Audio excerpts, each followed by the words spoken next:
and welcome to the Debate Network.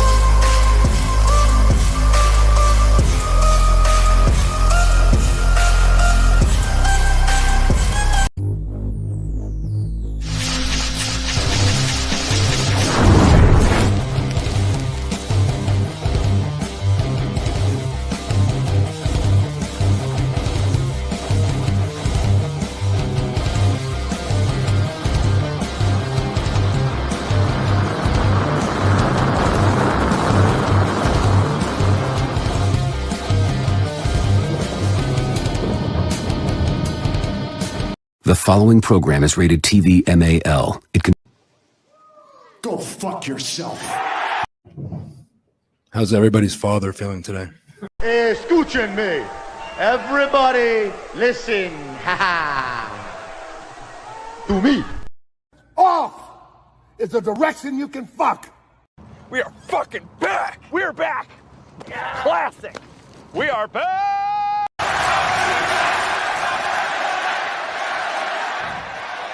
Let me talk to you. That's right, folks. Let us talk to you. And I have my hat on, folks, because it is Christmas time. You see, I had to do it quick because, man, I forgot to put my hat on. That's why it was very quick. But, man, welcome, everyone, to the Circle of Debate In Time Wrestling Podcast and Attorney at Law, of course, episode 226. Because this is that's Santa's list. This is our list. But that's saved till Saturday. But this is a debatable wish list that we're going to be speaking of, ladies and gentlemen. But of course, I'm not alone. The host of what I've been seeing here with my familia. Yeah. Oh! With the two hosts, the greatest host of all time, these two incredible, stupendous, I can say so much. Indubitably. Get it in there. That's right. I had to get it in there very quickly. And what the hell is the damn bill? This is what happens to me when I have a lot of things here and okay, where the fuck is it? Okay, there we go. All right. That's right. That's right, folks. But like I said, I'm not alone. Of course, me too. Those are my two hosts right here. This man right here, he's the Redeemer, folks. If you guys are already watching, you know you're just in time for this.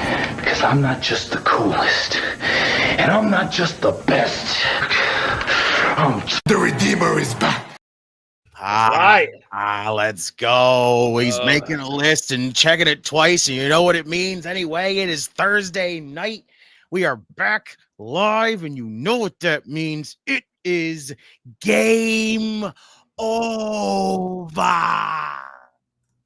Oh, it just gives me the chills every time when I hear that.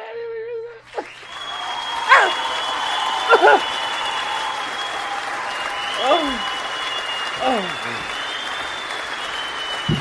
That's right. And of course, ladies and gentlemen, he is our attorney at law, folks. Because remember, ladies and gentlemen, he did not enjoy Saturday Night Main Event, and also because he didn't enjoy Chelsea Green winning the U.S. Championship, or Cody Rhodes giving a small package power driver to, Cody Rhodes, or you didn't like what happened on Monday Night Raw, or let's just say what happened Final Resolution of TNA. Call this man right here, 1-900 Mussolini. It's $3.99 consultation fee. And remember, folks, it comes with a free can of Pepsi. Ain't that right, Redeemer? That is absolutely right, and you must always remember that Pepsi Phil and Pepsi are not responsible for the Rolling Caps Pepsi. Top Rope Wrestling, Talking Circle, Debate are all responsible for this ad. Call today. Money's on the way. Call Pepsi today. Right now. Because he will fight for you. Ain't that right, Pepsi? Attorney at law, what's happening? We are live and ready. We're going to adjudicate the jurisprudence of all the violence we saw this week. Well, at least Monday, Tuesday, and Wednesday. We still got a lot more violence. You know what's missing? You know what's missing with this intro? We need like a 3-second thing of like the People's Court intro where it's just the dun dun dun dun and that's it. Oh, so good. I wish I could do that, but I don't want to copyright someone's name. We could do it, but that's not copyrighted. But however, shout out to Turnbuckle Tavern. They use that when they do their Monday, and I want to respect that. I will take the Law and Order dun dun. Yeah. All right. Okay. Actually, that will be better. Lauren, what's going on, Lauren, Lauren? how are Hey, you? chat. Well, thank you for showing up, Jordan. Jordan, So- absolutely. We're gonna have some fun tonight. That's right, Pepsi. When will you ever support England? Determination, I see. First of all, Kayla. Ah, Robert Brown, Lafayette, Indiana. What's good, Robert? Just what's going on, man? That's right. Mhm. Shout out to the episode. Jordan, what's popping? Oh, yep. shouting All out right. everybody. Look at you, bro. Mary. The That's chat, right, folks. the chat is looking fired up today. Oh yes, it is. FM, what is going on? FM was popping, bro. Pepsi has currently gone into business for himself. I'm just saying, some of the best wrestlers do that. I'm just saying, sometimes you got to. I work with children. As you can see, folks, I have I'm sick, I'm tired, and I work with children. He's the pure Please definition of Bobby Lashley's whole thing of just fuck them kids. Oh, please think of the children. You gotta see. In case anyone's watching, they're not gonna lie to you. This was a very good wrestling week for all of us, even though we are going into the holidays. Absolutely, folks. That's the reason. You can see how our layout is. It's a holiday week. Of course, we may not be live next Thursday, depending because it's a holiday week. It all depends, but we will be live this Saturday doing our awards, the Debate Network Awards, and we'll be giving our awards. Pepsi and I did it last year. This year is the Redeemer, myself, and hopefully Pepsi will join us with Notorious. We'll be giving those 2024 for you guys to tune in for that this Saturday, 8 o'clock Eastern, 7 o'clock Central. And don't forget tomorrow. And as always, Hornswoggle for the Hall of Fame. Yes. That's right. That's right. Let's see. Here's my Christmas WWE wish list. This is see if y'all agree. Dakota Kaiser, women's IC champion. Kevin Owens beats Cody. Liv retains, and Julia beats Roxy. That's the best. That's the best part. Kevin Owens don't have to. He already got a belt. Oh God, I can't. I swear, I can't wait to. He already got his belt. He actually literally. It wasn't even a. He wasn't even a match technically, and he got himself a belt. Oh man, Dango. Thank you, Dango. I'm glad. Dango. Also, Kevin Owens is a rogue champion. Out here, small packaging everybody. I appreciate Dango for living Pepsi Field doing like a Paul Roma did Alex Price. I love that. Yes. Oh my God. Oh my God. I mean, sometimes Kevin Owens had to take stuff into his own hands. Oh God, thank you, Dango. I appreciate you, but I don't care. These men right here kill it for me. Who is the greatest backstabber? Oh, that's we'll for sure talk about that. Super excited for the awards on Saturday. That's right. Yes. Everybody will be joining us on Saturday. Even Kayla, Pepsi's coming to. What was that? You want some smoke? I hear smoke. I hear smoke call. Turn on the alarm. There'll be some smoke in this joint. It's kind of physically impossible to beat an attorney at law when he can basically sue you. Mm-hmm. He will sue. I will literally write up a contract for a championship and then sue you for that title. I love it. Yes, I love it. Let's get into the action, gentlemen. Let's do it. We're very quick overall. We saw what happened. If you guys join us this past Saturday, join our host here, the Redeemer and Notorious. Watching watch party of Saturday Night Main Event. A new champion was crowned, folks. A first ever United Women's Champion, and it's Chelsea Green. And a lot of things happen here Saturday Night Main Event. I don't know if you guys noticed, because I actually went to go back and rewatch it the following day, following Sunday, the week's following day.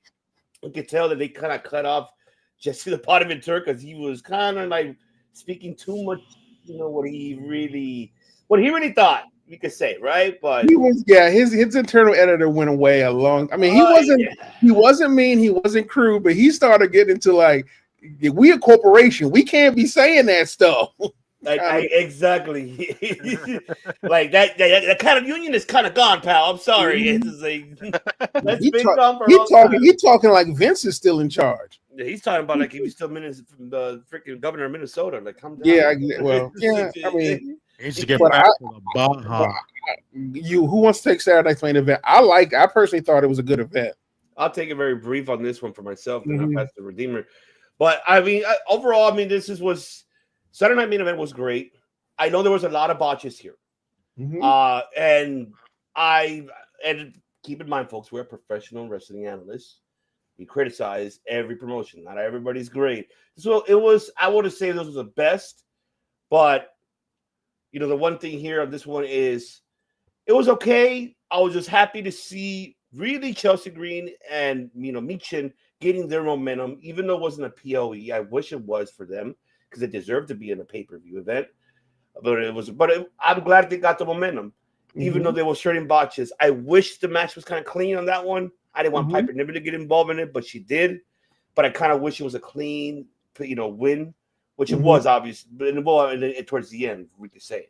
But congratulations to both women. They did a fantastic job, as much as they could do. And shout out to Chelsea Green becoming the first ever inaugural U.S. Women's Champion. I hope she has a long run with it. I am happy for her. I would have been happy either way. But the one thing that I appreciate that you mentioned, said, the aftermath on social media, all she was, win or lose, she's happy that she actually competed on the Saturday Main Event and made it to the finals, which I'm so happy because she did made it to the finals this far. Yeah. I don't see this over yet, that story. So I'm okay with it. I think they should go with the story, have her feud with this first chaser. And that's me, Michin, because you guys brought it up last week about what happened their SmackDown main event when the was it a garbage match or what do we want to call it? Dumpster. Dumpster. Thank you. So happening that, I think that's a start with it. So I mean, it's awesome. Good for them. I know there was a little bit of especially botch in the triple threat match. There was a lot of botches this main event. I'll tell you that. I don't know if it was nervousness or anything, but it was a lot. Even with that power bomb, that Gunther was gonna give to Damien outside. Hold on, let me pick you up. It was a lot, but at least I'm glad that Gunther won this, and he proved to the world that why he's a world heavyweight champion. I could tell you that the first match, with Drew McIntyre and Sammy, that was actually great. Really good. I actually enjoyed that one. I could say between that and Cody and Kevin Owens, I could say honestly, it's tough, and I know I'm gonna get shitted on. The match of the great match was the beginning one. The end was expected, but there was the ending of it was still like, come on, Patrick, come on, get your ass in there and count.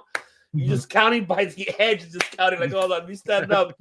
Shit. And Cody, and to top it off, if you guys notice, when he hit the crossroads, Kevin Owens did not hit that fucking face of the damn chair. We know that it was Cody's freaking shoulder. So we already know that. That's one thing, TKO camera people, you gotta be careful with that. You don't want to focus too much on that. You want to kind of want to give away the illusion. Exactly. I mean, we know it's predetermined. We know it's, but it's still a sport for us because it is a sport. We know that, but you got to be careful how you point the camera angles, because anything people can tell. We saw the aftermath, of course, what happened on social media. I don't know what is the plans for them, gentlemen. Maybe you guys can explain to me better than I can of what I feel. But I just feel that they're using, and I can't wait till we get an NXT. We'll talk about that. But I still feel like, what the hell is going on here with this? Why does everything have to happen after the event's over on social media? And this happened right after Kevin Owens giving the small pack and pile driver to Cody, walking away with a Golden Eagle belt. Papa H getting upset, pushing him. They were pushing each other. I was like, Papa H, come on, man. You just had a little heart condition, pal. Don't push it. Don't push it. Man, don't scare us there. We need you here, Papa H. Papa H, we need you here. So it just seemed that. But overall, it was great. It was great. For the future for it, I hope they do it in between pay-per-views or use Saturday Night Main Event to build stories that are not given the opportunity to be on television time, especially on SmackDown, that hopefully they'll be hitting 3 hours.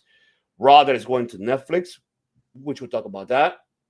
And just seeing that overall, I mean, I just hope they use Saturday Night Main Event for other stars that don't have the opportunity to be on television to give their stories or put a story within ending or kind of explaining what's happening heading towards the pay-per-view. So there's so many different ways scenarios you can use Saturday Night Main Event. heading. There's so many ways to it. This is me. You gentlemen might have different thoughts of it, how to use it, Saturday Night Main Event moving forward. But the biggest question besides the recap of this, gentlemen, is also the future. So, Redeemer, the floor is yours, brother. Take it away. Break it down, brother. All right. Well, I'm going to get prepared to get called the kind of negative Nancy here. Of course. Hold on. Before you do, let me play it because I knew I was waiting for it. But it's okay. I'm afraid I've got some bad news. Now, I'll say this. It's not all bad news, okay? Like, overall, I will say wrestling-wise, I enjoyed this show.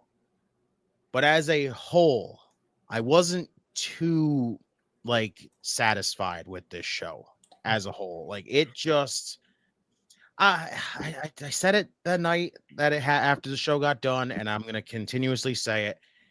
It felt like a taped house show, honestly. And that was just how it felt to me. Like, everything got rushed, everything was freaking, it was just there. It got flooded with commercials. It felt like you basically showed up they had the camera crew show up to a live event. They started taping it. They threw commentary over top of it. They freaking tried to, I get it. They had the nostalgia look and everything, which was nice. I like the whole, the walkway, and I like how the crowd was really close to them as they were coming down the ramp. I like the old, metal guardrails that they had going on. I liked, again, the whole nostalgia look. It was there. And I loved it about that. The wrestling, it was fantastic. But it just, as a whole, it just gave me that feeling that felt like a house show. It just was not this. It just felt like there was something off about it, where it was just like, man, I don't feel like it. This felt like something where it had to be like you had to go there and see it. And it felt built up like a pay-per-view, but it felt like a Raw, which is weird. It just came off different. It did not, and I don't really know if it was like that good of a different. It just felt very blah at the end of it. I was just not. To me, I just was not impressed with it. Like, I will say this: the big talking points out of this whole thing were the ending when, again, Drew and Sammy, where Drew, what he said off air as he was leaving, going into the match, where he said 1 down, 4 to go. I'm gonna tell you right now, this is my wild ass prediction. I honestly believe that what he said is going to play into something on Saturday night's main event on Netflix Raw. Honestly, I'm gonna tell you right now, I think it's gonna play into that. Big time. But him and Sammy had a very good match. I liked it. Again, it just felt very rushed because, it was on TV. But again, it was another one of those matches that wasn't supposedly, according to most people, supposed to be on the show, because the plan was to have, supposedly Rollins and Reed blow off their feud. But you had this to bring Drew back. You know what? I didn't care. I like what Drew is doing. I love that Drew is involved in this. I'm still hoping that there's something down the road with him and Seth, especially after what happened on Monday. I love that whole thing. So I'm intrigued to see where more of that's going to go. Liv beating EO. Like, I honestly, after the tease on Monday, I kind of wanted EO to win the title. And I'm not just saying that because, Liv's the heel and you want to see the babyface win. No, I think Liv has gotten to the point where she's kind of just, I don't know. She feels flat. She needs to. I feel like she can drop the title at this point, because I feel like her and Rhea, if you're going to blow that feud off, if you want Rhea to eventually win the world championship, I don't know why you would do the tease then if you weren't going to pull the trigger on it. Like, you tease EO and Rhea and then you don't pull the trigger. That felt kind of disappointing, big time. Like, I get it. You want to do Liv and Rhea. You want to do that. You want to blow that feud off, and you want to involve the world championship. Okay, fine. As long as we can get that feud done and over with, because honestly, it feels like it's been drawn out too long.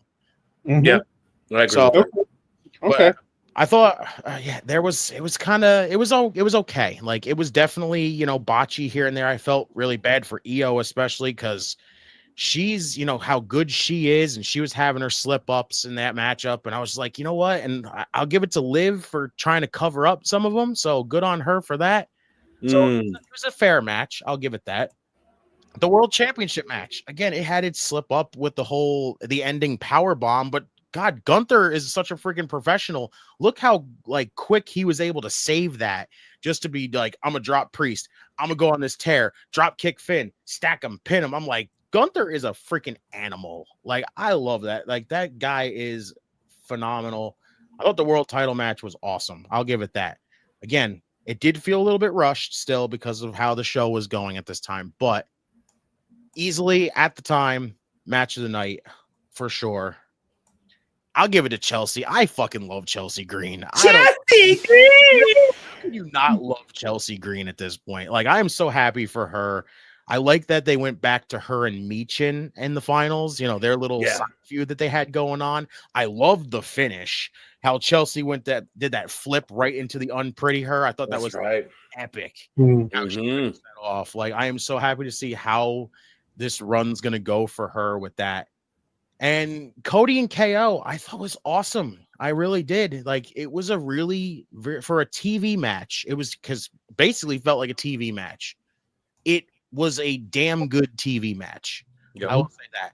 But I was in that same boat of I was incredibly disappointed on how they freaking, again, did the same bullshit of taking that big talked about angle and freaking putting it off air. And I get it. This whole thing started off air with the assault in the parking lot. And WWE just, I don't know, like it would have, I saw a lot of people that felt the same way how I felt about this show, how they were not that impressed by this show. Like, yes, wrestling wise, again, it was impressive. It was very good.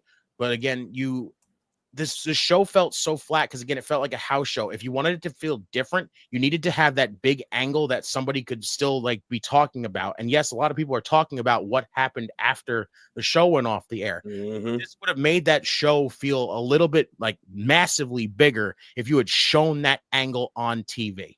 Even if it was not on TV, even a Peacock, because you had it like across NBC and Peacock. At that point, Peacock could have shown it. Like, they could have kept it. Apparently, Peacock cut it off before then. And it's like, why? Why did Peacock, of all things, not keep that angle on so we could see that? It was so... It's such a crazy angle because it's also one of those things where, again, they've done such a phenomenal job at handling this whole... We can use the pile driver sparsely to give you these big moments where everybody's like, oh my God, a pile driver. Like, what? We haven't seen a pile driver in years. Like, they've done a hell of a job making that move feel so special, so like devastating, which is amazing. And then now Kevin Owens, who does the friggin' package pile driver, which just looks devastating in its own right. You're so tucked in there and you get dropped on your head. You're basically like defenseless. You can't do anything. It's an incredible move, but that would have absolutely shot this show up massively if people had seen it instead of just being like no one's going to sit there and see this show and then immediately go, man, I better go tune into freaking social media. Like, no, nobody thinks that. They watch the show. They hope to God they see everything on the show and then go, okay, that's it. Like, overall, like I said, it just felt very flat. It felt like a house show, but the wrestling was great. It just felt like that weird circle of like, here's the good, here's the bad, here's the good, here's the bad kind of thing. I like what Logan James said. Shout out to Logan James. If your Sky used Yoshi wrestling style, I'm sure you Sky be. Oh yeah, but that knee shot she gave to Liv, she fucking fucked up her nose. I'll give her that knee. Okay. She took it. She didn't break her nose. Yeah, okay. Now before you answer, Pepsi, and I apologize. One more question you forgot to answer, Redeemer, is what is the future and how would you book Saturday Night Main Event moving forward? If this is bringing back like the nostalgia style that we saw, right? Are we going to see that style continuing? And how would you want this to be booked if they're going to be bringing this? How would you book Saturday Night Main Event moving forward? Oh, that's tough. Like, honestly, I'll say this. After this show, I feel a little less interested in the one coming in January because they need to, in January, if this is the one leading up, this is the one leading up to the one on Netflix, the show on Netflix, right? Like it's Yes. if that's the case, there needs to be some big like talked about things. It needs to be these big angles. Because honestly, like I think about Saturday night's main event and I go, the show normally, it has its good wrestling. It has like that, but it sometimes feels like, again, it'll get flooded with commercials. But if you look at it, Saturday night's main event has always been that kind of show that will give you certain talked about moments kind of thing, and people will see it. And it's like I don't know, they need to focus on that whole thing like they did back in the day. Honestly, Saturday night's main event loved to give you those things to talk about. And yeah, they gave you it again on this one recently, but it's like it happened after their show. So technically you had to rush to social media to go see it. Yeah. This needs to be on TV, seen. Everything needs to be like done. So where everybody could be like, this is what we saw. This is how it happened. This is where it went down. That's what everyone remembers from Saturday night's main event. They need to go back to doing that. Like other than that, the look was great. They had the nostalgia look to it. I like that they used the WWE like logo, but it was like in the old school logo, like font. That was amazing. Like they gave it that old school look. They had it kind of feel like it for the most part, but not fully feel like it. Agreed. And see, FM says the aesthetics and nostalgia won't ever be like in the 80s. It was original and fresh back then. Plus, the characters back in the days were colorful and larger than life. Everyone popped. Yeah, I agree. I'm not disagreeing there. If I'm lying there. Chef, what's going on? Hold on, Chef. Yes, the Trio Grande de Lucha Podcasting. See, Chef. That's right. Ria's going to be living. Well, bear with me, Jordan. I'll read that in a moment. Trini Law, the floor is yours. Okay, hold on. All right. So here's the thing. Saturday night's main event has always been a commercial for WWE. Okay. Like you said, it's about colorful characters in the 80s. That's what it was for. Basically, even now, when they first had it, even before before the last event, nothing really happened at Saturday night's main event. All it really did was just show stuff was happening with WWE. This was actually a more impactful show because a lot of stuff was carrying over. But by and large, when you say it was a house show, it felt like a house show. Yeah, it's on purpose. That's how back in the 80s, back in the 90s, when they did have them, it was a house show that was on camera. It was just a little bit more higher advantage than a regular house show. Mm-hmm. And that is how it has always been. I mean, I know it doesn't want people to hear, but like, honestly, I was surprised. Like, honestly, I didn't think any championship was going to change. I thought it was nice that we got to see a champion get crowned that weekend. But the truth of the matter is Saturday night's main event has never been a needle mover beyond really maintaining the status quo and pushing people towards the next event or pay-per-view or the next big show, which is usually Monday Night Raw or SmackDown. Mm-hmm. That was the reason why I like Saturday night's main event. Because here's the thing. If you are a casual viewer, but you want to see the fantasticness of WWE, but you aren't sure you want to pull the trigger for it. If you want to grab a bunch of fans, the first thing you do is you have that night. And I agree with Justin. Redeemer, you're right. Was there anything that was completely not predictable in that match? No. But the one thing you said did happen. There was good wrestling in that match. But literally, it was good wrestling. People got to enjoy the show. There was a lot of if you were a fan of the 80s show and you may have been turned off by recent stuff, we can still do it. The thing I enjoyed most, and I don't think people noticed this, but the Kevin Owens thing, I do enjoy because the purpose of that was less to pretty much have something backstage. The purpose of that was to give Kevin Owens a really big push, but they couldn't. And like you said, that event was really, really pushed hard and a lot of it was fast. So they had to do it off air because they just couldn't rush it and they couldn't squeeze it. I mean, it was a 2-hour show with a shitload of commercials because that's how Peacock likes the programming they have on their show. They had required programming. Yeah. The reason I like Kevin Owens is because if you think about Kevin Owens and you think about him and Triple H right now, who does that remind you of? What move did Kevin Owens get bequeathed by one of his favorite wrestlers recently, back in the day? Stone Cold gave him the stunner. Stunner. Yep. He is literally doing the Stone Cold mode where he's just mad at the authority for letting this shit go on. Like he is a rogue champion, literally with Stone Cold's belt, doing all the shit that he did. So for me, from a Saturday Night's Main Event thing, they literally did the thing where like Stone Cold gets like quote unquote the Stone Cold archetype gets to fight the authority, gets to pretty much get a championship belt. Cody gets to preserve his championship. But now you have, and you think about it, they now have 3 world champions floating around, but only one of them is actually a legitimate champion. It's just the angry Kevin Owens being petty. So that is the part I enjoyed most about Saturday Night's Main Event. The fact that they literally planned Saturday Night's Main Event was pretty much an excuse to kind of throw in some nostalgia, go back to the old school days. And yeah, he will, but that's the best part. It won't be a shocker when he becomes a champion. It won't be at somebody's cause. And let's face it, right now, Gunther's protected so he doesn't lose his belt. Cody's protected so he doesn't lose his belt. But Kevin Owens is a crazy man running around with a belt. People are going, no one's used that belt in 30 years. But again, it's Kevin Owens. They're like, well, Kevin, do what you got to do, bro. So, yeah, so Saturday Night's Main Event for me was never about it being any kind of pay-per-view-esque thing. It was literally made to be just, honestly, a really large commercial for people who used to watch WWE and wanted to come back because, no offense, every time, the only time I'm sad about is that the one person who I wanted to see come back, who was on the very first Saturday Night's Main Event, was Ted DiBiase, and he couldn't make the show.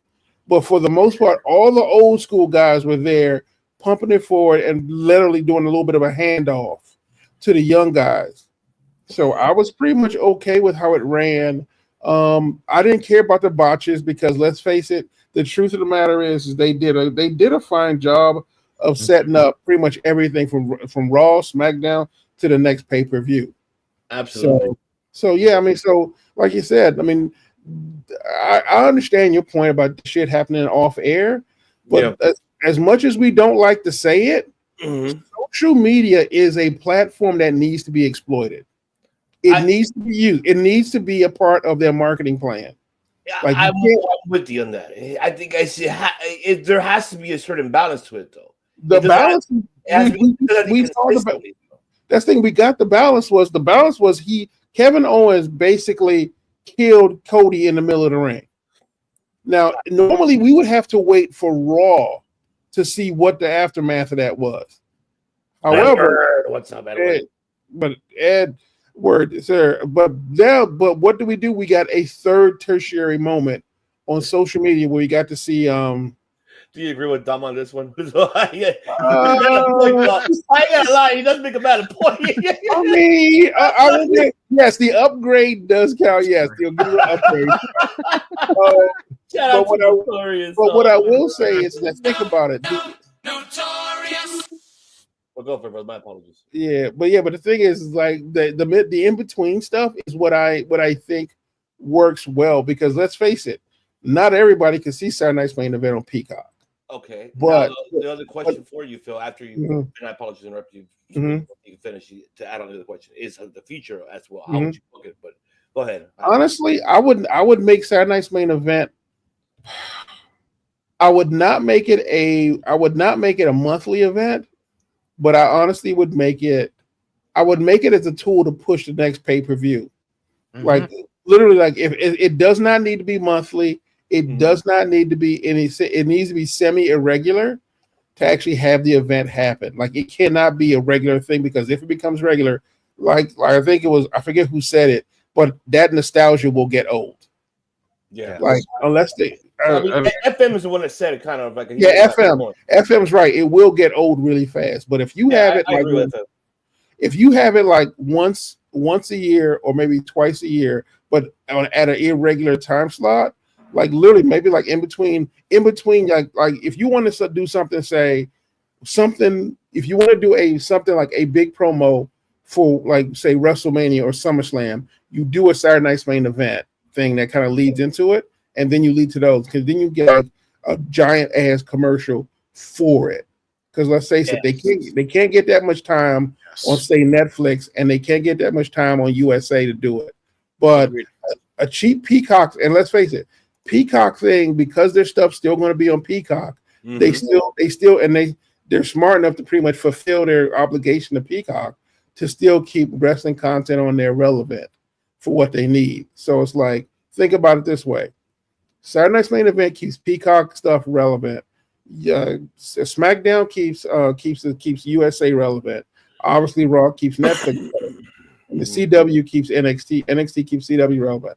They have that literally gives them 4 freaking networks of places to go. And then you add to the fact that they are doing stuff on social media right now. Like literally, I'm just like, from a global marketing plan, that is a legitimate good idea to keep people interested in your stuff. Because let's face it, there are some people who like wrestling, but are so far removed from because it's just they fell off for whatever reason. Like, they just got busy with life and just they fell off. But they can come back to Saturday Night's Main Event, see some good wrestling, and go, maybe I'm going to come back to this. So Kayla, the Redeemer, absolutely right. It was a house show that was really fancy. It was 100% a house show. But the one thing we can all say was we weren't disappointed in the wrestler. For sure. It was disappointing. I'll tell you that. It was. Yeah, like I said, and that was the thing. Did I jump up and down when Chelsea Green won a championship? Fuck yeah, I did. Hell yeah. Fuck yeah, because honestly, the chemistry between her and Michin is really underrated because that dumpster match showed me something in both of them. It did. You're absolutely right. It did show a lot, and it gave the potential that I think Papa H saw something that, you know what, I gotta make these 2 women be my partner. Exactly. And the thing about Gunther, which I don't think people realize, is did Gunther come out looking really strong? Yes. But you know who else came out looking really strong? Damian, obviously. But Finn Balor put himself back in the same picture again. Like literally Finn Balor, because he had been like second fiddle for so long. And it took him so long to come back to a regular pace after his injury. It took him so long. But when you watch that match, and we'll talk about Monday as well. When you watch Monday's match as well, you're going, that dude needs a belt of something. Like him being in the title picture is not lost on me. Am I pissed off about Io Sky losing? Yes. Not because she lost, but because it kind of knocks her out of it now. Because then we get Rhea and Liv, which I'm not going to say that's not going to be fun to watch. But Rhea and Liv is, like you said, it's getting a little bit old. It is. And the only shout out to the banger. Sir. Banger. I hope you're banger. Very well. So, like I said, but I understand why they have to do it. Yeah. But if it's me for Netflix, I have Rhea win and then Charlotte show up any month right after that. Oh, well, we're going to get into that. But one thing I want to bring up before we move forward to Raw and SmackDown.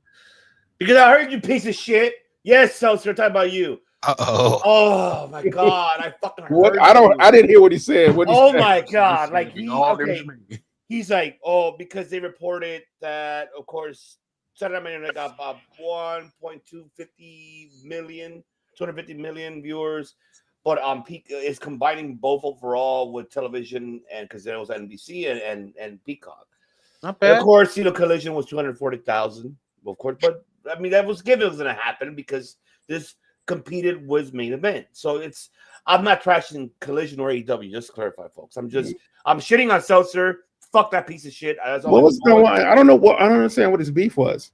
Because he's saying that's not true. He's saying that no, that's you're combining the subscribers. I get that. But the one thing that I give him shit is that he's like, right away he jumped, but AEW did awesome. Like, shut the fuck up. They did 240. I mean, what is he? What? I'm sorry. That doesn't make any. I'm sorry. That doesn't make any sense. Of course, they got subscribers. It's on. It's behind a paywall. Yeah, it's literally on. People have to have a subscription to get on Peacock. Did you try to downplay the fact that because they combined the two of them, and even if it was just the freaking NBC viewership? Would have blow freaking Collision out of the water. Did he try to freaking be like, because you combine them, that's the reason why it's not like just one solid rating like Collision's? What did he really just try to pull that card? Yes. It sounds Yeah. like. It sounds like I'm like, No, yeah, he busted I mean, that. first of all, a wrestling event getting that many people, even like I said, there are shows on Netflix that don't get those kind of numbers. Like that's the thing. Like and like Peacock has shows on there that don't get that kind of numbers. That is subscription numbers in NBC. That was the point of the entire goddamn exercise. They really went on Peacock and NBC, and he really thought it wouldn't get viewers. Like he's really complaining because a show that was simulcast on two networks smartly, the same thing Tony's doing next year, he's got a problem with that. He got a problem because the fact is that That's so fucking pathetic. because he has a problem with it. The fact because it's being pushed like that was the number one show, which we know technically it kind of really wasn't because there was a lot of events happening that Saturday. But there was like ESPN, it was like, oh, number one show. Of course, it was the number one. It was the number one wrestling show because it was wrestling wise, yes. But I'm just saying, like, it's just like he's just shitting on that. But I can tell you that, shout out to WrestleNomics. He's a good friend of ours, which I appreciate him because he gets all details. In viewership, it was 700,000 in television. I'm not including Peacock. This is all NBC. Mm-hmm. So it's like if you combine it together, it's just that. So who gives a fuck? Yeah, I'm with you guys. I'm not disagreeing. Nothing with you guys saying. It's just that's what pisses me off. Like this is even. He tried to white knight Collision. It sounds like. Yes. I do not understand that. Our partner was like. That's why that old man. They marketed the show as primetime on Saturday. Yes. Literally simulcasted on two networks. Primetime that made it more palatable for people who were pretty much casual fans, and basically introduced people to the network, introduced themselves to WWE, and honestly had fun times. It wasn't like I said, it was not a blood match. It was not a gore fest. No, it wasn't. It was just legitimate TV wrestling. That's what Saturday Night's Main Event has always been.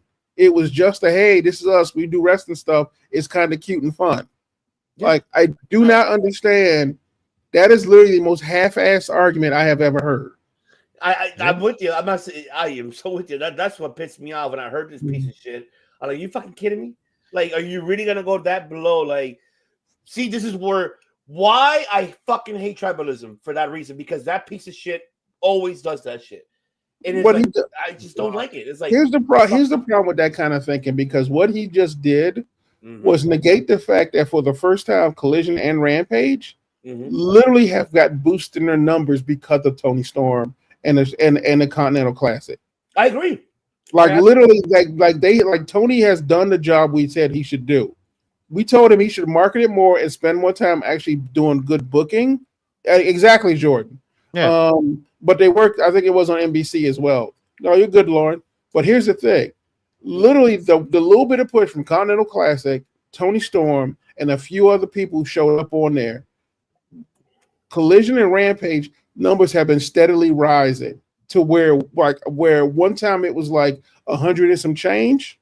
Yes, exactly. They get 100 some change, but now they were literally at 240,000. You know how long it's been since they've seen that kind of number? It's been a while. It's been a while. And Tony's actually doing his job right now. Like he's literally doing his job. He's like doing everything he can because of the Warner Brothers deal to literally push every single part of his product smartly. And Seltzer's bullshit because he's comparing them, which is literally apples to oranges. He's gonna literally fuck up. He's gonna fuck up Rampage and Collision's growth. That's why, like, I love Conan and Eric Bischoff for a reason. I listen to them because they're like they literally said Meltzer needs to shut the fuck up. Like more Bischoff, of course, because Conan won't do that. But I know that. So I mean, Bischoff, like, yeah, you're burying the company because you keep continuing. You're saying that I'm going to payroll WWE. No, you're going to pay. It looks like somebody's. And that's the thing, though. Let's face it. Eric Bischoff just 2 weeks ago said AEW was done. So for him to defend Collision and Rampage, that tells you how full of shit Seltzer is. Yeah, that's what I'm saying. Yeah. Yeah, and like how Jordan said it. Yes, they do. Jordan's right. I mean, as good as WWE is, NASCAR and the rest of the sports are literally huge. I mean, I ain't with NASCAR, but I understand people love the shit out of it. I respect NASCAR. I'm not hating on it. Yeah, like I so said, it's just like my thing is really more like, see, I mentioned it earlier. I never said it was number one. It was just, I'm just going based about the viewership. It was around there, how Jordan mentioned in the chat. But no, we all know that college football and basketball, or either the swim, like he mentioned, swimming Olympics or NASCAR, was the top 5. Yeah, it was in the top 10, I would say. Yeah. So, but it's just that Meltzer wants to compare both to say, oh, this is. Keep in mind, folks, they're listening and watching. Do you know that majority of 85 to 90% of the time, ESPN will always bullshit on the website or anything because of that? You know that is bullshit. It's just, we know, us here, we know that it's bullshit. At WWE, there's no fucking way in hell that we're going to be number 1 overall on a Saturday night main event. For how long was the show again, Redeemer? Tell me how long was the show again? Like 2 hours. Was it? I mean, with commercials is about an hour and I think 35, 40 minutes. If even an hour and like if that, an hour and a half at the most. So I mean, it doesn't make no like it's not gonna be number 1. We know that we're not even, like I said, we don't even look at that at all. We really debate more that other people with tribalism wants to fucking input saying some bullshit that is not fucking true. It's like, and that's not what I say we're fucking professional wrestling analysts for that fucking reason. Because I'm tired of people like fucking Seltzer and piece of shit Alvarez doing that same shit. It's tiring. But all right, let's move on now. All right, now we can talk about Monday Night Raw and what happened also, and what's coming up for SmackDown. Yes, folks, before you guys decide to go ahead and respectfully put anything there on a comment, I don't want to know about spoilers. I haven't read no spoilers. Yes, we know that it were taped coming up for the next 24 hours, Friday SmackDown. We know there's a lot of things coming up, but did I read about it? No, I don't want to know about it because I'd rather, if I wish Notorious was here, he could say it. I wish I could have a video of him saying, man, just enjoy wrestling. If it's not your cup of tea, let someone else drink it. Because I want to enjoy wrestling and watch it. I don't read spoilers of Rampage. None of us here, we do. Rampage, Collision, none of that. We want to enjoy watching professional wrestling. So we know that there's, of course, the holidays. Remember, we talked about it 2 weeks ago and the last week. We said that Pop was to give them a break. And I'm glad they're getting a break. For the first time, the talents are getting a week off, 2 weeks off, for them to enjoy with their friends and families, loved ones, for Christmas, New Year's. Let them enjoy it. But we don't need to know about spoilers. What the fuck for what? Let us watch it. And that's how you critique professional wrestling. That's how you analyze professional wrestling. But, I'll say for SmackDown. But let's start with Raw, very brief. But we saw Raw. And new tag team champions of the world. War. That's right, baby. They made it, bro. They made it. And congratulations, of course, War Raiders becoming as War Raiders. Not NXT, but in the main roster. Becoming the World Tag Team Champions on Raw. And we saw, and it was unexpected for me. Zoe Stark fucking made it to the fucking second round, to the semifinals. Yeah, oh my God. Over Raquel Rodriguez and Katana Chance. Kaden Carter, I believe. Yeah, there you go. But I just couldn't believe that. What? So then I'm like, Papa H, I know you're watching this. That's how you know. You probably changed plans. You know you're watching this. We love you, Papa H. You know we preach you. Because you've been doing tremendously great WWE. But man, that was unexpected. Seeing Ludwig Kaiser and Braun Breaker, another great matchup. Great storytelling in the ring, though. I would say that. There was a little bit here that was kind of like flat, but in the middle, between the last moments of it, there was something going. I like that drop kick that he did to him in the back. I like the heel style of Ludwig. He's very old-fashioned, but he comes aggressively. And I know that Braun Breaker came in and, finished off with the spear. Okay, cool. It was a great matchup, though. But I like that how Ludwig really focused on the arm to get him the week. That's storytelling in the ring. So that's for me. I'm old school, man. You know that too, Pepsi Phil. You know that too, Redeemer. You love that type of storytelling, the old 80s fashion, working on something. Boom. Yes. So they kept it classic. I'm not gonna say was the best or the worst. It was in the middle. So it was great storytelling on that. And seeing Karrion Kross telling Miz, it's not over. I'll tell you when it's over. Like, oh shit, don't hurt me now. I'm like, yeah, I'll tell you when it's fucking over. And I just like, hey, I can't wait. I'm excited. I'm glad that they're doing that story between these two factions and continue with it. I'm looking forward to it. I know people were expecting, you said it right, Redeemer, like it's not gonna be always the good guys winning on this one. It's gonna be, but it keeps the story going. And I am so with you on that.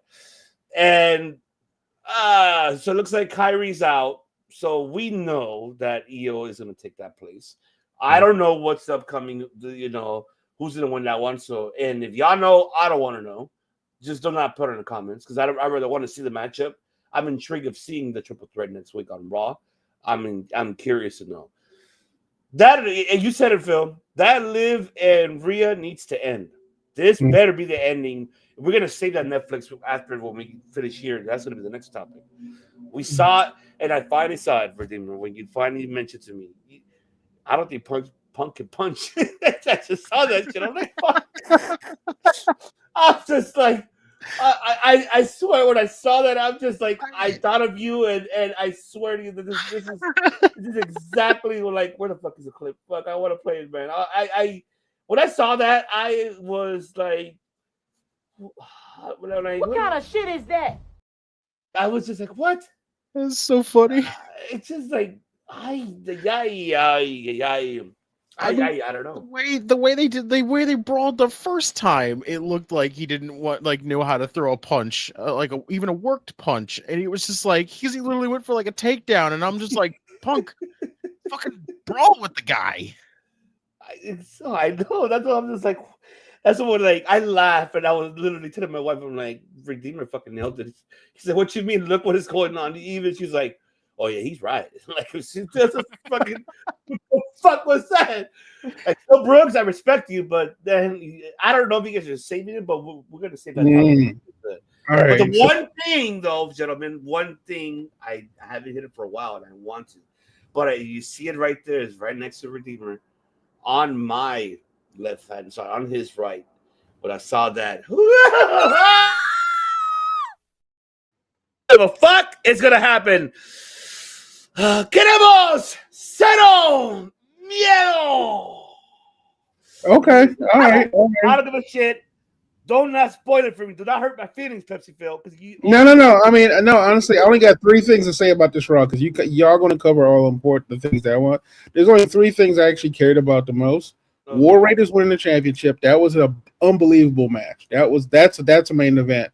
JD McDonough, Finn Balor, they did a great job. At truth be told, because of the storyline of Judgment Day, and I think this is the one weakness is that because they were so involved in the storyline, you forget Finn Balor and JD McDonough are a good team. Yeah, period. I'm with you. Yeah, and War Raiders wasn't even the debate, so that was good with that. The Seth Punk thing, honestly, I agree with you. It was a little bit of a. I see why you lost the MMA, but either way. But those two genuinely don't like each other, and the promos really do reflect that really well. And I think either way, they're professionals, and they're doing a really good job of it. The rest of the stuff in there was great, like the Miz being terrified and basically beat into the Final Testament, and the rest of it is hilarious. And the chicken nugget hoe is actually nice. I mean, I'm sorry, not chicken tender slut. My bad. I got confused on my terminology. I like that. That's right. She did call it that. So yeah, so those are great things. The only thing I was excited for, and I was shocked, was that Penta was coming. And that was a great promo. Penta was coming, and he's coming apparently to the main roster. Remember we said we thought he was going to come in through NXT, but they're just like, fuck it. He's been in the game for a long time. Might as well put him up. He can go. He's been in Japan. He's been in Mexico. He's been all over. Might as well put that man on the main roster. So I am very excited for that because honestly, it was a debate if he was going to go in through NXT. So although I am very curious to see how the fans react to Penta. Because like I said, Penta's a whole different cat. It's not like Rey Mysterio, and it's not like the other luchas that come in there. He's a different breed. So it's going to take a minute for him to get settled, but I think he'll have a better introduction than the Machine Guns did, because he looks, the phrase fantastic, not like because he looks great, but like he looks like one of those supernatural characters. Because truth be told, I want him to get a program with the Wyatt Six. Like I would like him with a program with the Wyatt Six. I'm intrigued. Yeah, so that's how versatile his character could be. So I am very curious. But I heard his first run, and this is not a spoiler. This is a thing from WrestleZone. That his first character. Oh, I thought you were gonna bust a paw here and say no. It's not a spoiler. It's a prediction. I was waiting for you to say. No. Rumor has it that him and Carmelo. Yeah, Carmelo Hayes and him may have a little thing, which would be great for Carmelo. Honestly, it'd be a shame he had to lose, but it'll be good. Let me add one more thing. I forgot to add one more thing on Raw. Mm-hmm. Tell me, I'm curious to know, like this promo, the backstage segment of New Day with Rey Mysterio. God. First of all, I love the way they're working the heel persona for those two. And I think the best quote about this was that Kofi dumped Big E the same way he dumped that Jamaican accent. It's like maybe. Honestly, maybe. If that does happen, I'm gonna say you called the brother. You called. Yeah. But honestly, I like the fact they're literally doing a good job of making the New Day be a real good villain system and reminding you why they're terrible people. Like but I'm not sold. It's so fucking horrible. I'm not sold. It's like you're gonna tell me that Xavier Woods is doing the smart ass attitude, like, oh, we don't want to dress her anyways. Oh, and I see. Like, this is where I feel that Kofi needs to work. He's never been a heel, like, by himself. I've never seen that. Correct me if I'm wrong. Have we ever seen it by himself? Never. He's never been a heel whatsoever. Can you look at his face, how he was like, oh, but just, what can we do? Like, I'm not sold. How can you fucking sell me on that? I'm sorry. I mean, it's only been 3 weeks. I'm not entirely sure what kind of shit you want. I mean, goddamn, give him some time. That's how both segments felt to me. Both of them. You're like I said, you are allowed, but the thing is, though, they are selling it to the crowd. Maybe you guys aren't, because let's face it, y'all got your own things, but the crowds, it works for this. It works for the crowd that's in there, and honestly, they have been doing a good job. Big E sold it really well. They literally have the look of, we didn't do anything wrong. So Kofi not being a heel is because he doesn't think he did anything wrong. No, that's the thing. He does not think he did anything wrong. Why would he be giving gas faces left and right? It's like, I ain't do shit. The only thing these segments have done so far is literally just go, what the fuck have we done since the New Day dumped Big E? All they've done is basically show up, get shit talk, and then they fucking leave. They literally show up, they get freaking shit talked by like Rey Mysterio, and then they're just like, oh, I guess we gotta leave because we got shit talked. And I'm just like, my question is honestly, that's what you do. It's like, I don't know why y'all mad at me. We just did what we had to do. Freaking, going out there, getting that freaking heel heat they got when they literally went out there and got booed out of the goddamn building by the crowd. Mm-hmm. But here's the thing, though. If you want them to do that point, who would you want them to jump then? Honestly, they don't need to. If they can literally just get that much hate from a fucking crowd, and they can get that much hate from a crowd that they literally don't have to say a fucking word, and then they just freaking, and that was it. Like, that would solve, like, that could maybe start swaying me a little bit more, because still I'm not sold on it still from what happened, still from that freaking anniversary stuff. And now we're at the point where literally nothing feels like it's come out of that since that segment. All it is just them going up there where the roster just reminds them where it's like, you guys dumped Big E. You guys are terrible freaking people right now. And then they're just like, oh, okay, I guess we'll just pack our bags and leave. I don't know why we showed up at the arena in the first place. So following that line of thought, so they're interacting with the locker room shuns them. Okay, they've done that 2 weeks. Everyone feels bad. Your argument is if they came out to the ring, got booed, and then left, it'd be much better. Now, here's my question: what is the difference? At least no. There is no difference. The only difference is the audience. The audience in one, and the audience is the crowd. Like literally, it's the exact same shtick. The only problem is that for me, I don't know. I can't speak for you. The only issue is the fact that it's a slow roll. It is not fast. It is not one of those let's get everything out. But the thing is, that's the I love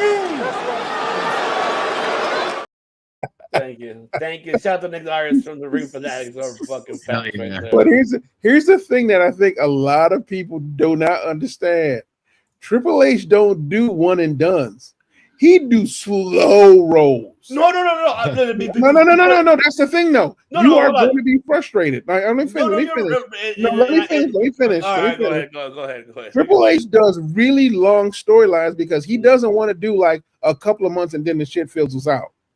I mean, as much as we don't like the fact that the Rhea and Liv thing has been going on for 2 years. 2 years. 2 goddamn years. Who? How? I know mean chicks who ain't mad that long. Jesus. But my argument is that this thing with Big E and A New Day, that is a long form storytelling. It takes me spill my beer, man. You fucking honestly, and I know, but the problem is like if you want any criticism on Triple H about his storytelling, it's a long build. It is a very long build. Like, let's face it, like the Cody, Roman Reigns and the rest of them, like Bloodline. Good Lord, 7 years. That's a 7-year storyline because Triple H and Paul Heyman. But like I said, he will always, like I said, Judgment Day. That was literally a 4-year storyline. Right. A 4-year storyline where at one point every member of Judgment Day had titles. So it's going to be, like I said, these things will take some time to develop. And don't get me wrong, I don't think all of them will work out. But let's face it, when he does a storyline, it ain't like back in the day when Vince would like go, I'm bored, I can't do this, and just throw that shit away like the Hurt Locker. I'm not disagreeing exactly what I'm not disagreeing what you're saying. Yeah. The only thing that what I'm saying is, for me, it's more adjustment on Kofi, not on Xavier. Xavier's fine. Mine's is more Kofi. Like, I get what you're saying. I'm not saying you're wrong. Mine's is just really more like, be a little serious. Like, be like I hear what you're saying. Yeah, of course, it's gonna delay on implementing him to be in that way. I get that. I'm not disagreeing. Anything what you said. My thing is more like act like it more is my thing because. You're right. Okay, yeah. You're right. Yeah, that's the only thing. That's all I'm critiquing. I'm critiquing of that. Everything else you're saying, here's the thing though. Kofi really doesn't think he did anything wrong. Like, why would he be a villain? Why would he be angry if he's like, I ain't do shit? Of course, Cody. Like, literally, it's like, I ain't do nothing.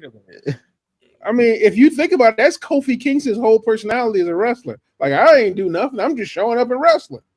Big E was a waste of time, so I had to let him go. It's coming off weird though how it's being done right now because it just feels like Kofi was like, yeah, because Woods wants to say fuck E, I'm gonna say fuck E. Because that is what it looks like when you're about this. That is what it looks like when you avoid accountability for fucking up. Like Big E's like, Kofi's like, oh, that ain't me, man. Xavier said we gonna do it, so I guess we gonna do it. I'm gonna ride my board. Literally, it's like everything we hate about toxic male friendships. It is the exact opposite of what New Day was. It's like Xavier said he an asshole, so I guess he an asshole. Let's go. Oh my god! Like honestly, for me, it's brilliantly well told because Kofi just looked like I'm just along for the ride. I don't know why y'all mad. I'm just no, and you're right. The look on his face is just like he's just along for the ride. Why y'all mad at us? Like honestly, I love the look on his face because when Xavier's an asshole. Now keep in mind the good thing about Xavier. Kofi got bitched in his own exactly. But here's the other thing. Here's the other thing we have to recognize.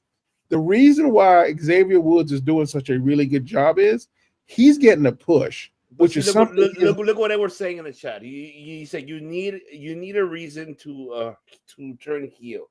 They gave Kofi a zero reason. Well, no, he turned heel because of his boy. Yeah. Like that's the reason he turned him. But here's the thing: Xavier Woods is finally getting a push where a real storyline. Because let's face it, he is leading this storyline, and they are going out of their way to make him the lead on this storyline. He is the youngest of the New Day, and like they said, he's the youngest who has never held a title. And let's face it, Kofi's about what? Almost damn near 45. Yeah, about so. Yeah, you're right. Yeah. So, and Big E is pretty much retired. But the matter is that if they just think about it, if they had just ended the New Day, like they said, Xavier Woods would have been floating around with nothing to do. With this storyline, Xavier Woods would have been floating around. With this, Xavier Woods gets a direction. He gets Kofi Woods backing him up. Kofi Woods, Jesus. He got Kofi Kingston. He got Kofi Kingston at his back to kind of help push him along. Yes. So I love you. I love you. I just want to tell you that. But yeah, but like I said, for me, the fact that this is a big push for Xavier Woods more than anything, because let's face it, at this point in time, Kofi's going to turn on Xavier. No, you're right. You nailed something that I. Like I said, that is a long form story to pretty much get Xavier over and have a run where it's Xavier versus Kofi at some point. Okay. Can I just be brutally honest with you right there? If that shit happens in the long run, I'm throwing in a white fucking flag.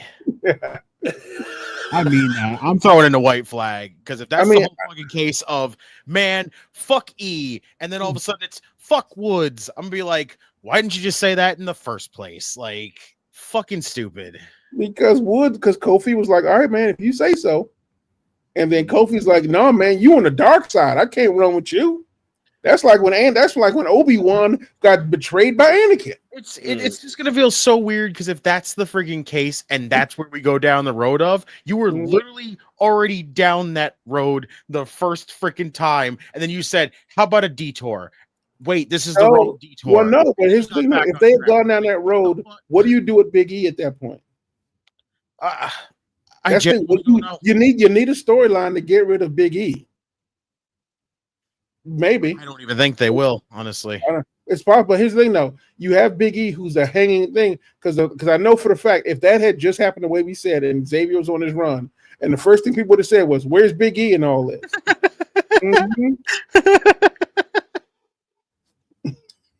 I'm sorry. I love you. Technically, Jordan, he from Jamaica. Fucking SOS. SOS. Wait a minute. Are you supposed to be Jamaican? But like I said, the thing is, though, honestly, I like the fact that this is Xavier Woods taking charge, and we actually get to see Xavier Woods doing some stuff. Because when he won King of the Ring, the way they fucked him over as King of the Ring was bullshit. I'm with you on that. I'm not disregarding that. My thing that I was really more on is Kofi. That's the only thing. Is that needs to change. It's just like the face. It needs to change. You're not wrong of anything you're saying. Come on, Phil. Like, go back and look at it again. You're gonna tell me. That's the definition of a face of a person who does not know how to be a heel. I'm sorry. It's just. The thing is, like I said, for me, the story is not to make Kofi a heel. The story is to make Xavier a heel, and you need a way to do it. Well, you're right. You're right. So I mean, yeah, does Kofi look like a fish out of water? Yes. Is that on purpose? Absolutely done that whole entire thing of making Woods a heel by not adding extra steps to it. By going, hey, fuck you, Kofi, fuck you, E. Why was that not the anniversary freaking angle? Because that has been done 100,000 times. It is done 100,000 times, and it gets fucking old. Literally, it is done so many times. It'd be nice to see somebody do some good stuff. And Woods can go back to Saraya. I'm not even touching that one. No, shout out to Rusty. Not even going there.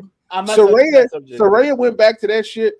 I'm not touching that shit. Exactly. But shout out to Rusty, man. Appreciate you. But go ahead, Redeemer. Go ahead, brother. I'm sorry. Oh God, again, I'm not on the New Day stuff still. I need more reasoning because I'm not behind it. I'm just not with it. It's still weird. Kofi again just does not feel like he knows how to be a heel, which is again those facial expressions says it all. It's like, oh, look at me, super mad, not really that. You're supposed to hate me. What's wrong with you, Kofi? Like, stop. It's like I said, I'm not with that. For Raw though, I think Phil kind of nailed it though with the whole the only really big talking points was War Raiders win the tag titles because that was a must. Judgment Day as tag team champions was so freaking dry. They weren't defending the tag team titles to save their lives. They had 2 defenses in a 100+ day reign. That's pretty actually sad. Saying that. But as a whole, it's good to see the War Raiders getting rebuilt as a big tag team like that, in a good to basically lead that division. It's the War Raiders. We know how good of a tag team they are.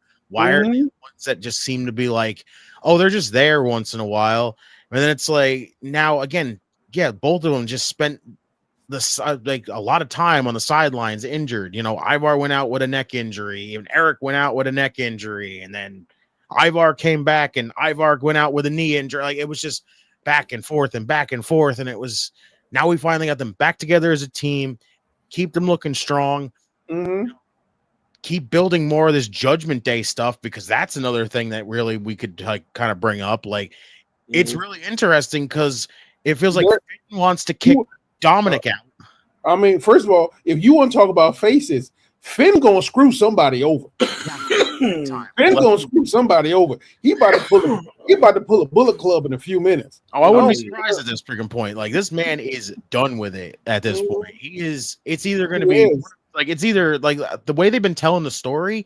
It's either Finn's getting kicked out or they're kicking Dom out, which is honestly should be Dom freaking leading Judgment Day to kick Finn out. I think that would be a hell of a way to do it. What we need to worry about is that when Finn turns on the Judgment Day, we all know which side Carlito's going to end up on. Yeah, easily. He's gonna stick with Dom and them because he's gonna be because he's thirsty. He's thirsty for some Raquel. No, because he got that George Michael theme song in his head. I never gonna let you go. And I apologize for getting in, but like you said, the Judgment Day. But here's the thing, though, they are slow rolling that breakup. We thought they were going to break up literally almost 6 months ago, but they are slow rolling it, and they've expanded it out to almost a ridiculous level. Now, do you agree with Rusty what he's saying here on the comment here? I don't know. Because they don't do. Here's the thing: they don't do their cruiserweight stuff, and I do agree with Rusty. It would be annoying if they did do cruiserweight stuff all the time, but it is. I'd say honestly, it feels like it's only about 10% of the match they do cruiserweight stuff. I would say it's even less than that because the only thing I've ever seen that's considered cruiserweight stuff from the War Raiders is Ivar's little springboard that involves him hitting the clothesline part of their finisher there, which is nothing to the extreme. And occasionally Ivar will dive out of the ring, and that's very rare in its own right. So honestly, he does a handstand, and he does a handstand backflip against the rope. So, but either way, they don't do that much. But the thing is, they are agile as fuck. Right, they are agile and really athletic. Which I mean, I don't know how, but they are. But even for again, the one big talking point in this is easily the thing on the show that's my favorite thing, and that's the Seth and Punk stuff. Like I love it. Like literally what you said, Phil. These two hate each other, but they know how to freaking cut a promo and make you be like, oh, they definitely hate each other. Just in case you're wondering. If you didn't believe it, they really do. Like the only reason they haven't stabbed each other is because they're professionals. Literally. They know that the cops will be called immediately if something happens. Although I will say, and I forgot to mention this, I think I'm with you, Ivan. The Braun versus Ludwig was an underrated match in my opinion. Really good. It was really good, and I mean honestly, Braun Breaker gets scarier every time he's in the ring. Like period, he is scarier in the ring, and honestly, I just need him to do it. So he's funny, and he is charming. And I need them to give him a character that is equally allowing him to do that. Because honestly, the last time we saw that was when he was with Baron Corbin at NXT. I need him, like, don't worry, him being a scary dude running through the back, beating up people is great. But I wouldn't mind him having like a little bit of more kind of like, not a happy-go-lucky personality, but kind of like a sarcastic, slap people around kind of personality. Like something like that, because he's a really good athlete. And don't get me wrong, I've seen him in interviews. He's charming as fuck, and he literally does do a great job. Yes, let's go. Well, you know, I don't. So here's the thing, Rusty. I agree, it could happen. They won't use the name Bullet Club, but they will probably do as much as they can to be as peripheral to it. But because they don't have a relationship with New Japan, they probably won't get like the actual look or look to it. And truth be told, I'm sorry, but I don't know if AJ's coming back. I'll wait until Redeemer finishes. I'll answer. I'm a little nervous about that one too, honestly. I'll answer that. But and don't get me wrong, I would love AJ to come back for one last run, quote unquote. But yeah, he like those two injuries he had are pretty devastating. Right. So I think him coming, if he comes back from this one, I'd be really worried about letting him come back, even if he does get cleared.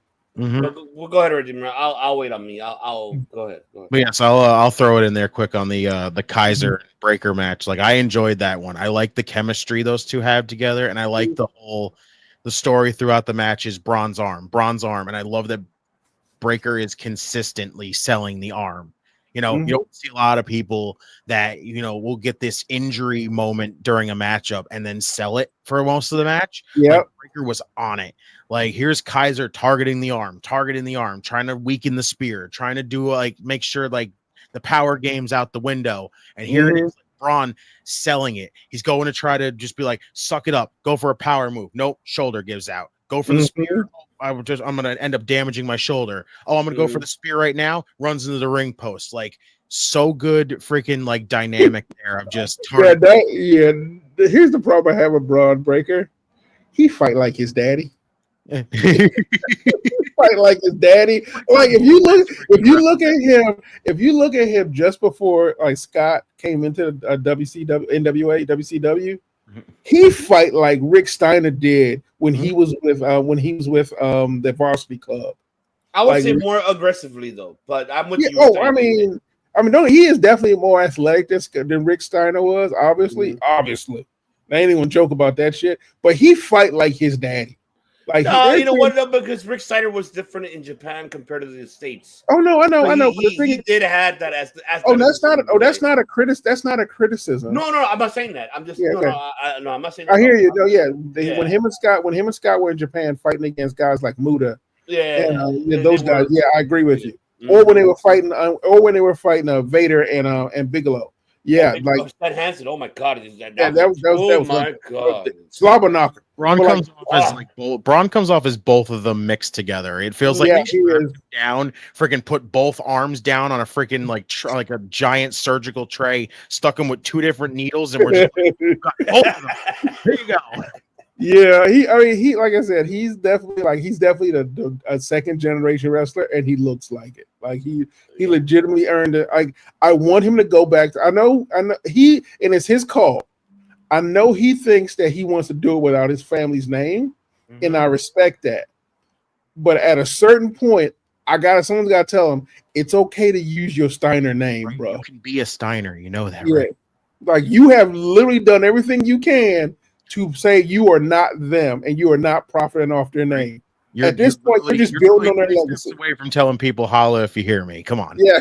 You already did. He already did Steiner man. Shit. Right? Come on. Come on. But go ahead, Redeemer. I apologize. But yeah, the big thing that on Raw that I love is the Punk Seth stuff. Again, the way they come off as just making you feel like, yeah, they really do hate each other. Like, even if they do like legitimately hate each other, they do a really good job at telling you even more. Like, I'm literally convinced these guys like would literally like attempted murder each other right now. That's how much they hate each other. But like, I love the whole thing with Seth and Drew. One of my favorite things. Rick Steiner's final form. It's like a Dragon Ball Z. Exactly. Go. I love it. If there's a clip, if someone does a clip of him going through his Super Saiyan change into it, I'm like, shit. Please, somebody make that a video, please. I need to know. I need to know Rick's. I need to know like Braun Breaker's whole form changes. It'd be amazing. But yeah, I love the interaction between Seth and Drew backstage, where it's like, oh yeah, Jay's my friend, Sammy's my friend, but you're not. And I'm just like, yeah, but Seth. You guys are on the same exact plane. You guys kind of have the same common goal here. You don't like CM Punk, A. You don't like the bloodline, B. Guess what? You guys have common ground here to be like, fuck those guys. Again, you are targeting Punk for basically, not only just for pure and utter hatred, but the fact that he aligned himself with Roman Reigns. You also now have other people who are freaking who have realigned themselves with Roman Reigns at this point. This is the part where I'm going to tell you right now, I still think, like I said earlier, I think Drew, what he said at Saturday night's main event is going to play into Netflix big time with that Roman solo match. Of course he is. I agree. Yeah, 100%. I think you're right. I think, but again, I think, but you gotta admit that's a really long play right there, and a whole lot of move sets to pretty much make that shit happen. Because right now you're like, why don't you just join up with Seth? You're going to anyway. Why are you dicking around with it? Just do it anyway. Right. But again, I am going to enjoy the fact where like all of a sudden Seth screws over Jay and Sammy with Drew. Like that's what I'm going to enjoy. Like I'm gonna enjoy that story right there. Going, oh, Seth done did it again. Yeah, he done turned on a faction. He done turned on one show where you can get him and Drew on the same page, and then down the line where they interact with Kevin Owens, who's also freaking, where everyone's just like, they're all right. These guys are literally, they'll come out there and they'll tell you, yeah, we're supposed to be the bad guys, but guess who's out there spitting all the truths right now? KO's out there telling you all the truths. Drew McIntyre's out there telling you all the truths. Seth's out there telling you all the truths. Guess what? Those three interact with each other. Guess what? You ain't fucking with that. That's a hell of all right, I want to. Can you answer this question from FM, because it's a really good one? Are the exchanges between Punk and Rollins as good or better than Punk and MJF? I mean, a lot of people would say, what? Punk and MJFs are going to be better because they were more unfiltered, like they have freaking boundaries with each other.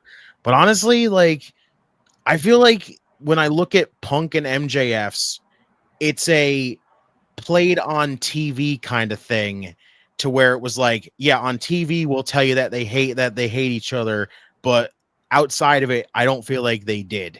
I look at Rollins, and those two look like not only do they hate each other inside the business, but outside the business. Honestly, I would kind of more give the edge to Punk and Rollins as kind of like promos, like exchanges, because literally, look how many times Seth has literally gone out there and basically just been like, I want to fight you.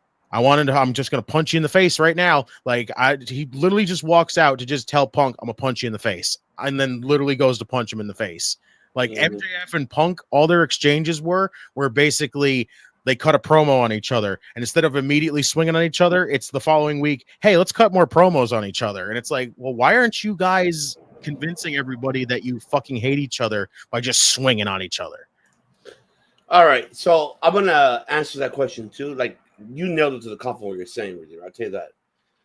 This is the way I see this one. Because I was going to save that when we get to Netflix, but fucking might as well just bring it up.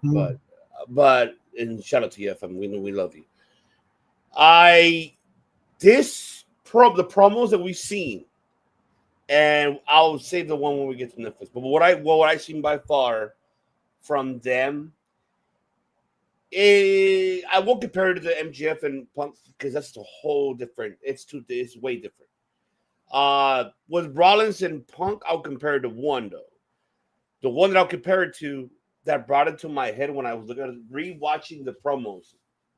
I'm Raw, and then it was prior, not the one on Netflix because that Netflix promo, at the headquarters. I'm gonna talk about that. I'm really more just about what happened on Monday and prior. Mm-hmm. It reminds me a little bit, and obviously it's a different scenario, of course. It's like how Cena went up to Roman at No Mercy, the same thing. I could do this part-time better than you could do this full-time. So when he told that to Roman, it's almost like Rollins telling you, "Oh, look what I build, and where the fuck you been at?" So Okay, you get me. So I'm looking at it in that way. So it's like I like it because they're going through. They're going deep into it. Mm-hmm. We outside of it, we know that, and I've seen, and I really analyzed to watch everybody, like both of their interviews about each other. And I got to understand now. I understood kind of why, because all the questions, all the answers from the same questions were the same, but different telling. At the end of the day, Punk was good friends with this man, but he did not really tell. He went hiatus to everybody, silenced his phone, say "fuck off," and didn't want to talk to anybody. That's what he wanted to do, and so yeah, this man was butthurt because he not only that I want to say he idolized him. He saw him as like, hey, you can help me out. You're out there, man. You're awesome. But you turned down on me. You kind of like fucked me over. Kind of say fuck you. Me telling you, hey, how are you? Everything okay? Instead of saying, all right, hey, I don't want to talk about it. You didn't respond at all. So he took it more. Rollins took it more like, what did I do? Fuck you too, then type of way. And that's why he pretty much buried Punk throughout his career. Mm-hmm. And Punk and the otherwise admitted his failure, that he isolated himself from the community, from that community and that side, because he didn't want no issues. Okay. And so, but I get it that they took that story and they're going with this. I like it. I don't see nothing wrong with it. I like it. But that's what this story reminds me of that I would compare it to. Is the Cena and Roman No Mercy, heading into No Mercy. You remember that. He did bury the fuck out of Roman that quick. Roman choked on his promo. Yeah. But in reality, if we be realistic here, it is the truth. Cena This did really say here though, the why Seth and Punk on Raw and not a PLE. Honestly, I think it's just the start of something. Honestly, I'm gonna say this. I think we're getting a trio. I think we're getting another trifecta out of Punk. Okay. So here's my thing. I actually think those two are fair comparisons, honestly. The difference is that Punk and MJF were literally what I call the one and done storyline. Because the truth of the matter is that even though it was a very short run, it was solid. It was definitely well done. The difference between Punk and Rollins is they have actual history. Yep. And I realized that you can argue that Punk and MJF don't really have history beyond the fact that MJF was just a fan of Punk. Right. But truth be told, that's the thing. MJF was a fan of Punk, and MJF called him an old man who was pretty much pointless. Yeah. Literally called him a loser. Rollins, the difference with him is that he was a fan of Punk, but Punk screwed him over, or quote unquote kind of blew him off and treated him like shit. Yeah. So you can make those two comparisons. I think the thing is that I think MJF and Punk had the better exchange because, like you said, it wasn't regular television and there were a lot reins left in them, a lot more reins taken off, at least taken off of them. But with Punk and Rollins, because they have that history, it edges it out slightly because, like you said, they genuinely dislike each other. And they have genuinely disliked each other for double-digit years. Yeah. This is not a one and done thing. It was literally like MJF and Punk did a sort of a concentrated in a small time period of disliking each other. Punk have been living on that shit Punk and Rollins been living on that shit for decades. Right. So I think it's a fair exception, but I think in the end, I do think Punk and Rollins edges it out because they have more history and their well is a lot deeper for them to pull on. Because let's face it, truth of the matter is this fight should have happened a lot sooner and should have been at WrestleMania. Yes. But Seth got hurt and then Punk got hurt. But because they dislike each other so much, the storyline still works after what? Almost 6 months, 9 months? Yeah. They even had Drew in there who was like a block for it. Lennox. My man, Lennox. We'll talk about it right now, Lennox. Don't worry about it. I got you right now, brother. Drew was literally kind of like the stopgap. And Drew and Punk had such a great rivalry. You're like, okay, cool. And then Seth came into play, and they're starting to develop that great rivalry back that they had before both of them got hurt. Okay. So I think the history works a long way, but I think it's the fact that they were able to like kind of stretch out those storylines to let both guys heal up, and it doesn't feel anticlimactic when they finally start slapping. I agree it should be a PLE, but I think timing wise, having them fight day one on Netflix does much better for them. I'll save myself. We'll get to Netflix in that one. Yeah, I'll answer that. But yeah, go ahead and finish with Raw, and then it. I guess we'll skip SmackDown and we'll go into the Netflix one. Yeah, because really, like other than that, like I said, the Punk and Rollins stuff easily my favorite stuff on the show. Like I said, I think this is going to lead to so much more. Like I said, you have so many chances to do these across both shows kind of situations where again you have these. Again, you have so many different people that are on the same like standing ground right now with each other, where it's like KO and Drew and Seth, they all have the same common ground right now. I mean, while you got Cody and Punk and Jay and Sammy and Jimmy and Roman, like they're all kind of on their own like certain like plane right now. So honestly, like I said, it's probably the best stuff right now that's kind of like feels like it really leads Raw into like that really good territory. Because honestly, like I thought this show was like really good this week. But overall, like I just think mostly it's the Seth and Punk stuff that really boosts that show to such a high liking. Because it's just such a good story. Because again, Punk and Seth have this, just pure and utter hatred for each other in like so many different ways that it's like it tells such an amazing story that it progresses on TV and it just makes the show so much better. All right. Okay, so I guess any final thoughts, Redeemer? Especially, you know what, Redeemer? You forgot to answer one question. So one right next to you, right there. That's 0. Oh, I'm so pumped if it's Penta. I'm gonna tell you right now, if it is legit Penta, I am happy for him 1,000,000% that, not only is he... Is it indubitably 100%? Yeah, indubitably, indeed.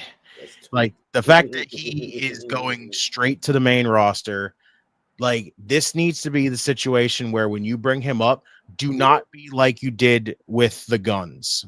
Do not be like you did with them. Do not freaking not, like...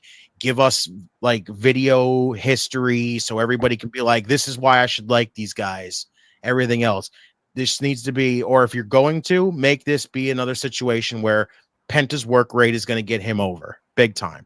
And it's going to be huge. And again, I'm happy for him being the fact that he's not going to sit and wait while his brother is being held hostage, which I like that. It's not going to be that whole thing where it's going to be like, I'm going to sit out and wait while I wait for him. No, it's get fucking Penta on TV so everybody can get used to him. So that way Phoenix does get there. Guess what?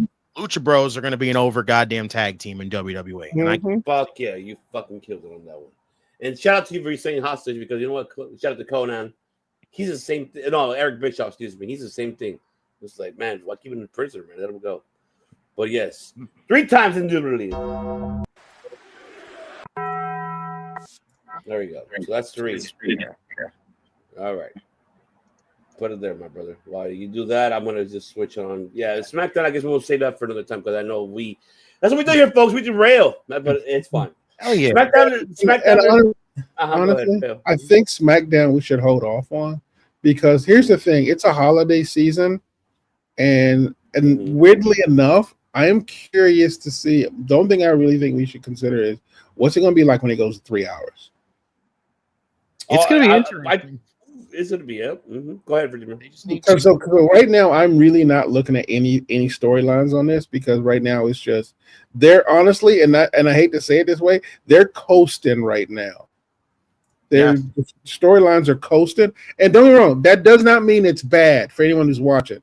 Right, they're just maintaining a good show, but there's not any forward momentum in the storylines, really.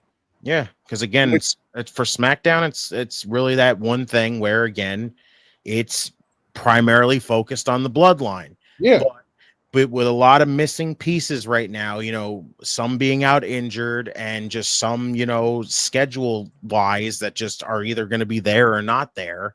Yeah, so I mean, it doesn't happen a lot, but when we do, it happens. You know, and that's what really helps the show. Yeah, so I'm pretty good just kind of letting that float on its own for right now because what is it, 3 weeks away, and then it becomes a thing, right? And like you said, most of them are on vacation anyway, so shit, let them. All right, so let's kick it off. But your Raw on Netflix is going to be the big question. It's going to be wild. Yeah. I like the presentation. I enjoyed that it was on social media on X.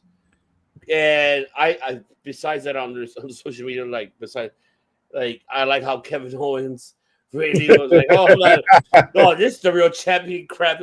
Using that tape, yes, he still took it and really go and fucking put his fucking picture of Cody's. Dude, he is that is Austin 2.0. That is legitimately Austin 2.0. I'm not hating. I'm loving everything of it. Oh no, yeah, so am I. I'm with you. My one main concern though is the reaction that crowd gave him, because I saw the clip of him cutting that promo. The crowd was really behind KO, so it already tells me right now they're turning on Cody. Because you said it yourself. You said it yourself. KO's not wrong. That's right. He's not wrong. Yeah, that's the problem. It's like he's what I have. I call the Killmonger problem. First of all, now was Killmonger wrong? No. Was his execution terrible? Yes. But in the end, Killmonger was right, but he was still a bad guy. But the thing is, Kevin Owens was not wrong. The only problem is he need to stop power driving small package power driving people, and he might get his point across. I know, but I love it though. I mean, it's an interesting debate tactic, but Kevin, I don't think you're gonna get over with that as a winner of the debate if they unconscious after you start talking to them. Oh no, there's gonna be a debate on this subject here. Not you. I meant Kevin. I meant Kevin's. Yeah. No, I know, but I'm gonna bring a debate here on this. Okay, so we did see that, right? What happened there? We saw, of course, Paul Heyman. It's not about you. It's not about me. It's not. It's about who is the real true champion. Yeah, Chief. Okay, cool. I get that. Logan Paul's officially now signed. We already knew he bullshitted that he was not gonna retire. Of course, he's gonna come back. And for him to bring a Mike Tyson situation, okay, I get it. Blah blah. I'm not. And then Gunther response. We're seeing, Justin called it. He called it about 2 weeks ago about him turning face, and it looks like we're heading that direction. It looks like it is. And so you called the Redeemer sound. You called that one though. But you know what the problem is going to be, right? He is such a hated person. He would literally need to lick the sweat off the Pope's balls for people to think he was a good person. Why is he going to lick the sweat off the Pope's balls? You lucky. What the hell? Man, Gunther, I really love you. Make sure you get all that sweat off there. Oh God! Like he's not a likable character. He's not a likable person. No, but I don't see him as a face for long. No, I'm with you. That one I am with you. I don't know how long will last, but it's fucking good. You fucking got me on that one. Oh God. That was the most unexpected description I've ever heard. Freaking turn man babyface. The one thing with Gunther though, if he goes back to that rhythm style that he had as a face in PWG, because I was there. I saw that man. Yeah. You see that, baby? You know what I'm talking about. You know what I'm talking about. Yeah. That was actually a fun Gunther, and I don't know if I want fun Gunther. But it will be to see even Edwards like, damn, Phil. Damn. It's just like, I think it'd just be more like, I know I get you. Like, fuck, it's tough. You know what? I can't even respond to him because fuck, you got me. No, I think you're right. No, here's the thing with Gunther. I loved him as a villain. Like as a heel, he was still one of my favorites because my favorite joke was he like a Cobra villain. Like he like a Cobra villain. But the problem I have is that making him a face, I think, waters him down a little too much, and a lot of his moves he can't do as a face. I mean, he can still do his chops. He can still do his chops, but like there's a certain energy, and I prefer him as a tweener. Like I like him as a tweener more than anything else. I do not want him to be a full face because all due respect to Gunther, I'm not going to say he can't do it because we saw him in PWG where he was a good guy and he was not. And I don't mean, but he was still beating the shit out of you though. Yeah, he was. Like, I was there. Like, you know how loud that chop is in that fucking little arena, Reseda? Fucking loud. It's not that I don't think he can't do it because, like you said, in PWG we saw you can see clips of him as a face, but I think I have more fun with him as a heel. He can dance, by the way. I just wanted to say that. Oh, I remember a video of his wedding. General. Exactly. Well, but I think fair enough. But I think there are so few single heels that are over at WWE right now. I like him being as a heel, honestly. But and I apologize very quick, just so you continue, and I don't want to stop. Yeah. Just to add on what you're saying, you're right.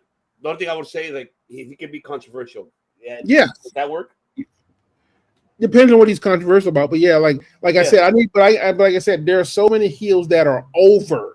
Like I mean, there are a bunch. Like you said, you got a bunch of them. Like you got like you got Escobar and the rest of those guys who are like, yeah, they're heels. You got Nakamura also over. But truth be told, Gunther is like white hot over when he was a heel, and like people were scared of him. Like you were genuinely scared of him as like the number one heel that everyone has to come up to. And I guess I think I would miss that because I don't know who would replace him. You're right about that. That's a really good question. That is true, honestly. That's a good question. But the problem is that if he like right, and the thing is though, they're kind of pushing him towards face because they broke up him and Ludwig Kaiser. I don't think they broke him up. They didn't necessarily break him up, but he did send him off to go fight crime without him, basically. But he's right though. Oh no, he's right. No, but I don't know if that can still maintain because right now Ludwig does not need him, and if you want Ludwig to be a main stage player, he can't walk around holding Gunther's coat. Like he can't be that guy who takes the coat off of Gunther. It's like, listen, Kaiser, you want to be good? No, you want to be like doing your own thing, but you got to stop twirling that coat. Exactly. like it's like you want like. Imagine if Ludwig won the IC title and he's with Gunther and all he does is like does a little swing coat thing. You want your IC title champ doing that? Yeah, it doesn't really make the IC champion look. No, it does not. So I'm not saying they officially broke up, but I think it's safe to say they have been separated. Yeah, I feel like it's the best way to do it because we want to take Ludwig more of a serious. I think. Yeah, I mean, you guys can agree with me on this. I think we both talked about it when it was at Survivor Series War. After when we recap War Games, we preached him because he did a great job in that triple threat match. Yeah, he did. So and I mean, like you said, Ludwig is an underrated fucking talent. Yep, he was amazing in NXT, and honestly, I have been annoyed with the fact that he does not wrestle more.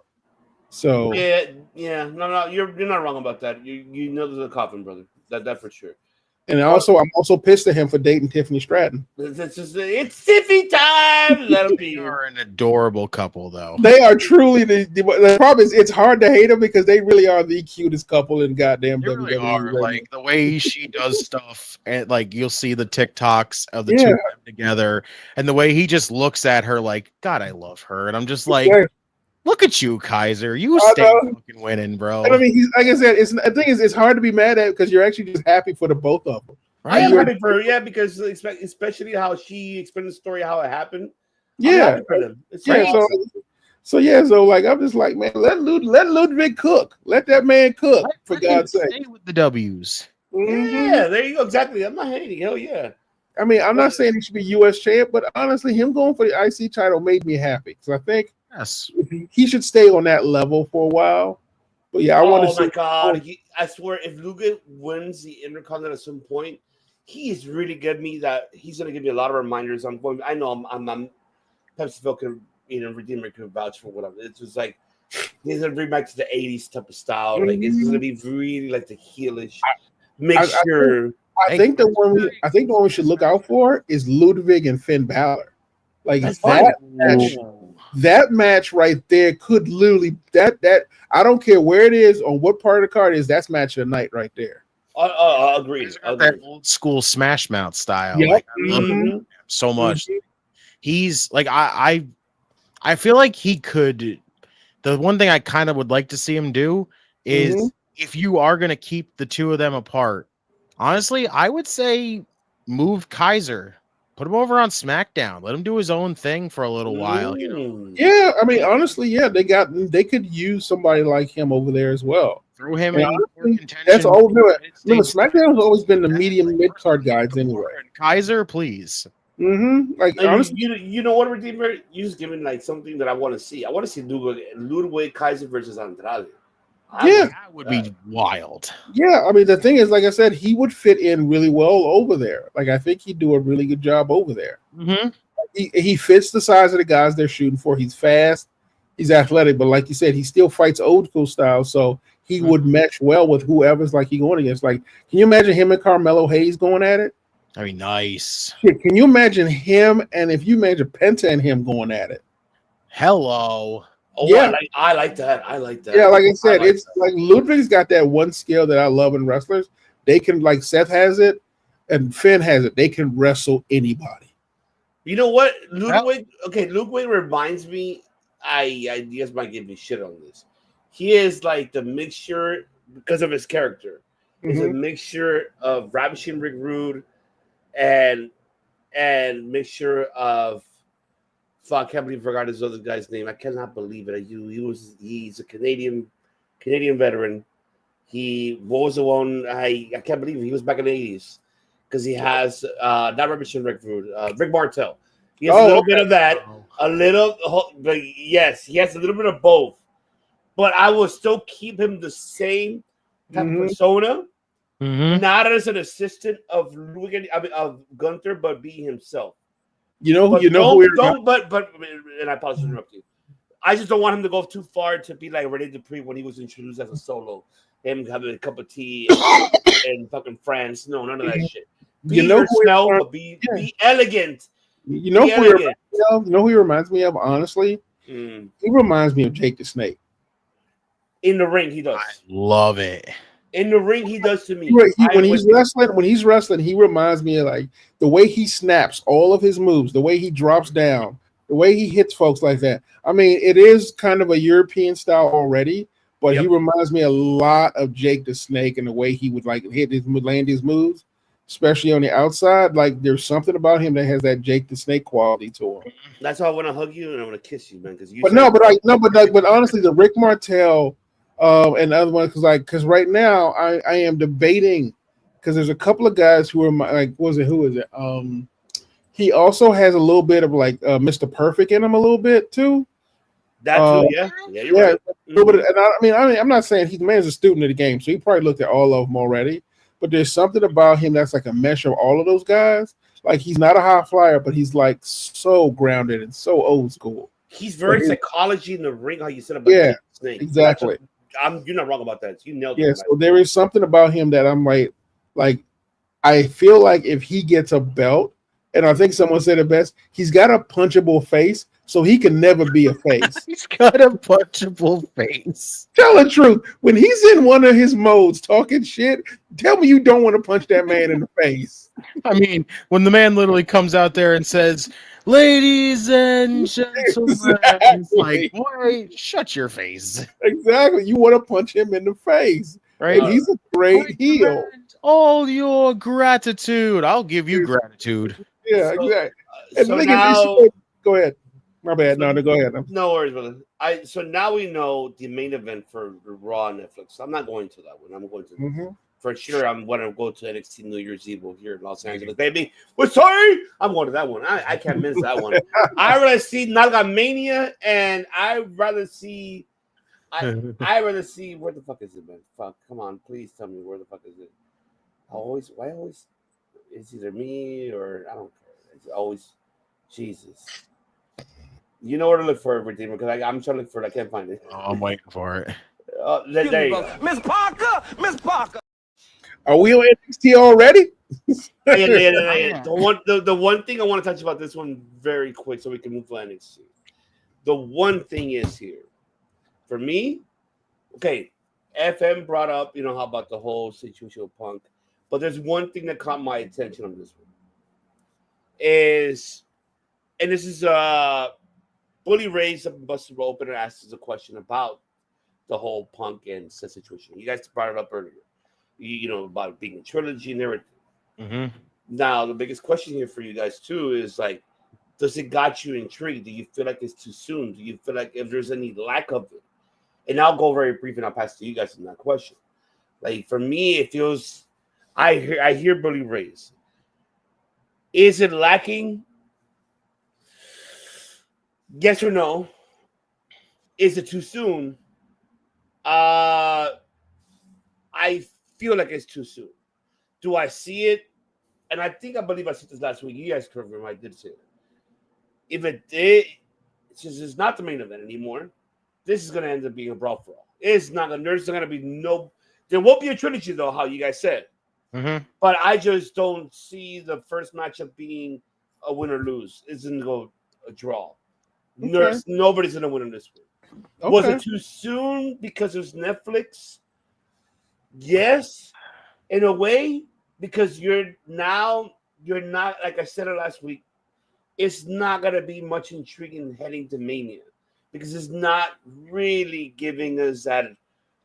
Yes, you're right what you said earlier, though, Phil, about because there was a delay because of what happened with Bronson Reed. Mm-hmm. He got hurt, and it was, and I knew it was going to happen. That since they got to speed it up because Bronson got hurt, I guarantee you it would have been more of a tease if Bronson and Seth would have been a trilogy without him being hurting, and Punk would be the one costing the last matchup for the story would have developed. It doesn't have to happen here on Monday Night Raw on Netflix. But now that so that's plan A gone. Plan B is now we have to kind of rush this. So okay, rush it, but make sure don't bury it heading into Mania because by the time we head into Mania, then we're not gonna be invested in it anymore. And I just hope that they don't implement a title. Does not need a title. And it could be a trilogy. And I think the best way this story can be told, I think Justin said this last week or week before. You correct me if I'm wrong, Redeemer. You said that either one of them eliminate each other to Royal Rumble, cost each other that shit, and that's how you start that shit.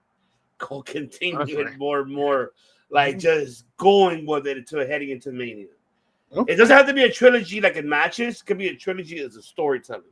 Mm-hmm. I just feel like part one is gonna be on Raw. It's not gonna happen. No win or lose. I think it's gonna be the double disqualification. They're gonna beat the shit out of each other. That was it.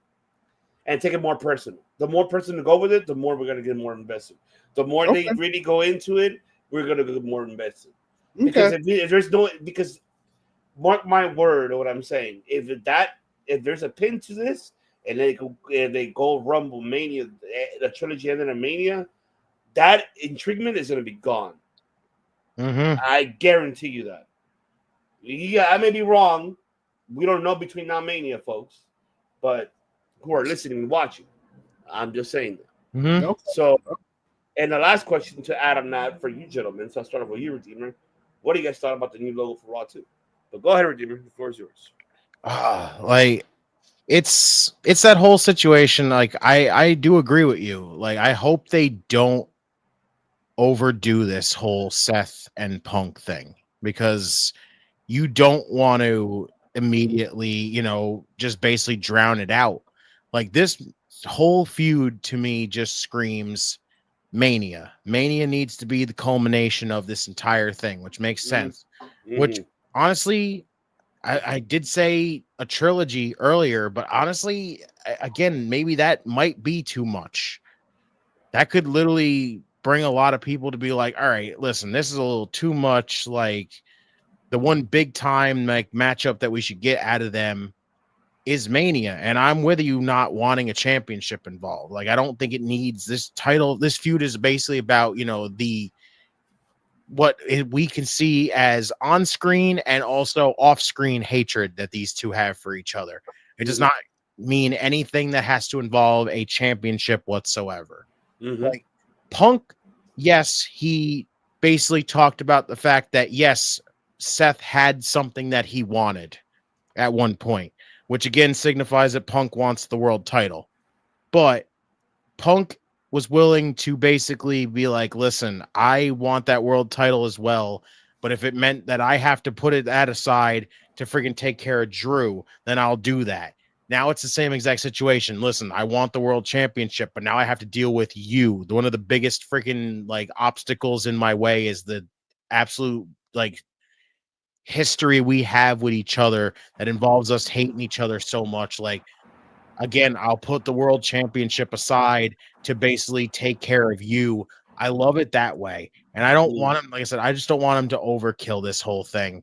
I am slightly disappointed that it's on Netflix. Like, again, that feels like we're going to, again, push it too much. And I feel like now we're open to that. And I'm just, I hope they don't really kill it, because so I don't know. I'm iffy with this being on Netflix, simply off of the fact that I don't know really how you can play off, a double DQ or a double count out. Like, this would literally have to basically, I would say it would have to just be a tease for it, and then you just do like you did with Randy and KO. Honestly, just have them brawl again to the point where the match never happens. Okay. Yes, people would get pissed off about it and everything else, but honestly, if you want to save this and you want to make it be like, this is your big Mania match right here for Seth and for Punk, and that's how you do it. You have to just basically keep drawing it out, do what you need to do, start having these two do their own thing for a little while, but make sure, be like, listen, they still have each other in their sights right now. Like, Seth fucks him over, he fucks him over kind of shit. But just again, you just can't overdo it, which is really tough, because how do you not overdo it at this point? Okay. So I wish them best of luck with it. Okay. So I thought about it. The interesting thing about it is that this match should have happened sooner. We all agree, but like we said, we mentioned the injuries and whatever, the distractions. At this point in time, them disliking each other doesn't come off as anything more than what I like to refer to as mean girl shit. Truth be told, at the same point now, what I do enjoy is their animosity is just existing, but their animosity is being fueled by the fact that it's being under the layer of Roman Reigns and the bloodline storylines. So now everyone, but when Bully Ray said it feels empty, they're right, because truth be told, they didn't have a reason to fight. The fact that Punk, someone who he disliked already for quote unquote being a douche, is running with the guy he hates more than anything in the world already, it adds fuel to that. So I like the fact that there will be a quote unquote mini fight on regular television, but their rival does not have to end at 2 more after that, because it'll bleed into this new faction that Seth is forming with eventually obviously KO and Drew, and then Punk on the other side. So if you can stretch that out between those two factions in that way, where it's like Seth still hates Punk, but it's because he's also part of the bloodline. It's like the undercurrent of the secondary story for why they dislike each other. Mm-hmm. You can't stretch that out to a Mania or even SummerSlam. Yeah, agreed. True, but so you do get multiple incursions, multiple variations on it, and definitely a bunch of tag team matches with both of them on the opposite sides. So I agree with Bubba. It does feel like there's something missing, but I think it's because they're trying to incorporate it into the bloodline storyline. Because let's face it, both those dudes got sucked into it already. Mm-hmm. Remember, Sammy went to Seth first, and he was like, "Fuck you," and then he goes to Seth's greatest enemy and asked him to do it. And like, even though he said, I respect Sammy and Jay, they're still on the wrong side of this entire situation. Yeah, agreed. Absolutely. So, I think that can we say like it's really the more concern is how it's really like what I said earlier. It's really more the concern of how this is going to be intriguing towards the end, towards heading to Mania. I feel like in a way, because I mean, you said it right, Phil. Like, and you said too, like it's flat, right? But then again, it's scary for it to start now because then that anticipation that Punk would like to have at Mania, and correct me if I'm wrong too, gentlemen. But I this is my opinion. I don't know, or even I don't even know myself. Like we don't know if this could be a main event for night one. It could be. It's just depending how you build it. I mean, that's just how I feel. I feel like this is a teaser. I feel like this is a teaser. Like I don't think this is a real match, but I do think if you want to get some big numbers for Raw for Netflix, this is the way you do it. But this is a teaser. Yeah. I don't think it's going to be like it's. And I'm with you, Redeemer. I don't think it's one and done, and then we're officially done, or even does it lead to like just straight 3 matches? Period. Yeah, I think it goes to that. Then the fallout somehow wraps into the bloodline storyline because, like you said, it should be cross brand as well. So that would mean that they go to SmackDown a little bit as well. So I think, on the one hand, Bubba is right; it's flat, but I think they're basically trying to. First of all, take care of the fact that the bloodline storyline is almost at its end. It's almost at its end. So they keep that going for a little bit. We get a new take on the Seth Rollins and Punk storyline.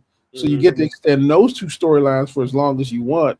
Because at that point, it's no longer solo intermix. It's literally Roman Reigns and his faction of legitimate, even though they're technically on the faces, the other side is like, no, you people are terrible, and I can't let you win. So I'm curious about how they stretch it out that way because, they already, like I said, they've already started to incorporate Drew into it. And I mean, right now, let's face it, Drew's fighting Punk. By all accounts, he's already had his beef with Punk taken care of. So, and even Seth gave him shit talking about, I'm going to do what you couldn't do. Yeah. Right. So so I think they're planning on incorporating that storyline, Drew's storyline with Punk, all of it into the bloodline to keep stretching that one out a little bit more. Yeah, no, like I said, like you just said before, like involving the bloodline story. I'm telling you, this has to lead to Drew fucking over Roman during that solo match. Yeah, I like that. I love that. Exactly. It just makes so much sense. Again, why the freaking hell would Drew say 1 down, 4 to go? You tell me right now that that right there just screams he is targeting the entire OG bloodline Survivor Series team right now. Because remember, taking out Jay to an extent. He hasn't really fully taken out Jay, but he's taken out Jay. He just Sammy to the point where now Sammy's not involved in it. So now at this point, Jimmy's already been attacked now as well by Drew. So that's basically Punk again. And Roman Reigns. What's the biggest way to not only freaking officially say, hey, Roman's gonna freaking lose everything and be like, hey, he's about to lose his tribal chief position? Drew McIntyre is the cause of that. Yeah. I mean, like I said, it's a brilliant way to keep both storylines going. And let's face it, Seth Rollins and Punk is a finite storyline that eventually would have gotten boring. Because let's face it, it would have, but like wrapped it in this way, it's at least giving Drew multiple avenues of pretty much being an asshole. Yeah. God bless. God bless him. There you go. Well, you know what? It was God bless. Is this man is up next to talk about it.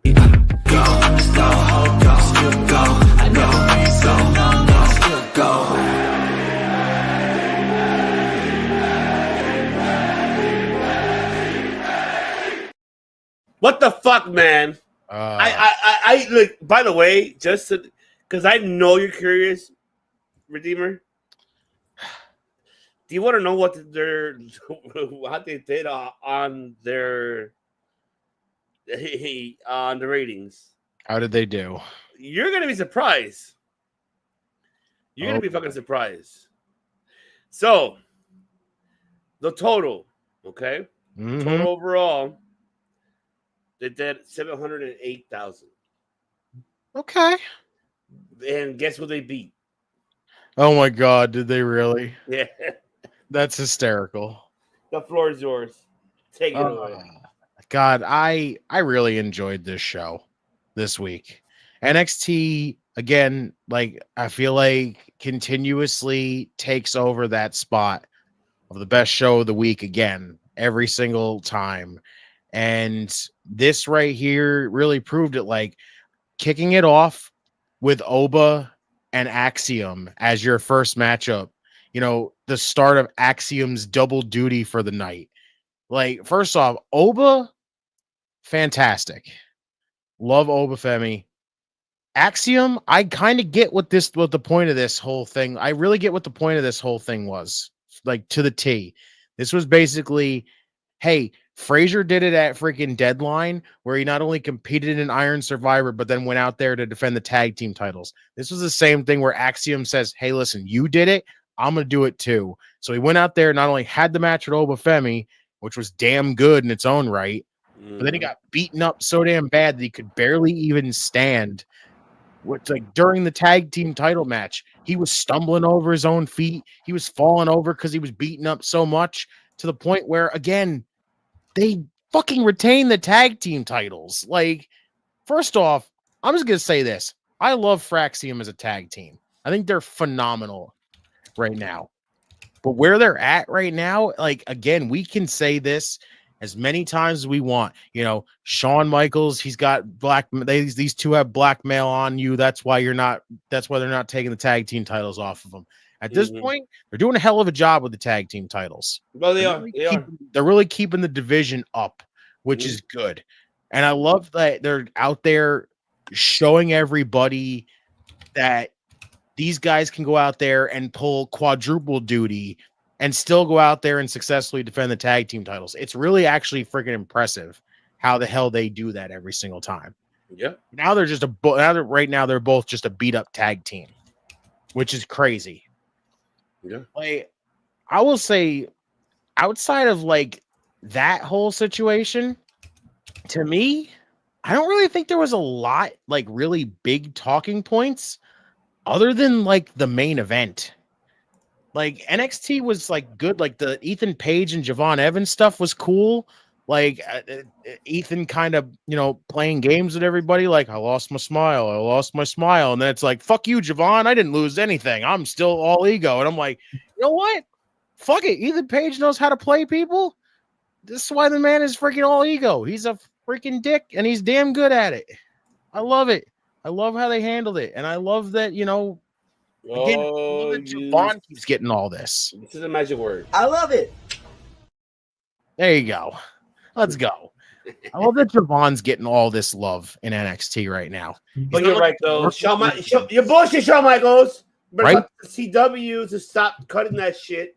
Oh, I can't wait to talk about that. Oh, yeah, go ahead. Break down. I'm just going to jump right to the main event because that is like the biggest talking point of the thing. I will say this. The Eddie Thorpe and Trick Williams match was very, very good. It was. All the way up to the ending. And Trick Williams match was very, very good. It was awesome leading up to it. And then as soon as you got to the ending, I looked at it and go, okay, what the hell are we doing here? Like, we literally went through this whole spiel of Eddie Thorpe is really freaking smart for doing what he did. And I'm looking at that, I go, okay, I understand where people are coming from this. Eddie's out there, he took himself out of a situation where he was a multi-man match, his odds of winning the match are like incredibly low. I get it. Fine. I will settle on that whole situation. He weaseled himself into a singles match to where he got the championship match. Cool. And then he eventually reveals, that he's the one who did it himself. Okay. I understand this. Now we're at a situation where I'm looking at this and going, how smart is this now, looking at it? This man went out there to take himself out of a multi-man match to get a singles match to get himself put back in a freaking multi-man match. Mm-hmm. Now I'm looking at it and going, it doesn't really feel as much as a smart decision as this man really thought it was at this point. I think you're right. I think that was the point, though. Yeah, it's weird now. Like, now I'm just looking at it and going, it's at the point where, again, you can say it was a smart decision, but now it doesn't feel like anything. Now it just feels like the man basically, it just feels like it's kind of come down to the point where now it's Eddie against Shawn Michaels at this point. Like, literally, again, the fact that they cut that off again, another freaking situation of a big freaking angle that we did not get to see because they made you have to freaking transition to social media. I hate that crap. I hate it so much. Like, my first instinct right after the show is not go, hey, maybe I should just go check social media. Maybe I should just go see on Twitter. Maybe I should go see on Facebook. Like, no, it's not what I want to see. I want to see it on the show. Like, I don't know what it is. I just feel like WWE's timing on stuff has been off a lot lately because it just immediately goes to social media for the rest of it. Like, the really big stuff keeps happening off air. And that's the thing I'm just like kind of disappointed at, like the main part. But again, like, I'm just really disappointed on feeling like I wanted to give this Eddie thing a chance. And I'm looking at it going, okay, I get the whole, again, I feel like I get it, but I don't think it was a successful thing. And now I realize why I wasn't with it in the first place. It's just, again, it just felt so much more convoluted than it needed to be. And it still feels that way. It still feels like we went down this whole convoluted route. And now it's just basically the same exact freaking situation that Eddie's at minus 2 people now. He's in a 5-way match that had a chance to get him an opportunity at a title. He took himself out of it. He got himself a singles match. And now he's got himself in a triple threat match. Like, it's somewhere along the line, I feel like Shawn Michaels lost the route, and now he just doesn't know what the hell to do. And now he's in a situation where he's just going to have to just go with what he's got. And it's just really weird. But overall, I thought NXT as a whole, very, very good. Because even, like, I'll say this, I love what they did with Miss Parker. And you said the magic word. Yes. Oh, yeah. Baby, yeah. Miss Parker. I love that they're keeping after losing to Lola, she's still out there picking up wins, which is good for Miss Parker. And I love that we didn't just use Ren as let's just put her as the surprise person in the deadline in the Iron Survivor. Meanwhile, she's out there showing out like she was doing. But then she still keeps going out there and having these matches that are really damn good, and she's still showing out. So shouts to Ren Sinclair on that. But overall, get your Parker. Very, very, very strong show. I'll give him that. Miss Parker just don't know. I just don't know. And I know Logan. I mean, Redeemer's breaking it down for his brother. So, I mean. Yeah, it's overall, though, I still thought I really enjoyed NXT. It had a lot of really good positives in it.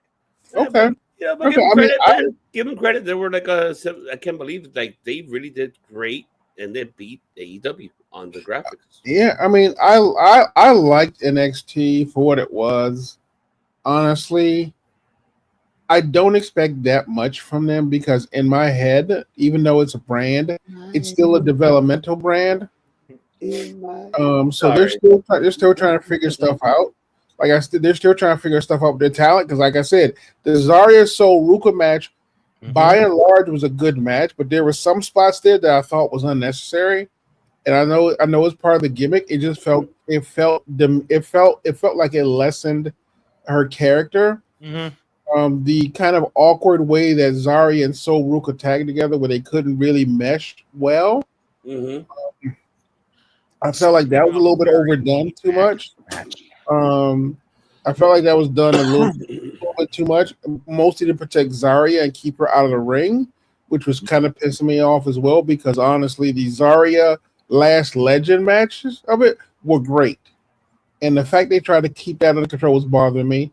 I always like Ethan Page. That's not even a question right there. Jay Parker was good. Ren Sinclair was good. I mean, but like I said, Fraxium, I do not know what to make of them, but they have the one thing I love.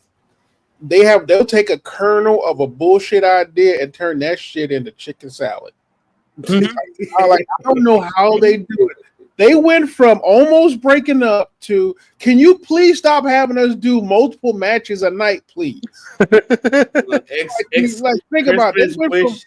Is a list of all naughty NXT girls. Respectfully. Yeah, exactly. But think about it. Think about it. Before, it was about Nathan Frazier having no self-control. Then it turned into a moment where it's like, they're in a tag team where it could cost them the belts, but they still retain. And now it's please stop putting us in matches we're not ready for. Like literally, so I'm like, they're doing a really good. It's a weird tag team combination, like not because those two are, but it's a weird way to run. It's a weird way to book your tag team. I'll wait till it's my turn, but go ahead. I'll wait. I mean, honestly, you wouldn't book that on the main roster. Like it would be unique how they do it, because they're just like, hey, we've been at odds and ends here as a tag team. Let's go out there and just get beat up together, like separately. We'll both just go in there together, like half-assed, like taped up, broken noses and everything, and we'll just go win matches together. And it's like, exactly. But it works for them because for some reason they sell the shit out of the fact that it's like, well, I guess that's what we are. I mean, I don't know. Because when Axiom said I booked myself in a match with Obafemi, and then Nathan Frazier goes, I was going to book us in a tag team match tonight. He goes, and then Nathan Frazier goes, well, don't worry. I'm pretty sure you got this, though. You know what, to be honest, you know what it kind of reminds me of, though, a little bit? Just a little bit. And I know I may be wrong. You guys can correct me on it. I'm just going a little bit. And God, please, people are listening, watching. I'm using these words professionally. I'm not talking about the personal style because we kind of like long time ago kind of like clarified that. This kind of more reminds me of a little bit of who's better than who. Exactly. And, but the names of what I was going to name, Pepsi Phil, is Benoit and Kurt Angle when they first team up on SmackDown. Yeah. To remind me of. You remember that? You guys remember that? Yes. That's what it reminds me of. It was a short run, but yeah, I did. Yeah. It was kind of the same. Like, I'm better than you. No, I'm better than you. Like, oh yeah, I can do this, I can do that. It was like it's almost the same, but obviously different storytelling and but it was the same. It was the same vibe. Yeah. So I think, it's an interesting way to book it, but I think it works. I mean, Last Legend of Jakara going to be on the main roster, if not now, at least in a week or so, though. That's why I love you, Lauren. Yeah, thank you, Lauren. So, but I'll wait till my turn. But go ahead, continue. But like I said, Javon Evans and Ethan Page was great. Obafemi, obviously. I like the main event. I thought it was good. I like the backstage stuff between y'all want to talk about terrible acting. Dion, what's his name? That motherfucker. Dion Lennox. Yeah, that motherfucker can't act worth a goddamn. You brought that shit up. I swear, like I was either waiting for Redeemer or you to bring it. Thank God you brought it up because I'm sorry. Like you want to talk about facial expressions and acting? That motherfucker don't even look like. What the hell are you talking about, bro? He literally does the thing I hate. He goes, I'm thinking. So what does he do? Put his head back, grabs his chin, because obviously we can't figure out he's thinking. Now, before y'all get on me, fucking word. No, you're preaching the word. He's not an actor, and I do accept that. But there are some acting cues they could have saved that motherfucker. Shit. And then that bullshit when his brother was like, "Oh, you gonna do this to me? I'm gonna go find Nikki." I'm like, I'm like, that's a choice, but all right, man. And he over there sitting there going, "Oh, I should have gone back and read my books." The fuck. Oh shit! Oh, that's why I love you because you fucking. What the fuck was that? I'm gonna go back to read my books. I'm pretty. Oh my god! I know. You need to keep your boy off in the key to lines. That's what you need to do. Yep. Yeah, I'm pretty sure you were. Hell to the no, to the no, no, no. Exactly.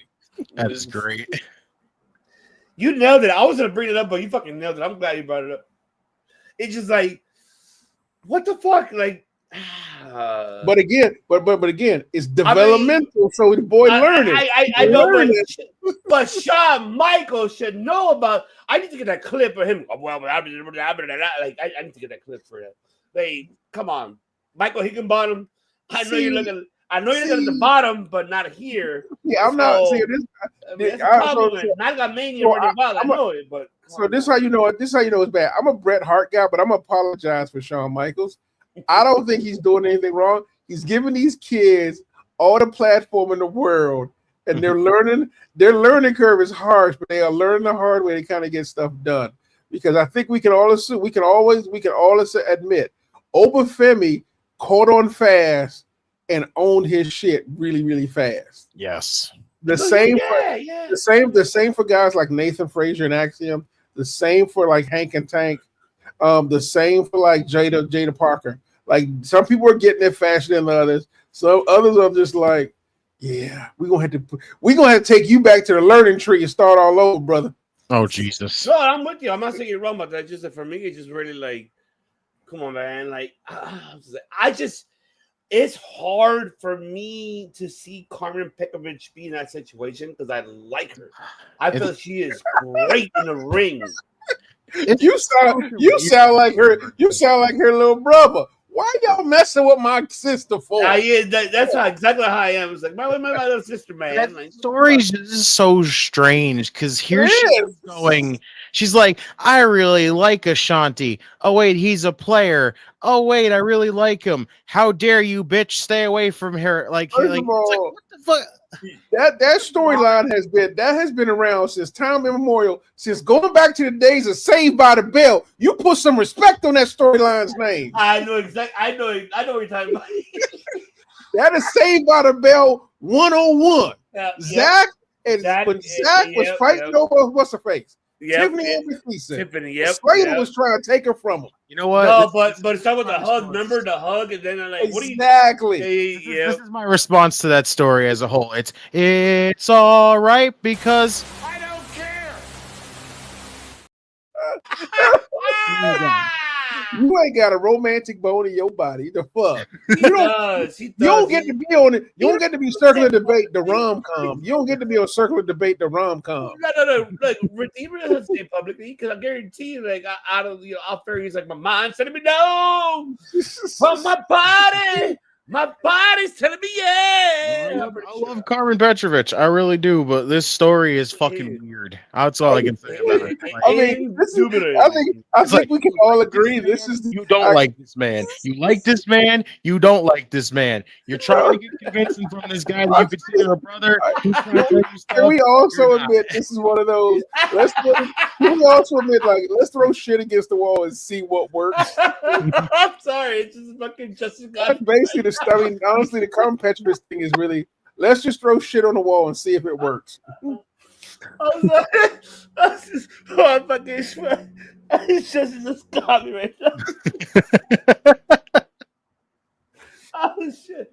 I was trying to be cussed. I'm sorry, folks. I'm sorry. Oh, Lord. Oh, Lord, like to damn cold what Pepsi Phil was saying. I mean, Lauren knows I'm not wrong. I'm not saying no, Phil, you're not wrong, bro. It's just like everybody has no perspectives on it. I'm just saying Zach and Slater fighting over Kelly. That's all I see. 8 o'clock Eastern, Kayla. Oh shit! Unreal. Okay, all right. And at this point, Lennox ain't Screech. Shit. Come on, leave Lennox out of this shit.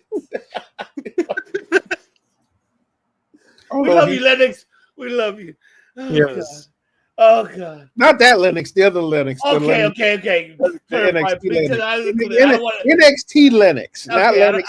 Not Lennox. Gone Lennox. Because Lennox will be commentating. What you say? Like what you talking about? Oh, you guys fucking got me on this. What the fuck? You got me sweating on this shit. We legitimately. All right, very brief. I mean, I guess you guys pretty much added everything. Mm-hmm. I mean, the only thing is just like, yeah, it's just come on, man. CW, you're bullshitting. Give this network, give this show 10 extra minutes every time.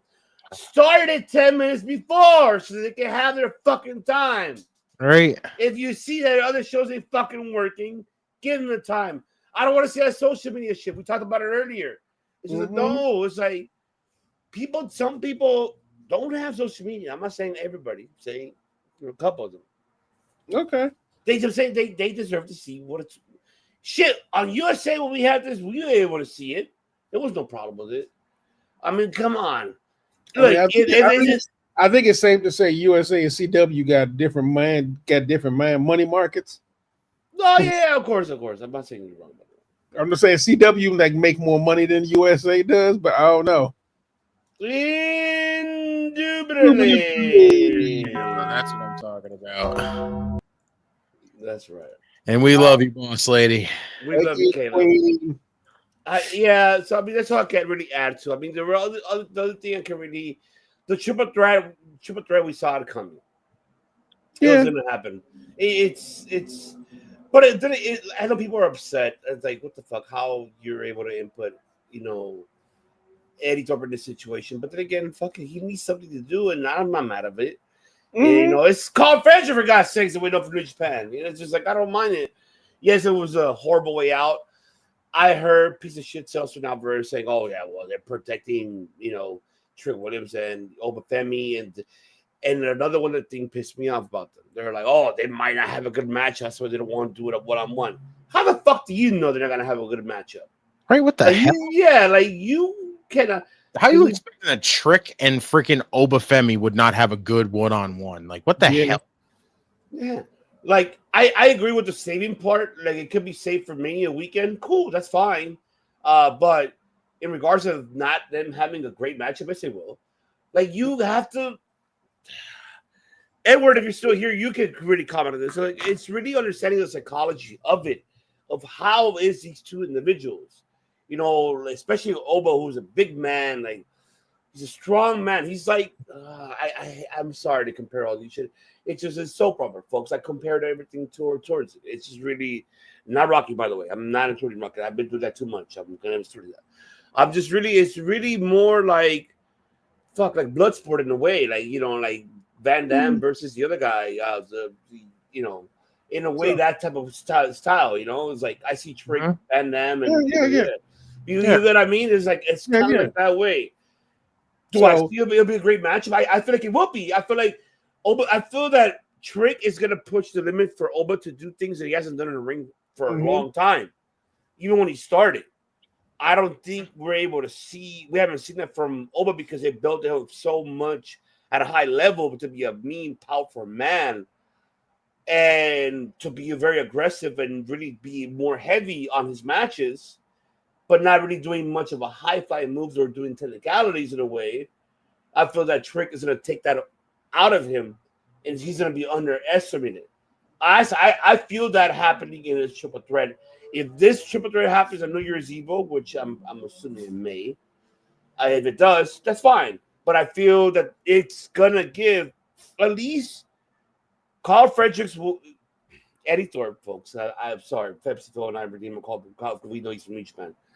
I feel he's gonna take out more of these two gentlemen doing those type of athletic moves in that triple threat in a way that we're able to finally see from Oba to get an understanding of who Oba is in the ring, not outside the ring. I'm talking about in the ring.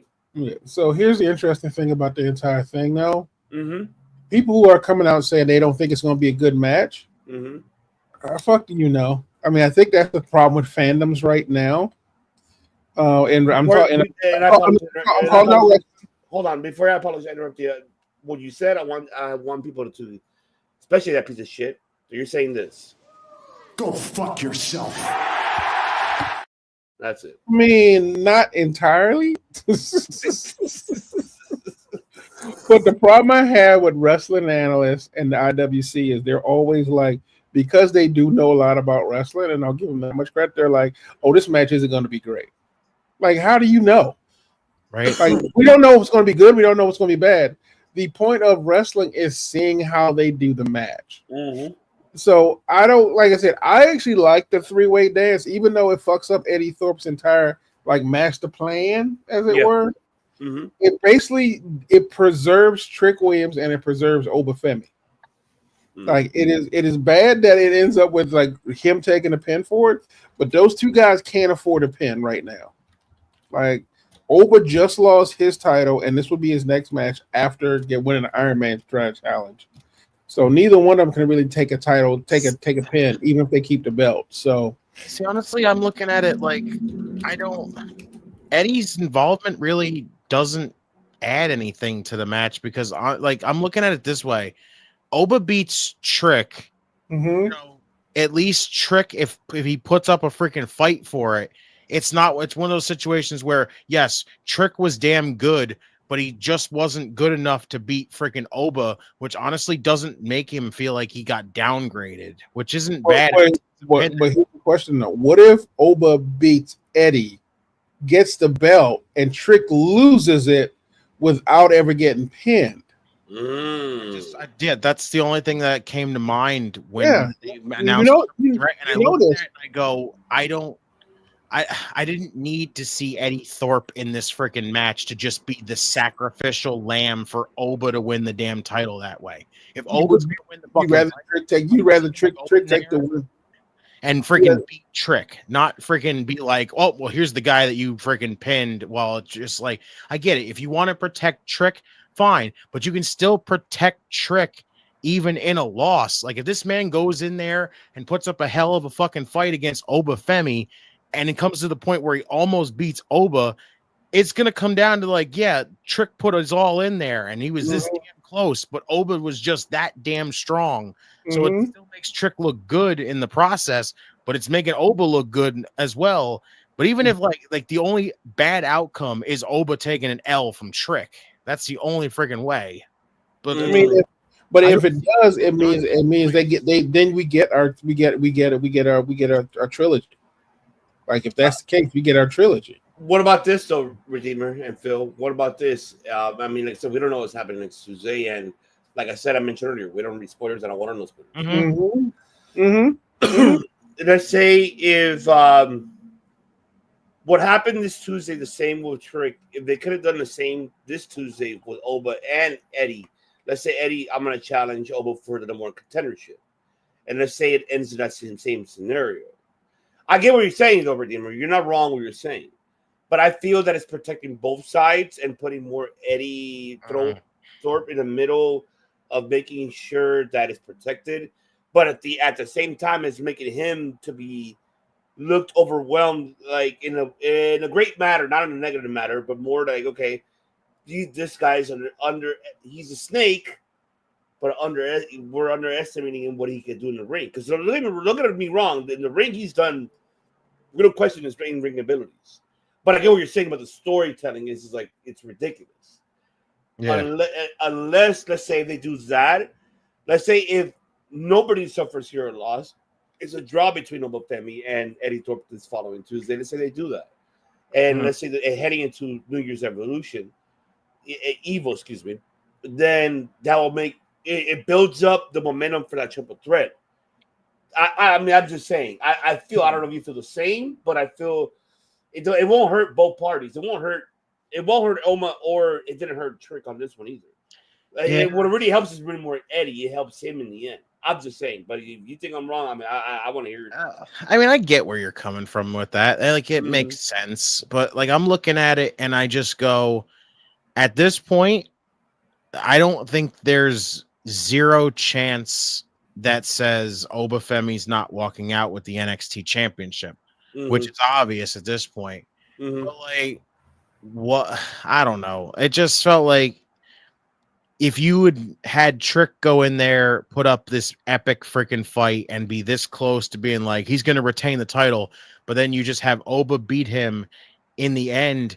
It's like, yes, Trick put his all in there. He was this close to doing it, but Oba's just that damn good that freaking it's just, you have to do more to beat Oba, which makes all this, which again, I feel like that protects Trick a lot. That freaking, because again, look at how much he had to fight. Look at how much it now proves to everybody else going forward how much you have to put in there to beat Obafemi. Like, Trick got this close, but he could not do it because Oba's that damn powerful. And then it's just like, I'm looking at it that, like, I just look at it that way, where it's like you can still protect both men, even in the way of getting a new champion. This just feels like, I don't know. Like, I get it. You're trying to tell the story here, but now, like I was just saying earlier, it just feels like everything of that story that you just tried to tell basically got washed out right now, because you literally had Eddie go in there and be like, I'm a genius. I saved myself and has to have to wrestle a multi-man match to go in there and get my one-on-one, but I couldn't win the one-on-one, so now I have to freaking basically wrestle a multi-man match again. So it's just, it almost feels like his whole entire plan was all for nothing. And it's just like, well, now your point was to sell me on the fact that Eddie was smart for doing this. Now you just made Eddie look like freaking an idiot, because his whole plan just basically got washed out, and he's right back in the same situation that he was in to begin with, just minus 2 people. Like, it just comes off so weird. Like, you can still do it with the other way. Like, honestly, I would say this: if this whole thing right now is basically Eddie against authority figures at this point, if this does not lead to Shawn Michaels coming back for one fucking match to wrestle Eddie Thorpe, then I don't know what the hell is. Like, this was basically the same thing like what happened with Grayson Waller. When Waller was on that true. You're right about that. You're right about that. Yeah, okay. When that whole thing was, Eddie was basically Waller against Shawn Michaels at that time. I go, this has got to be freaking, at least for one night, Shawn Michaels putting the gear back on, Shawn Michaels getting in there and shutting Grayson Waller up, which to me makes all the sense. Because again, look how much that puts Grayson Waller over, even if he ends up losing to Shawn Michaels. He got to work with Shawn Michaels. That's huge for him at this point. Like, if Eddie Thorpe is basically just, oh, hey, I'm just going to go in there and I'm just going to shove Shawn Michaels every freaking week, every chance I get, because I'm pissed off. Like, that's not the same. That just feels like so weird to me. Like, it just, I want to see something come out of this.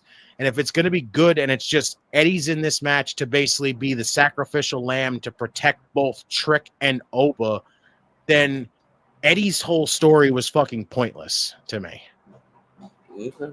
Pepsiville, I know you had something to say. Yeah. Can we argue that maybe we should just waffle to wait for the match to happen and see what comes of it?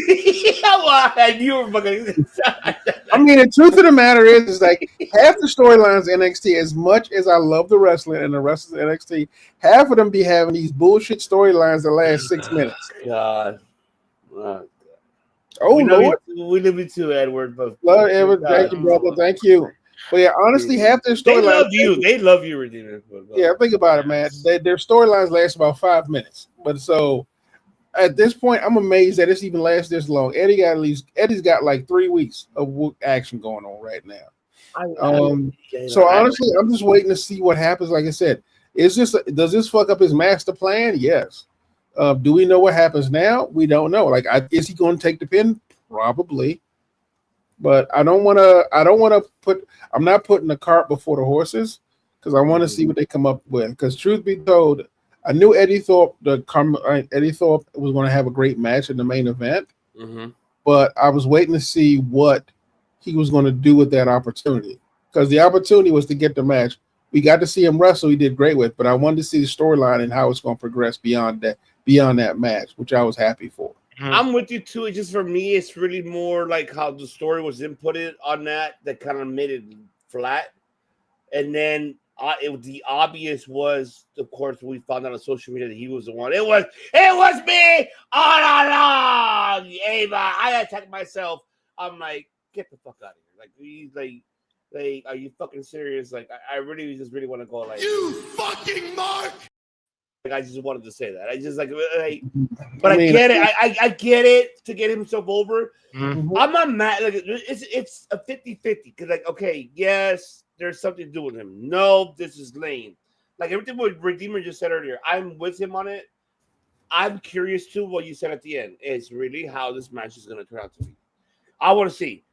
Could this help Eddie Thorpe some kind of way to be on television more, to be the bitchy, whiny, crying? Okay, fine, but just don't do it too much to a point that it's going to be boring. That's what I'm afraid of. Like, it's fine, whatever. I mean, the last time they pulled this move, Austin, like Waller was in NXT. That's been what, 3 years? So it's not like they're doing that shit left and right now. No, I know. Justin mentioned it earlier about that. Yeah, like I said, Waller. So I think, like I said, wait to see what they do with it. I mean, the difference is that all of these guys are like different breeds than that Waller storyline was. So again, I mean, like I said, I respect all of them. I'm curious to see where this goes.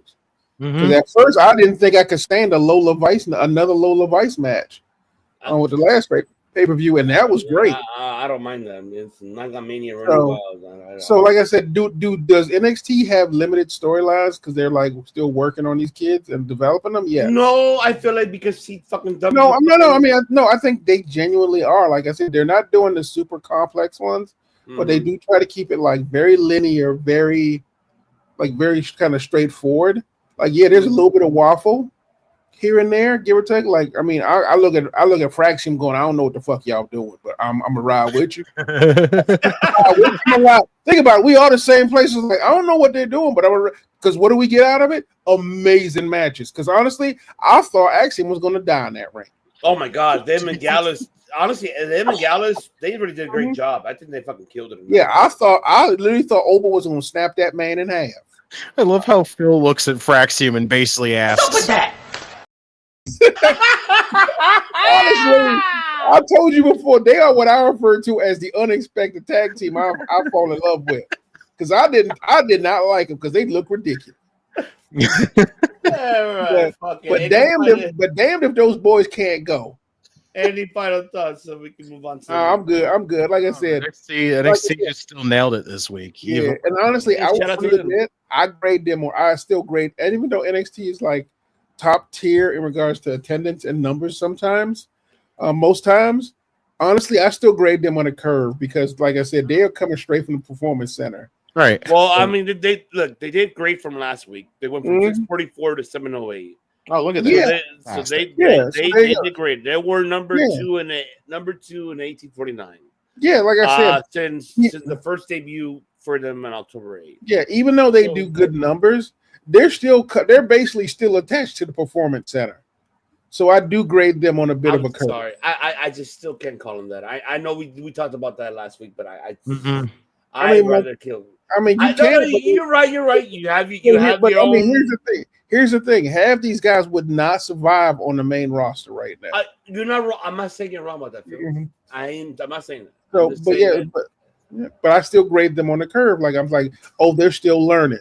Like, I know. Stop debating me, damn it. You're right. I'm not saying you're wrong. I know, but we got to remember they still learning, brothers. They still learning. I mean, do I want to see Jada Parker on Monday Night Raw? Yeah. Shit. Right. Do you think I want to hear the sentence Jade Parker is Monday Night Raw? Yes. Yes, I do want that sentence. Well, if that's the case, they better fucking God rest his soul. Please pay this man his family just for him to be like, Miss Parker, Miss Parker. I don't want to. Exactly. So like I said, I'm ready for a lot. Like honestly, I'm waiting for Trick to pretty much. Trick need to go to the main roster right now. Yeah. Trick ain't got no reason to be at NXT other than just to put Obafemi over. That's literally the only reason his ass is in NXT. All right. I mean, it's the same reason Sammy went up to the main roster, the same way Kevin did. It's the same way Nakamura ended up going the exact same way. So Trick need to lose, go to the main roster, so Oba can take over the yard. All right. Any final thoughts? Nope. Nope. It's dynamite time. No, it's actually not dynamite time. Before we get to dynamite, we got a commercial very quick, and then it's going to be a debate of the week as well. So here's a commercial, folks. Ladies and gentlemen, if you have massive heartburn like I do right now, and you want to run home to get some Rolaids, but you live 10 miles away from where you work and we close like in a couple hours, don't want to waste the gas to go get this, and instead you got to deal with this massive pain, do what I did. Call Pepsi Phil Hathaway Esquire at 1-900 Mussolini. $3.99 consultation fee, and you'll even receive a free can of Pepsi. Pepsi Film, Pepsi interrupts also if you see the wrong can of Pepsi. Top of Wrestling Talk, Circle Debate, or Late Podcast are responsible for this ad. Call today. Money's on the way. Call Pepsi Phil today. And remember, he will fight for you. Yeet.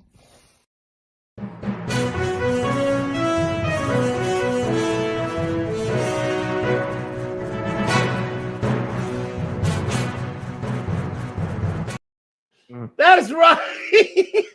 I love it. I love love to Marcus from World Elite with that commercial break. You already heard him. He's having a heartburn. Lord have mercy. But you know what? We had to talk about this. I'm not saying we're not going to talk about everything. Like, just certain things that happen here. So, TNA Final Resolution happened this past Friday, folks. Great event. Great matches that they had there. Really enjoyed the Trent Seven and Ace Austin. They fucking killed it in that matchup. Hardy's, of course, retaining. Good matchup between them and versus the system. And I want to give a shout out to Kushida did a great with Moose and John. Everything was so fucking great. Even AJ Francis did a great job versus Nick Nemeth. He went old school on that matchup. I'm like, okay, I like this. You want to talk about redeemer, and no pun intended. That man really redeemed himself in the ring and the psychology of that matchup against Nick Nemeth. Of course, we know Nick Nemeth helped him in that matchup, but it's great. Even Masha, first title defense as a women's champion, beat Tasha Steelz. Great matchup. Rosemary Jordan Grace until we saw, of course, somebody made her return, which this is why. It's debate of the week, folks, because it was like, oh my God. That's right, folks. She is right below me. But there's a 3-part question for you guys. You see it right there below. Your thoughts of Final Resolution. And of course, before you guys pass it to you guys, we got our new number 1 contender. And Tommy Jimmer, you're fucking watching this, or you're listening to this, I'm going to tell you this right now. Because don't fucking stop fucking with me and Justin, because if that's gonna happen again, he beat Josh Alexander, he pinned him. That's how you know that he's going to WWE. But Tommy, you're doing fine. Don't listen to that, man. Fuck off, because fuck off. This is bullshit. You can't be hurting my feelings. Tommy, you're doing great. You can't be hurting our feelings at anniversary. Good job, Dreamer. Good job. No, because we fucking believe, damn it. Wave your hands from side to side and say, oh, I believe in Joe Hendry. I believe, damn it. I fucking believe. I'm sorry. It's just like, hold on. I'm gonna let you have your panic a moment. You can crash out. Go ahead, brother. Crash out. Hold on, because why can't they? I need to have my panic, damn it. LeGrec got busted open eyes. They need to have minds. It's bullshit. It's fucking bullshit. What the fuck? This is strike 3, Tommy Dreamer. This is better gonna be fucking- the one. No, I can You feel it. gotta This is gonna be the one where fucking it's gonna make be it a happen. meltdown. No, because like, oh my god. Okay, at Genesis, you're giving this man a title shot. You better pull the fucking trigger, you piece of shit. If you do not do this, Tommy, don't forgive him. He don't know what he's saying. nah, fuck off. Hell, look, you know what I'm saying. Tommy, you're doing a fine job. We got Wave your hands from side to side and say, oh, I believe in Joe Hendry. Joe Hendry is so I believe in that man. Stop killing my moment, Phil. Damn it. I'm just trying to pull you out of your crash dive, bro. Why you hurting my feelings, damn it? I want him to fucking have this moment. Genesis, Joe Hendry challenging again Nick Nemeth for the TNA World Heavyweight Champion. Tommy Dreamer. AKA TNA. Make sure you have fucking security to keep John Layfield at it. and no, because you know what? If people are TNA fans or watching this, if you're attending, I'm gonna continue to say it. Take a fucking sign, put it there for me. Circle the Bay said, if Joe Hendry does not win, we riot. We riot. This is bullshit. Twice, Phil. Twice. You can't be bullshitting me, man. It's fucking bullshit. I saw both times. You are okay. Correct. It happened twice. No, this is strike 3. This is bullshit. It needs to happen now. They fucking if they pull it off at Genesis, I'm looking at this and going, you had him on easily both of your biggest shows and you failed to pull the trigger on the big shows, but yet you're gonna pull the trigger on the smaller show. What the hell is this shit? And honestly, think about it, if you want the numbers, you're gonna do it on a smaller show. So yeah, I can understand that. All I know is this: if that man is literally out the door, if that man is leaving to go to NXT, what is the fucking point of constantly giving him championship matches? That's my point. This is because he bring in money. The man is box office. Well, that's the point. You heard what Deemer said. This is the last chance for them to just like, hey, spend your money. We'll intrigue you to watch the show. Joe Hendry, everybody, and then all of a sudden, as soon as they get to the main event, they're like, yeah, thanks for the money, and that's it. Okay, all right. No, I don't know what to tell you. I mean, right now, why you bring about heart, Phil? You always. All I'm saying is the man is hotter. The man is hotter than the championship title. That's all I'm saying. But look, we know that you're hotter than the chat. Okay, calm down, all right? I know, Phil, that you're an attorney in law. I'm a dude playing a dude disguised as another dude. I mean, calm down. You the one who I'm not the one. Because I'm fucking frustrated. You think I'm not? This man should have been a champion already. That's what I'm frustrated of. How the fuck you cannot give this man a champion? He's hot on social media, Phil. He's hot on fucking in professional wrestling. How you gonna tell me I gotta give him the belt? Twice. Twice. Could you play the MJF? Could you play the MJF clip for me? I got you. Go ahead. Get him a mark. Get him a mark. Go ahead. Get this one. You fucking mark. So what if I am? I mean, in your time, I am, damn it. In your time of struggle, would you like me to hold your hand during the next pay-per-view? No, you know what? I'm gonna have a bottle of tequila. That never happened because then I'm gonna listen. I'll start this one off with this thing. I can say this. I did not get to watch the show. The main thing that I basically saw was the Tessa thing. Yeah, and I have more than enough to say about that and how I think that it is maybe one of the dumbest decisions that TNA has done. I don't get why TNA is all of a sudden trying to go down this route of saying, oh, hey, listen, a little controversial route never hurt anybody. How do you fucking know that, TNA? You're going to take that chance right now? You are literally at the state where everybody is fucking loving the company right now.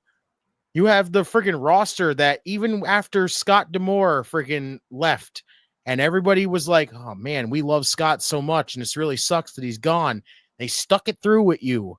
And you're going to say, let's bring back Tessa. My issue is this. I've heard this more than enough from people saying, okay, give the woman a second chance. Okay. My thing is, what the fuck did she do to earn that second chance at this point? Because as far as I'm concerned, she hasn't earned this second chance. That is actually my issue as well. That is honestly my issue as well. Yeah, she has not earned this second chance. For as far as all I've ever seen is basically where she stands right now is she disappeared after during the pandemic, held the world championship hostage, got involved in one big gigantic freaking moment that I am not going to deep delve into because holy shit, that would take. I know what happened, but I mean, yeah, me too. And I would take a big fucking probably another whole hour to discuss because I'm not going to go into that. Yeah, me neither. It is a situation that when she was removed, basically, and they let her go, not only because of the holding the world championship and not giving it up and everything like that, it was basically the main reason why so many people were basically turning against her. And I understand, and again, it was more than likely justified. It was always justified, no matter what. I get it. When she basically did not publicly tell anybody anything, there was no public apology, no nothing. She basically just hid out in freaking Mexico for years, and then all of a sudden TNA brings her back. I'm sorry. The woman has not justified a single reason as to why the hell I should believe that she should be back in this company.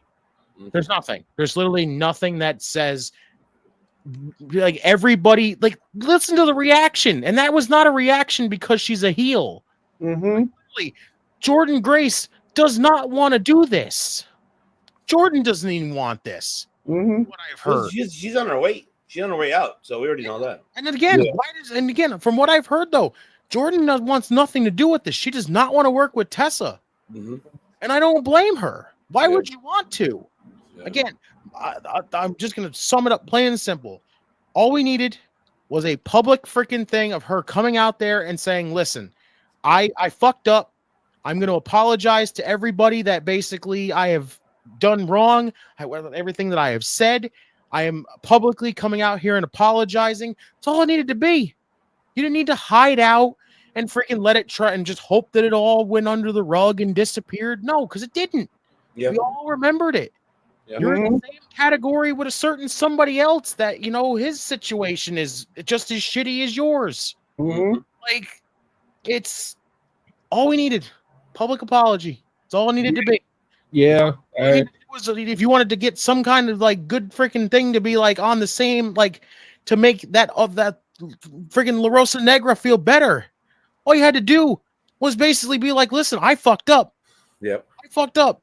I regret everything that I've ever done. All you needed to do was settle that entire situation, and you did nothing. Now TNA brought you back. I'm sorry. I'm not justifying anything that of them bringing it back, and I don't get it.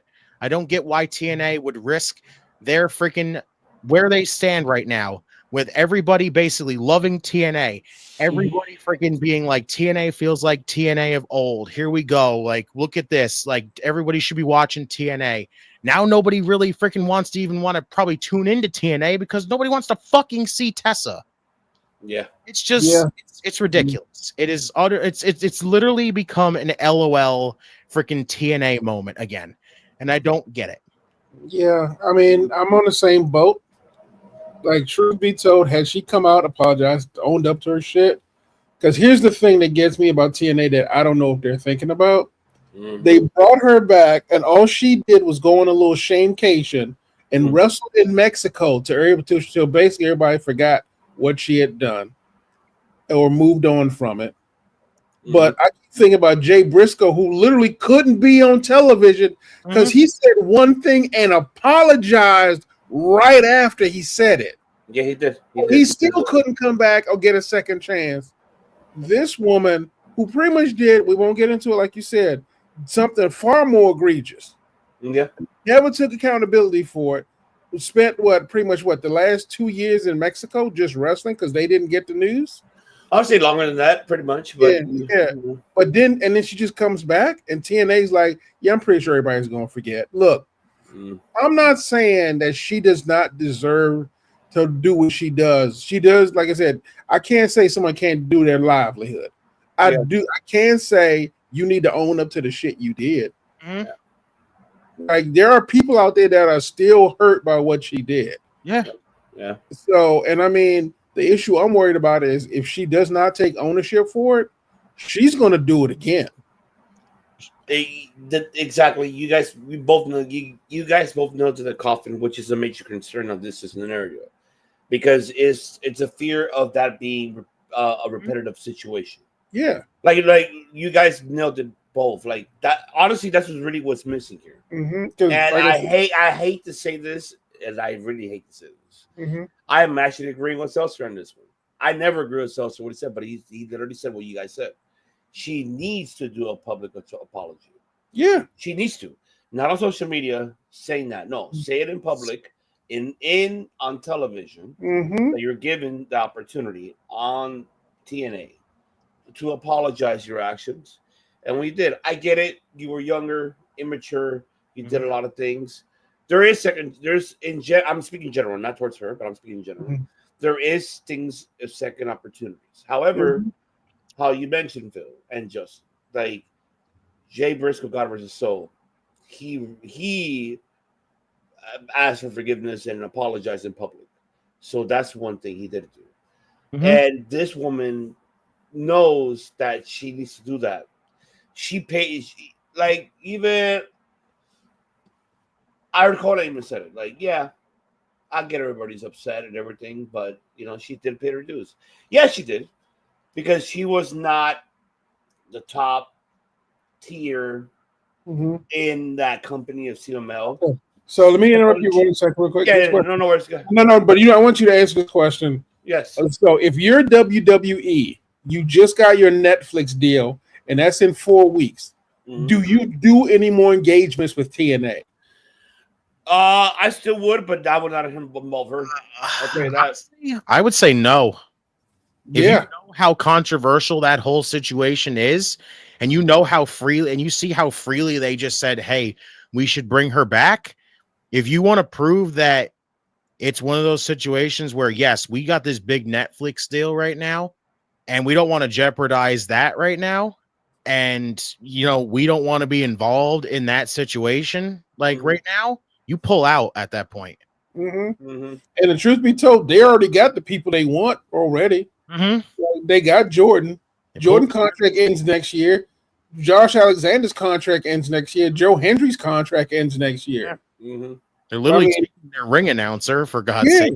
Exactly. Like at this point, that's right, Jade. They have literally almost taken. They have taken almost the moneymaker. Their major moneymakers. They have literally almost taken their major moneymakers already. I mean, the only way for this to be really rectified is for her to publicly apology. 100%. Yeah, it's 100%. That is the only way. She needs to do an apology, and she needs to mean it. Which I mean, you can't really judge. She just has to, but she needs to acknowledge what she did. Because, like I said, my concern really is less about the past, but the fact that she has not taken accountability for it. She does not feel sorry for what she did, which basically means maybe not today, maybe not tomorrow, but maybe 6 months from now, it's going to happen again because she's having a bad day. Yeah, no, you're right, and that's the biggest fear that I think all of us in the community have, that concern for the promotion. And I can't blame Dreamer fully on this one, because at the end of the day, he's only a booking, a creative. Yeah, he's not one cutting the checks, so it's not really his decision to say, hey, no. It's obviously Anthem who make that decision. So I can't blame Dreamer or creative on that, or I can't.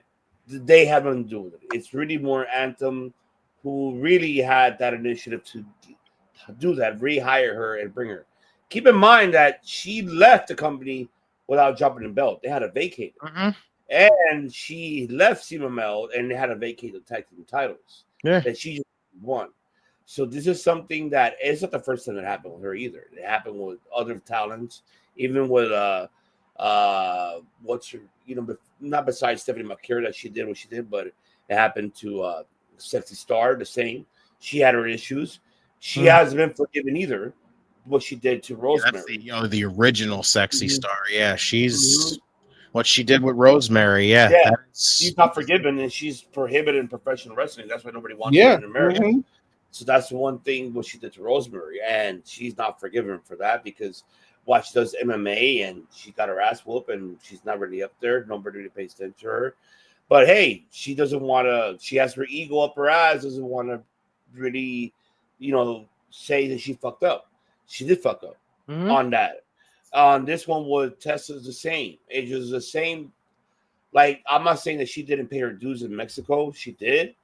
But at the same time, if you're coming back to the States, you need to apologize. Yeah. You really gotta take that mic, take the time and say, you know what? I fucked up. Everything what I did. Even in Mexico, what you did was fucked up. I'm not even gonna go into details. You already know why, people that are listening and watching. What she did over there too, not prior back then with her immaturity, but she did a lot, even recent stuff. She did why it happened in divorce. You'll know why when you read into it. You know why, and you'll hear everything. You know why. I'm not gonna like Redeemer and I and Phil said we're not gonna get into that. That's something that'd be a whole video in its own right. Yeah, absolutely. It's a gamble, to be honest. It's a real gamble for TNA. You're right. It's a real gamble.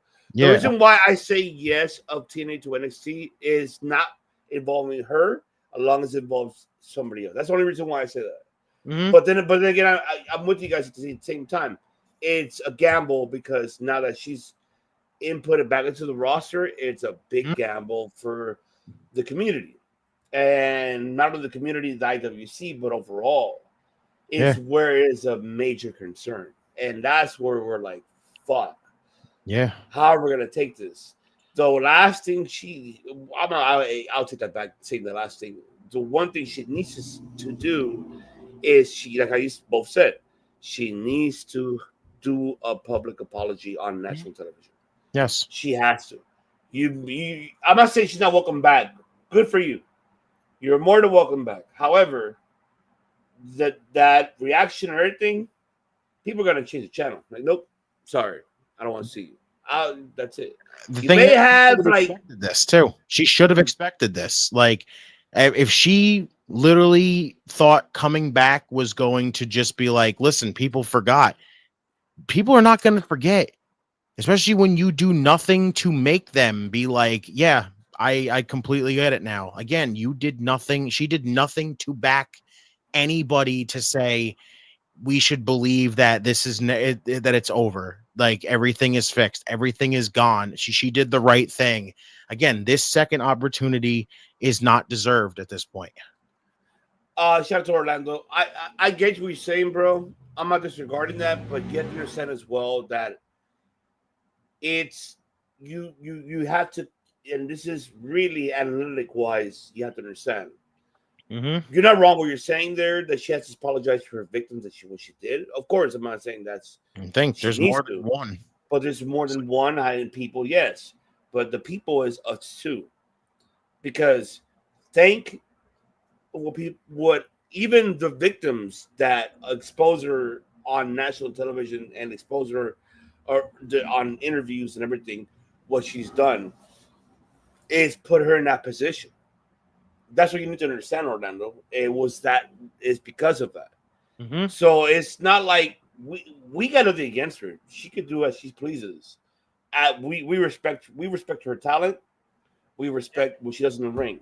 I will never say she's not a phenomenal wrestler. She was literally before we even knew anything about that, she was legitimately the best women's wrestler in the world. Yeah, she was. Top women's wrestler in the world. Yes. Nothing was touching her at that time. Until this happened, until that whole thing went down. And then it was at the point where it was basically, okay, I'm jeopardizing not only, the company that I'm in right now as their world champion. They took a chance on me and said, screw it. They're going to give me the world championship, which was one of the biggest freaking moments in wrestling that we can all talk about. TNA's had the freaking like absolute set of freaking balls to Mhm. go out there and say, listen, we're going to give a woman the world championship. Like, that is fucking massive for that company at the time. It was such a big moment. Mhm. And meanwhile, she's over here basically just having all this baggage attached to her that is not only leaving this big, it's leaving this big, massive, jeopardizing stain on TNA to where it's like, at the point where it's like, you need to just basically be like, I need to solve this. I need to do this and get this over with so I can keep going with this world championship run, help this company keep growing like it's done. You know, it's been so like roller coaster ride, top, bottom, top, bottom, top, bottom. And then finally it's at a big point where, you know, like I said, women, the woman is a world champion, is holding the men's world championship, not the knockouts title, the world championship itself. It's something huge for that company. And she's just got all this baggage that's jeopardizing the state of that company at the time. And it's just crazy, like, that she didn't freaking just suck it up, you know, just be like, I fucked up. I realized I fucked up. I need to freaking solve this. I need to settle it. And she just didn't do it. And that is the part where it just aggravates a lot of people. Exactly. You nailed it, the coffin. I mean, that's why, like, I mean, if you want to add anything else, Pepsi or Orlando's comment here, you know, Redeemer just said it. I don't even want to add anything else towards it. You're on mute. You're on mute. Yeah, you're muted, Phil. Oh, and my bad. I'm sorry, guys. Yeah, I got nothing to add. Justin hit that shit directly on the head for me, too. It's not that we don't know she can't wrestle, but honestly, at a certain point, you do need to stand up. Mm. Like, you do need to stand up. Yeah. I mean, that's pretty much what it's all about. Like, when it comes to that, it's really that. Mhm. Like I said, like, we're not here to, like, degrade her to the for athleticism. Mm-hmm. It has nothing to do with that. It's really, really more what you did behind the scenes, exposed to the whole world, that is like, we saw different of you. And now it's like, how can we respect you as an in-ring talent besides personally? And even then, again, Sammy Guevara is a perfect example. Mm-hmm. His first year, remember how long ago we talked about that, Phil? Yeah, his first year, he did some terrible stuff to the point where he literally put himself in a place to get that shit taken care of through you know, some training and what he did wrong. Yeah, that's true. But the point of the matter is, he did the work to get better. Like, he acknowledged it, and I don't mean he was like, he gets sent away, did something. He went to the person he harmed, and for anyone who doesn't pay attention, that person was Mercedes Moné, Sasha Banks. Yeah, like I said, he was wrong. He went to her and apologized. Yeah, he didn't have to apologize to anybody else, just the person he wronged. And then he went through a 6-month program to realize why he went that route. Like I said, Sammy might be a lot of things, but he gets credit for also trying to fix his shit. Mm-hmm. No, agreed. It's just the issue that Tessa has more than one. She has more than one victim, and she hasn't apologized to any of them. Mm-hmm. Yeah, and if she did, I mean, that's good for them. But it's what comes down to is really more to the public to get a better understanding of what occurred. Like I said, I'm not taking her side, and I'm not saying that. My thing is really more in order for her to get the respect again in the world of professional wrestling, you have to be apologetic for your actions. Because you can go any international country and they don't give a shit, because they do things that, and I'm not criticizing them, they probably do things that we don't like, and I don't know if it's not our business. That's their business, right? But when you're here in the States, it's a different. If kayfabe was still action, she'd be fine. If kayfabe was still around, she'll be fine. Yeah, but see, like, I don't know if you heard me and Redeemer talk about sexy start. Look what happened to her. I remember her, because I remember when I heard that not story. welcome in professional wrestling. When I heard the story, I was like, "You have got to be shitting me." That is rule number one. Yeah, that was like intentional, like trying to like hurt your opponent, which is not something in wrestling that you see. Mm-hmm. But either way, I mean, But going back, I'm done talking about her. But like I said, overall, the pay-per-view event was fun. It was fun, man. It was fun. I enjoyed it was good. It was good. It was good wrestling. Everything went the way it was supposed to. Like you said, AJ did a phenomenal job, and I was like, oh, okay. He really improved, though. Like honestly, he did. He looked like he lost a lot more weight. He looked like he got smoother. Not a lot of weight, but because he's still a big dude. But looked like he's more athletic, or he'd been doing some. Looked like he'd been doing some DDP yoga. I don't know shit. Just AJ Francis, he's killing it in TNA. Yeah, he is. I AJ gave him a lot of credit because that man really took the time to understand more the psychology in the ring, and I'm glad that Dick Nemeth was able to help him on that because he sold the fuck out of him for AJ Francis that matchup. Oh no, he did. He sold the fuck out of that, but AJ did a great job. Kudos to him. He did a great job. I'm not hating on it. The Fatal 4-Way was fucking wow. It could have gone either way, honestly. And that's how you could tell that Alexander took the pin to Joe Hendry. It's how you know that shit. Like I said, this is Anthems and Tommy Dreamers, Gail Kim. All y'all motherfuckers that are watching. This is your last fucking chance. Is Gail Kim still back there training? Like she's still training for him? He's part of creative. Tommy Dreamer is the fucking I wasn't sure if she still was doing it. That's the thing. I wasn't sure. She's going nowhere. Okay, just checking. It's just like Justin mentioned, like the only people are leaving is Jade, Josh Alexander's wife, and himself. You know, and I guess the Rascals were on that list as well.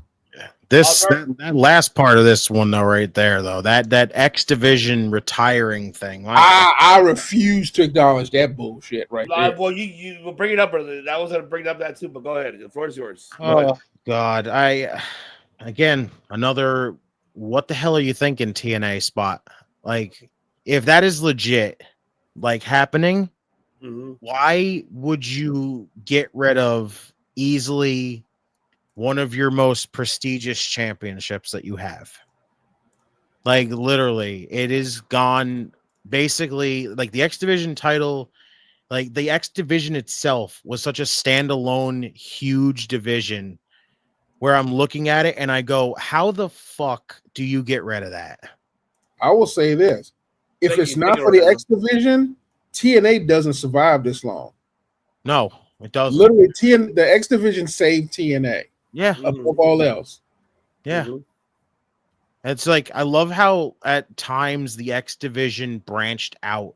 Like, X Division in early stages of TNA felt like their cruiserweight division, but then it started branching out to more. Like, you started seeing people that would be like, oh, you're not in the X Division, and they were winning the title, but it was like, you know what? It makes sense. They fit in this division for some reason. Like the X Division became that, you know, there was no boundaries. It was just go out there, and even didn't matter who, like how big you are. Even Moose holding the title, it fits Moose for some freaking reason. Like, it's amazing how they've branched that division out. I am never. By the way, what are they going to call? What's his new title going to be called? If you guys know, I don't know. Supposedly, it's supposed to be the same thing, but it's a different name, and I don't even know what the name change is necessary for. And truth be told, I'm not even sure what brought this about, other than Anthem trying to rebrand themselves again. Oh God. This is coming down to the point where I'm looking at it and going, I think TNA needs to get the hell away from Anthem, because Anthem is making some weird ass decisions. They are, but Ariel Hawani, not Ariel Hawani. That's from Fight. But I'm talking about, what's his name from TKO? Ariel what? Emmanuel? Yeah, Emmanuel. Yeah. Can you buy TNA, please? Because I don't want this. I've thought about that. Here's the problem. There's a natural conflict right there. You're right. I'm not saying there is a not that I don't think technically they couldn't create and run them as completely separate organizations, but there will be an argument of who gets more resources. And at this point, they're hooking them up with Peacock. So when they leave, they're gonna get Peacock. Exactly, they are. But here's the thing, though. That is because Anthem and TNA are still separate companies. Yeah, no, you're right. But I mean, if you bought them, however, then it gets real gray and murky real gray and murky. Like, because think about it, that will technically be TKO owning. If we go WWE and TNA, that's two different wrestling brands, and at a certain point they have UFC, and at that point they are that's scary. From basically, shall we say, almost enterprise dominance right there. Well, I mean, yeah, it's true. But technically, I mean, at the same time, you want to be a market that level. Is it scary? But at the same time, if they're able to give the opportunity to allow the people to run in and do what they do, how they're allowing WWE and as long as Papa stays in place, Shawn Michaels do what they do, that's fine. But go ahead. Yeah, I apologize. My issue is the conflict of interest. It's going to be a conflict of interest because let's face it, WWE is making you more money. Why would you put money into a separate wrestling brand? Because they're a stock market, so why not input something until you can add additional? I mean, but the thing is, they do not need TNA. They don't need them because WWE is bringing that money in for them. I said additional. I'm not saying that they're not bringing the money. Even as an additional factor, they don't need it because bringing TNA in, because it's not quote unquote as profitable, will drag their stock down. Yeah, honestly, I this is gonna sound dark thinking about it, but TKO bought TNA. I think that's it for TNA. They're done. They're gone after that. Exactly. Yeah, you're right. They're probably about to just want the library. That's pretty much. I mean, the only other thing is that they will be gutted for pieces. Like they will literally get bought out, pick the wrestlers they want. I mean, it'll be nice to see Speedball in NXT. I ain't gonna lie about that. No, but he's going to AEW. Like I don't know why, but whatever. Supposedly, yeah. We'll see how that works out. But like I said, it'll be good to see Josh Alexander there, assuming he signs with it. But like I said, Rosemary will finally have a permanent partner. Wendy Chu, I like her. Wendy Chu. Yeah, I mean, and put Brooke Havoc. I don't mind them being and the Hardys will finally be able to retire with the WWE like they always wanted. Shit, that is true. No, but I mean, like honestly, like TNA has done very great, like on their events. I don't see it wrong. I am gonna go to their April 27th show coming here in Los Angeles. I'm excited. Finally, a TNA here. I'm stoked to see it. I want to see how they're going to implement it. But these talents that is in front of us, man, I didn't put everybody because it's too much. But man, like, I love Macklin. Macklin is, I told you, he's a Punisher. Yeah, he is. He is. Fucking Punisher, dude. Indubitably incredible. You hit it. Here's also another thing you have to remember. TNA just brought in Tessa. Ain't nobody want to touch that rod. That's a third rail right there. Well, like I said, right now it's fresh, so we don't know what's gonna happen the following weeks until we know. But what we know now is what we feel is that they got to get this woman to apologize. I hope so. And only thing we got from her. I haven't seen TNA tonight. You know, this Thursday, folks. We're watching internationally. I mean, listening internationally because you guys get this on Friday morning, of course, your time. But I haven't seen it, so I don't know. I have to get an understanding. I'm not gonna jump to the gun fully yet until I get an understanding of why her presence is here. I have my opinions of it. I'll say very brief so we can move forward with Dynamite. My thing is really more because you mentioned Redeemer and you too, Phil. You got a lot of women that are leaving. Jordan is one of them. That's one. Rosemary may be another one. I don't know. That's a 50-50 there. Alexander is on his way out. Like I said, Joe Henry, streamer, Gail Kim, you better fucking give him the fucking belt. I'm still gonna say it because if you don't do it, I'm not saying Nick Diamond is not a hot cake on for your being world champion. That's fine. But if you do not push it, because it'll be the strike 3, you lose that and he goes to NXT and he wins that belt at NXT after Trick Williams goes to the main roster, that's your loss. I'm telling you that right now. That is your fucking loss. I'm just saying that right now. That's a loss that TNA's gonna be like, you should have given him the belt. Yes, you should have. You fucked up. I'm just saying that. I'm just saying. I mean, other than that, I don't know what it's gonna. I mean, they got talent, man. They got a great roster. They have an incredible roster. Yeah, they got potential. I mean, I'll be honest with you. I'm kind of done with this conversation already. Can we get to Dynamite? Because you got it, baby. Don't worry. Because like, and then like I said, TNA was still like great, but like I said, this particular line of conversations, like we just got to wait. Just like what you said, we got to wait and see. Yeah, I just hope this doesn't affect them too much because it's good to see TNA back on the grind and back to the status they were. But it's just like I hope this doesn't really cause a lot of trouble. Yeah, let's hope it doesn't, man. I mean, that's the one thing that we wish about this promotion because they were really building the momentum back, and let's hope that this doesn't stop it and degrade on that. So we'll see. But folks, you already know what time it is. Shit's about to hit the fan. It's time! It's time! It's Vader!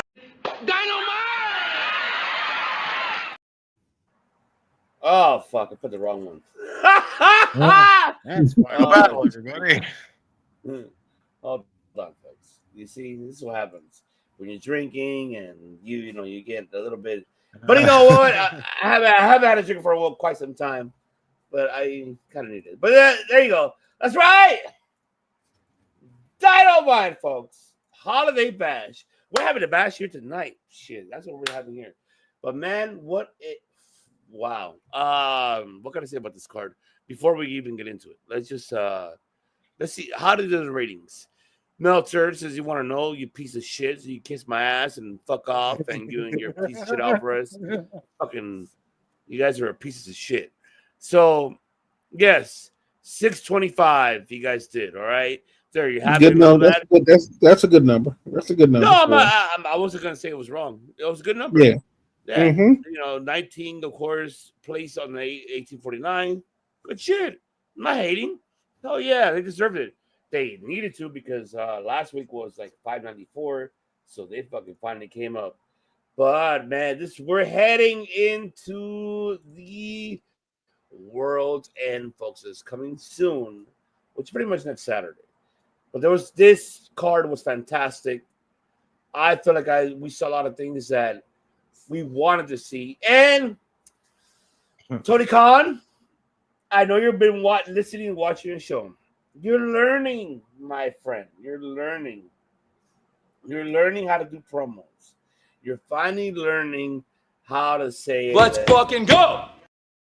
Learning. And you're learning how to fucking do promos upcoming or the following. Or, hey, how we do it? Yes. That's fucking bullshit. No, you know what? You're bullshit, Tony Khan! Because you fucking listen to us. I'm going to tell you that right now. That's how you know that we're telling you how to promote your fucking shows. And this is what it is. Dynamite was tremendously great. But, I'm going to let Phil handle this one because this is his show. You take it away on this one. Then we'll go after you. So the floor is yours. For me, this week was probably the best night of wrestling so far. You're the best night of wrestling. All right? So overall, this was a great night for AEW. This was a solid night as far as I was concerned. The 6-man tag was actually really strong. Like, it was a weird storyline, and I like the way it's developing. Hangman is hilarious.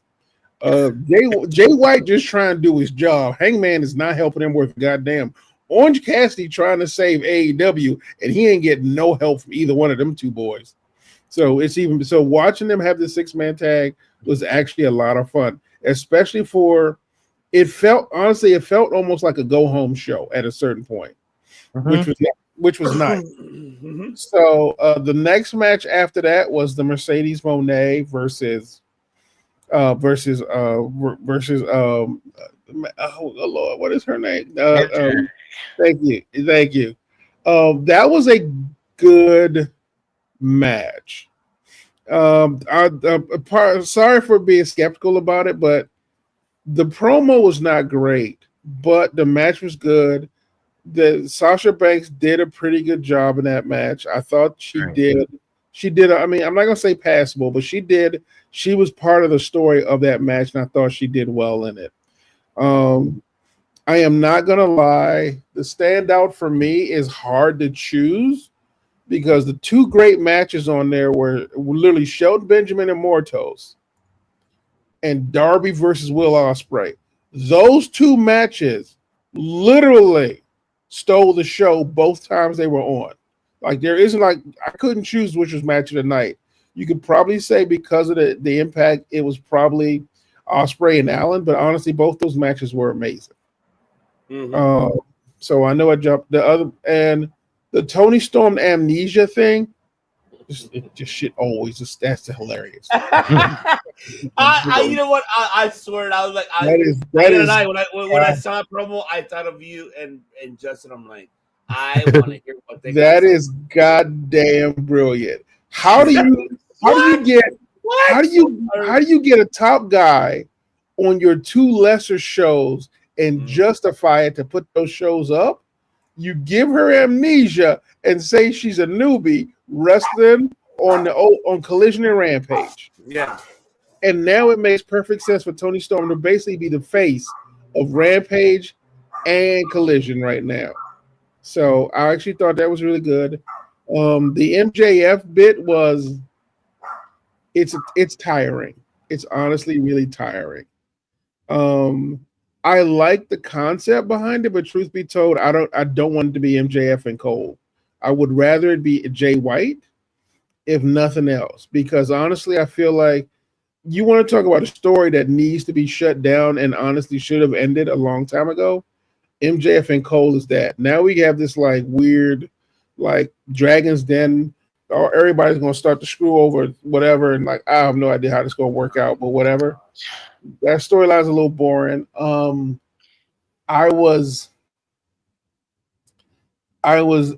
felt bad for Ricochet. No, in the words MVP, nobody likes to kiss ass. And so Ricochet's playing this role that I genuinely enjoy. I think the thing I'm most happy about is that I don't think I have been that happy to see the Hurt Syndicate versus Danny Garcia versus Mark Briscoe, because they finally have Mark Briscoe doing something legit. I am biting my tongue because until you finish, and I'll go last. I'll go last, but go ahead. So that match I enjoyed, although it didn't end the way we thought it would. I thought that was good.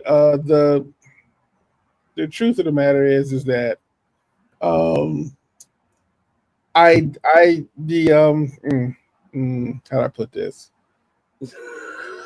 I like FTR, and I know they're technically healing from injuries.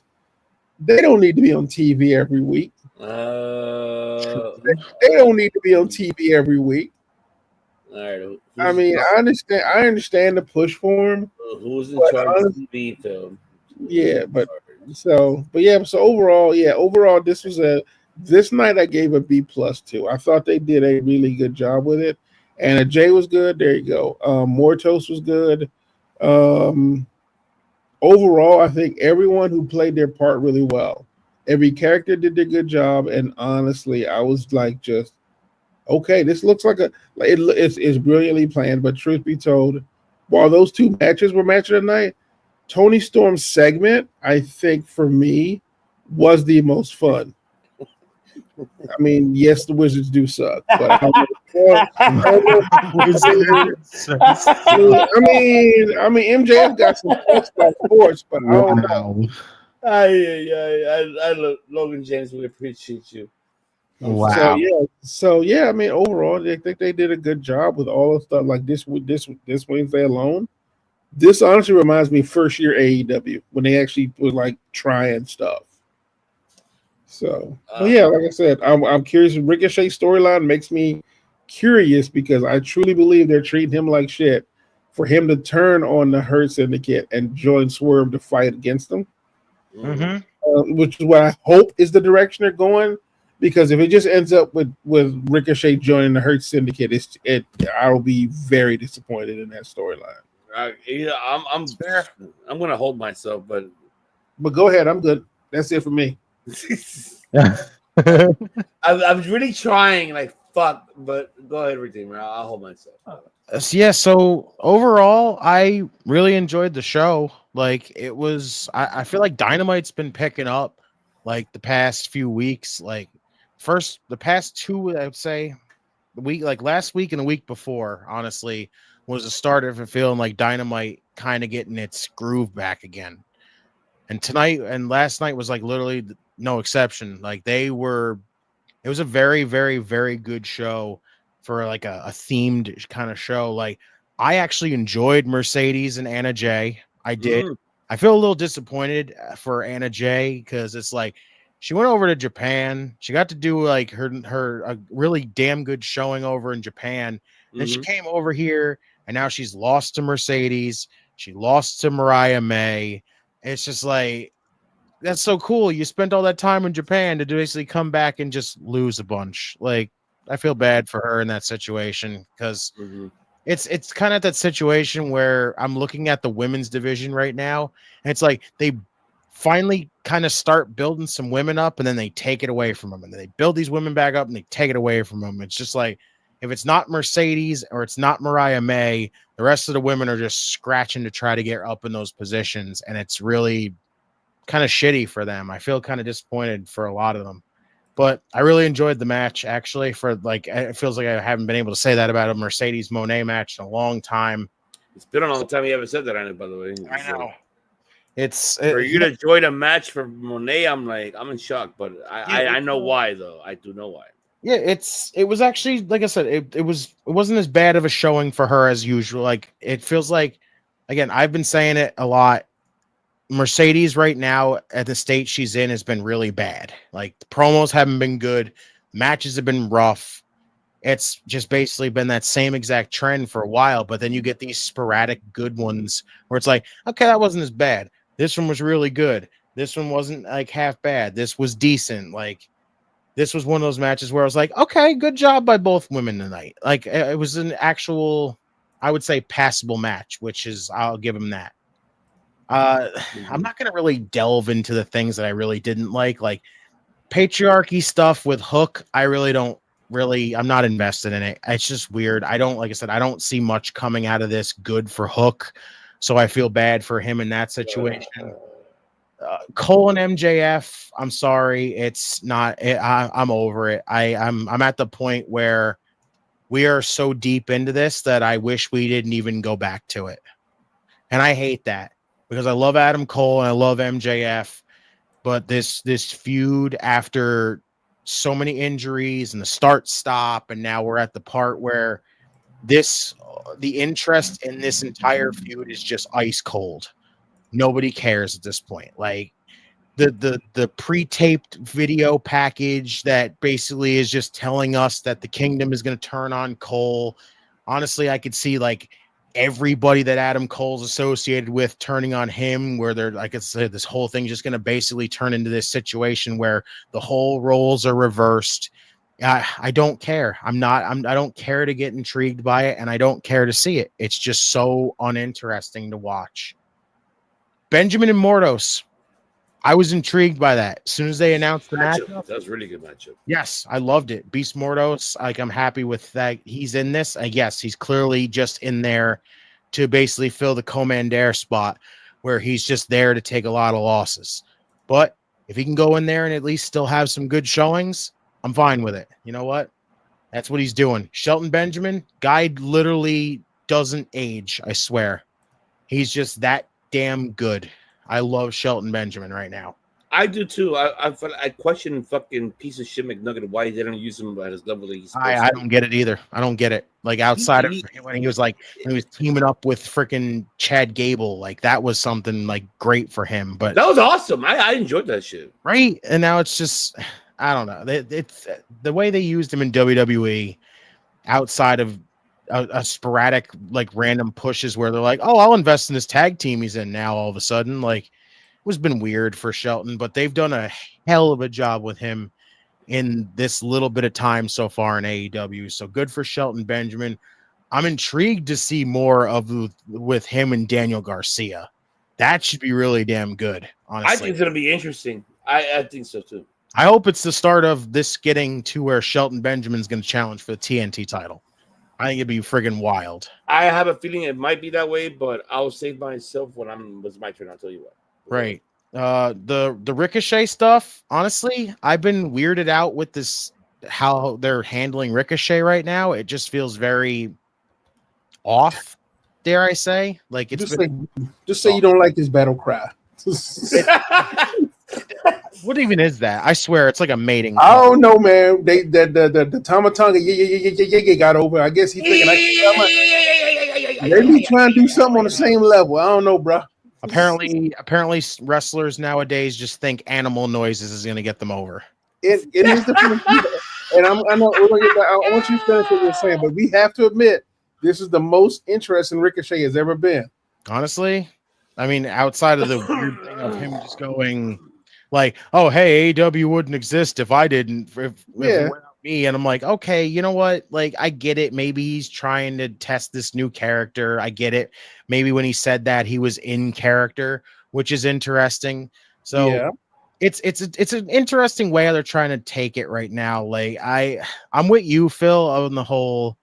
Maybe this is going to lead to Ricochet, you know, aligning himself with Swerve. I don't know. I wanted to see him join the Hurt Syndicate because it felt like they were kind of turning him heel, especially with the whole how he beat Brody King. Technically, he cheated to win in that matchup, but so I thought maybe that was the start of him turning heel, which would lead to him joining the Hurt Syndicate. But then you got the whole thing with Max Caster wanting to join the group as well. So it's difficult on who the hell do you actually add in that situation.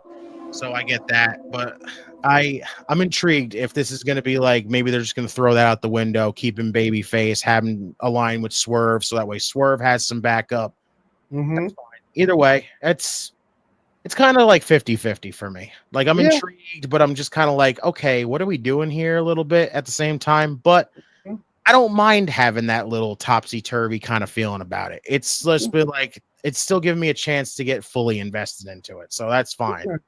Ospreay and Darby, honestly, might have been I said it literally last night. It is the match of the entire tournament so far. The match was insane. Like, okay, before you go further, is it match of the week, match of the year, or match of the month? I don't think it's going to be match of the year. I think it's just match of the tour of the entire Continental Classic right now. Thank you. Interesting. Really? Thank you. Yes. Thank you. Because somebody was like, "Oh my God, it's the match of the year." Oh my God. Shut. I have a feeling there's going to be people that are going to put it in their match of the year categories when they freaking talk about it. When they talk about their end of the year stuff. But I'm looking at it and I'm just saying, out of all the Continental Classic matches we've had so far in this tournament, this is the best tournament match we've had so far.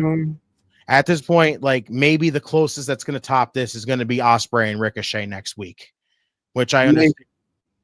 So maybe that'll give a run for its money. But honestly, maybe this match isn't going to get touched. This might legitimately just be like, if you're going to friggin' want to go back and rewatch any of the Continental Classic matches from this tournament this year, just go watch that one. You'll be freaking mind boggled by it. Like the way Darby just sells. Yes. Are we all freaking massively concerned for Darby most of the time? You're damn right. Because the guy is just cutting freaking like seconds off of his life every freaking time he takes a bump. And then I just get terrified more. The fact that he still wants to climb Mount Everest, even after God tried to intervene and hit him with a bus. You know, it's I don't get how he does it. I just don't get it how he keeps doing that kind of stuff and just keeps going. It scares me to death with him. I don't really understand his shtick right now, but I do give him credit. He's been having matches that make him feel relevant. Yes. Like that makes him feel like he can be a main eventer. Yes, that's why I still think that's what this tournament is for too. I agree. Of building him. Yeah, I agree. I mean, it's and because honestly, the Daniel Garcia comes out looking really strong in this as well. I'm happy with, like I said, even like shit. I mean, who else was there? Obviously, I mean, Orange Cassidy's not in the tournament, but it's interesting to see who's getting built, and the fact that Daniel Garcia and Darby are the ones that are really pushing really hard. That's right. Which, I mean, let's face it, is about. I mean, they are a year late. Honestly, it should have been in the first tournament, but Yeah. And again, like they remember we saw that at the end of the what was it? I think it was it All Out? It was either All Out. It was whatever the last show was for them. Yeah. It was no Full Gear. Yeah, Full Gear after Brian basically got taken. It was basically after Brian got taken out. Yeah. Remember, they focused the camera on who they're going to focus on at this point. Mm-hmm. One of those. Orange is one of those. Danny's one of those. Like, we're already starting it off. Private Party was one of them. They're the tag team champions right now. Like, they've officially locked in on the guys they want to focus on. And I do have a question about that I want to ask you. What? I deliberately did not talk about the Christian versus Hook versus Shibata versus I forget who they were fighting against. Nick Wayne and Christian. Yeah. Now here's the thing I noticed that I'm surprised by. I saw Nick Wayne and Hook ended up in the ring together. Mm-hmm. Nick Wayne is better than Hook. We know that already. Without a freaking doubt. Nick Wayne is not only younger than Hook, but he's better than Hook in ring. Yeah. But we know why. Why would you question that? We know that. But I'm not questioning it. What I'm finding interesting is that right now he should be getting the same type of push that Hook's getting. Yeah.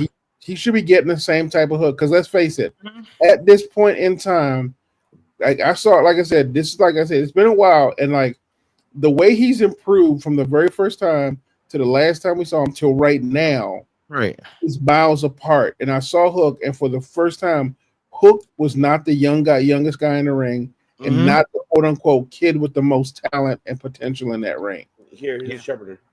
Here. And he didn't stand out over it. Just I'm not. You're not wrong, Phil. I'm just here. Nick is so young, and he's such a damn good talent. Like he is for his age. And the thing is, I don't think I actually paid attention to him because he's been behind Christian so long. I see him. And I interviewed him. I interviewed him years ago. I remember, but like as a tag team person, he does not get enough like light to shine through. Yeah. But I happen to see, I guess Christian's like taking a step back now and let Nick do a lot more work. Nick was looking real sharp in that match. Yes, he was. I was looking real, and the Hook honestly looked a little bit overwhelmed. Not that because like honestly, as much as I hate to say it out loud, Hook only got 7 moves. Basically, Nick Wayne was coming up with shit I ain't never seen before. Now I understand he's been training a lot longer, and let's face it, when one of your trainers is Darby Allin, you gonna get the heat. So I'm finding it's interesting that they're not giving Nick Wayne a bigger push right now, because if anyone who watched that match would literally say, why is Nick Wayne not getting more opportunities? Hopefully when it comes down to the fact that he's going to break away from Christian and do his own thing, that's going to be the big one for him. Hopefully. But and other than that, like the main event, like, was it a good 6-man tag match? Yes, actually. I thought it was a very good 6-man tag match. Did I think the ending was a little flat? Yeah. I think the flat roll up into the usual, Death Riders beatdown was just kind of one of those moments where I'm like, okay, we've seen this for so many weeks ahead that, I'm not going to be like, oh my God, look at this. I'm so excited. Like, overall, as a whole, with this Death Rider story, I've been very disappointed. I feel very underwhelmed. I feel like the story's kind of flat. But now that we've added bigger names, that's not, like the AEW Dark people, where it's like, oh, here's the Dark Order, here's Top Flight, here's, after we've moved on from that whole situation and we start adding names that are considered main eventers, like Orange and Hangman, and now Jay White, who's basically been rebuilt as a freaking main eventer again, like we know he is. now he's in that situation again where they're in there. And again, it wasn't one of those can they coexist situations. Yes, it kind of was with the whole. Yes, there's the 3 challengers teaming up together against the champion. Yes, they all want the world championship, but they have to try to put their differences aside to team up. And yes, there was a lot of tension between all 3 of them. Yes, there was a few miscommunications here and there. And honestly, that's kind of a usual wrestling trope when it comes to tag team matches with opponents that are going to end up facing each other at a pay-per-view. But you know what? For most of the time, it works. It gets a little tension. It helps the build once in a while. So in the end, I'm now happy where I can say where the Death Rider story is now. I'm happy now. Okay. I hope they just don't move back to just being like, this is it. After we're going to get the big main eventers here, and then we're going to go back to some lower card guys again. And then we're going to go back to some main eventers. Cause I'm sorry, the roller coaster ride for this is not going to help it. So, okay. I was impressed with this show. I think they've been stepping it up the past 3 weeks. Okay. I mean, I don't really shit on this. Yeah, I say no. They're paying attention to what the fuck we're saying.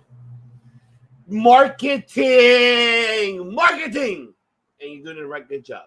Good job, Tony Khan. That's why you see the sharpener belong to Pepsi and everything for a reason. I can say, but I mean, you guys really made a lot of valid points. One thing I wanted to really input on certain things and kind of my takes on a lot of things on this Dynamite was one I want to talk about really quick. Shout out to Julia Hart. Oh my God, she's back. Oh yeah. Oh my God, yes. Little taken. And Jamie Hayter. Let's go. Oh my God. It's Jamie Hayter. Oh man, respectfully. Escúchenme. Everybody listen. To me. Okay. All right. Hey, I'm just saying, damn. No, it was good. Like I said, it was good. Yeah, it was good. That was a good collision. She came in and oh my God, I was really happy for her. She's back. I would not got Mania running while there. Oh my God. I came tonight. And seeing that promo from Jamie Hayter, great promo, but still it's I'm glad it's developing between her and Julia. Sky Blue's coming next. Oh man, I can't wait to see that happen. Okay. I'm looking forward to that. Yeah, Tony Storm, you guys mentioned it. It's she's playing the who is time? No, it's Tony time, not all right. All right. Yeah. I mean, it's cool. I get it. I love that she's forgetting what timeless is. I know. Exactly how Phil just said it. Yeah. It's cool. I mean, honestly, it's it makes me laugh how easily she's working it, and she looks like she's having a good time. So I can't argue with that. I'm not arguing. Actually, I'm enjoying it because it gives us the intriguement of where this is going to go with. So I'm really invested on it. Okay. I'll give a credit to Mercedes Moné on this matchup. I know you've been bashing on her because of her matches. No, I think we all agree with you. I think we all agree she had a good night. Well, yeah, that's what I'm saying. But I want to touch about not the one that she had in New Japan. Not that one. I don't want to talk about. I don't want to talk about that. No. That was a great match. I got mad issues with what's coming up and what you did. I'm with you too. You're not wrong. I'm just saying, I was saying that she finally got the rhythm back. Yeah. My thing is really more that I'm upset. It's not with her. It's with Tony Khan. See, you piece of shit. Give them the fucking opportunity, time, what they need to build their matches, to get the psychology going in that ring. Give your women the time. This woman did it. Fucking Jamie Hayter doing it. Thunder been doing it on Collision. Dynamite is you got to give that. Great job for Adam J too. And you mentioned too, Redeemer. She went to Japan. Yeah, I get you. And one thing too that I give her respect. What was she wearing when she came out of the entrance? She didn't come out. What did she come out with? You guys, Chaps. Anna J. Oh. Besides nalgas, we already know that she got nalgas. Before it's asses chaps, but we already know that. But what she came out with, I mean, honestly, she was wearing her magic outfit again. Yeah. What do they wear in Japan? Clothes? I don't know where we're going with this. My thing is that she showed respect to the sport. The thing is that, you know, when she came back, she wasn't really wearing that. Before she went to Japan. And then when she started going to Japan, she came back and understood the culture and came back and wear it. I'm saying Monet did the same thing, of course, because she understood that. But do we know where she went in Japan when she was there, when she disappeared? Stardom. Really? Okay. Yeah. Okay. She competed Stardom. That's right. Did she? What notable? Did she have? I don't remember her having notable matches there, other than like a couple of tag. She competed prior to the tag team. She competed in the N1 tournament. Yeah. She Okay. lost. Oh, I didn't hear about her doing. I remember the tag stuff. I didn't hear the N1 stuff. Okay. Yeah, she did the N1. She did the whole thing. She lost, but you know she was up there. She got her momentum. Being in the tournament alone pretty much probably gave her everything she needed. Shit. Oh, trust me. That's why, like when she was wearing, you know, when she wearing that robe, I forgot what do you call it in Japan.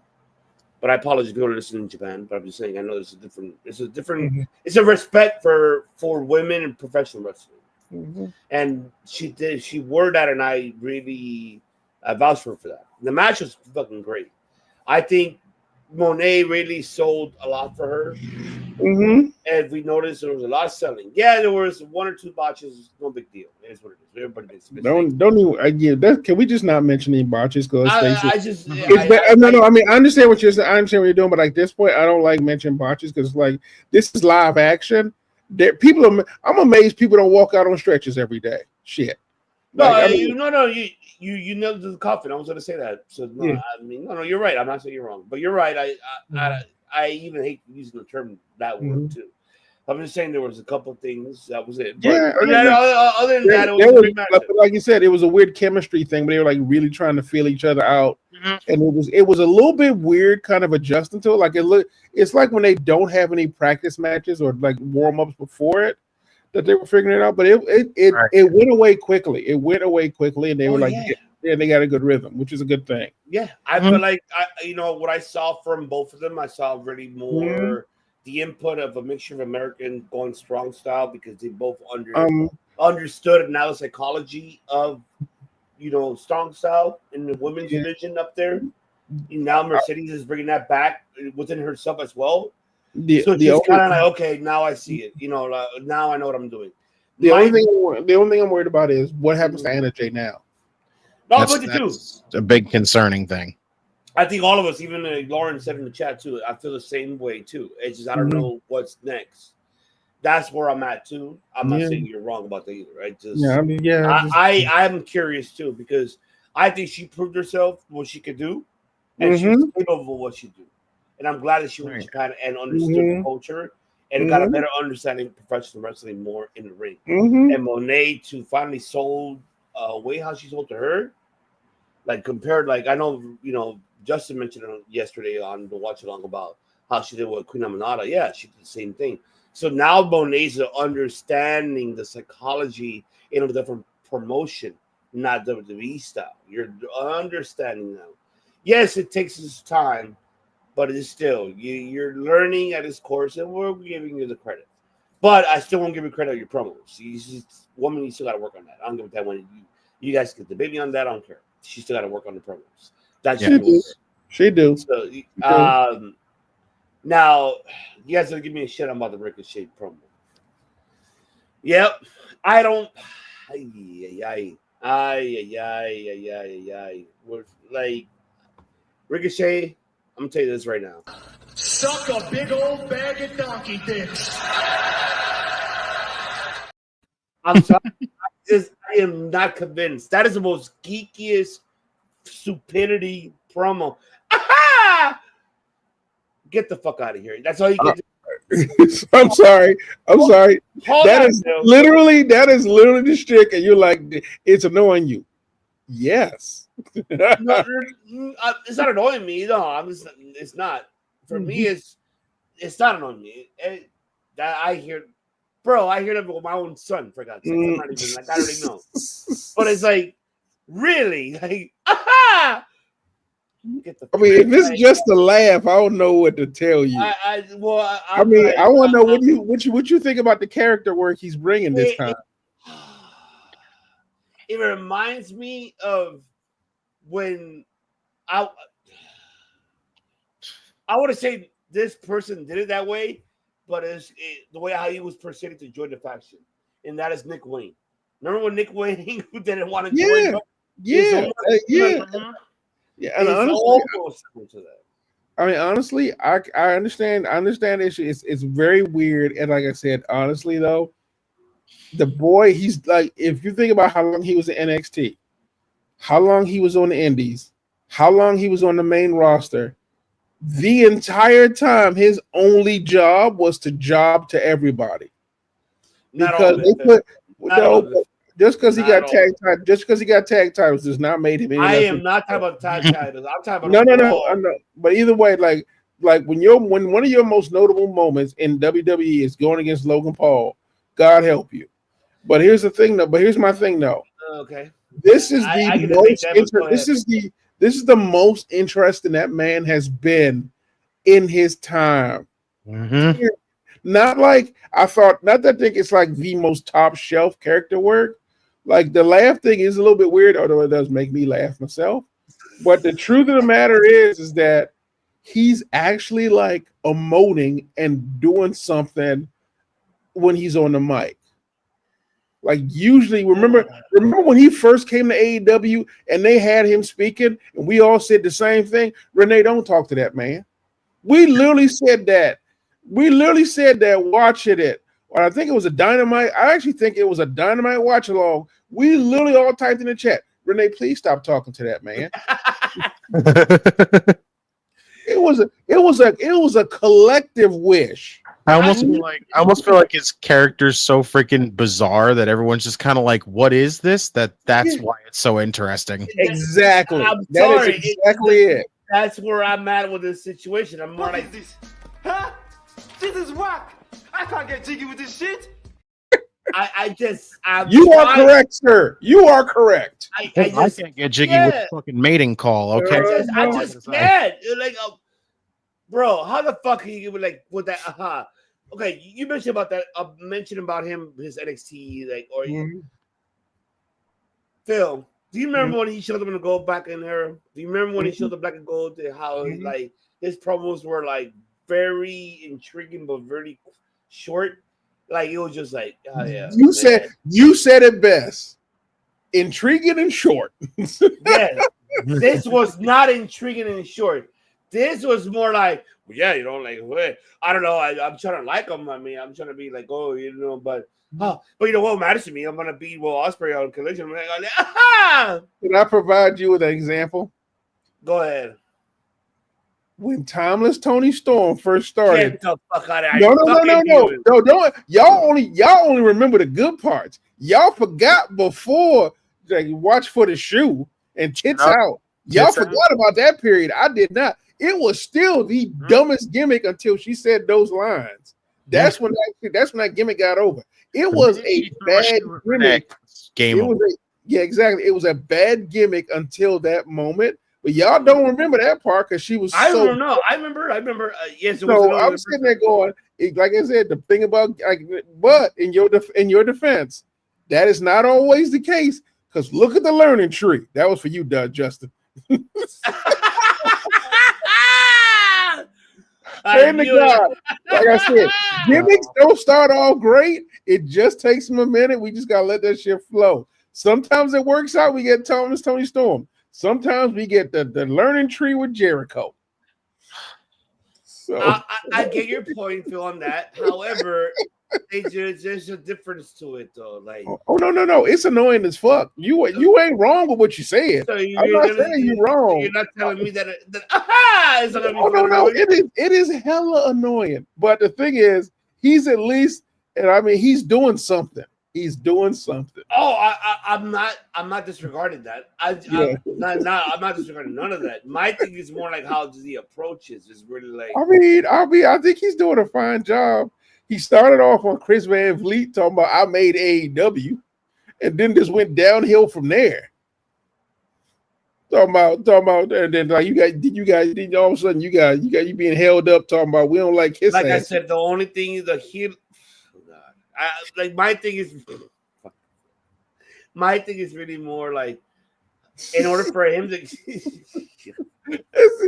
I'm trying to like I understand why he's like, damn you motherfucking annoying. Jesus. No, I'm like Bobby Lashley. No, I don't consider it annoying. For me, it's cheesy as fuck. It's just like, you think you're gonna win me over with that fucking phrase? No, you're not. I mean, I'm just saying for myself. For everybody, cool. I'm not hating. I respect that.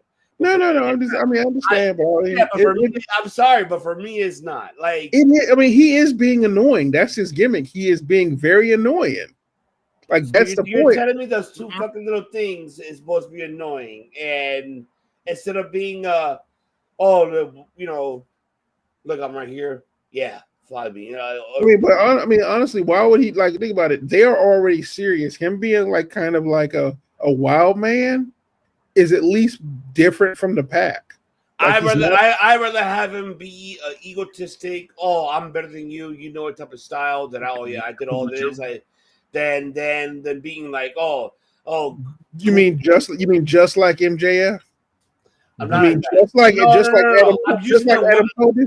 No, but I'm using that word. But I'm but that concept of I'm better than you, that trope.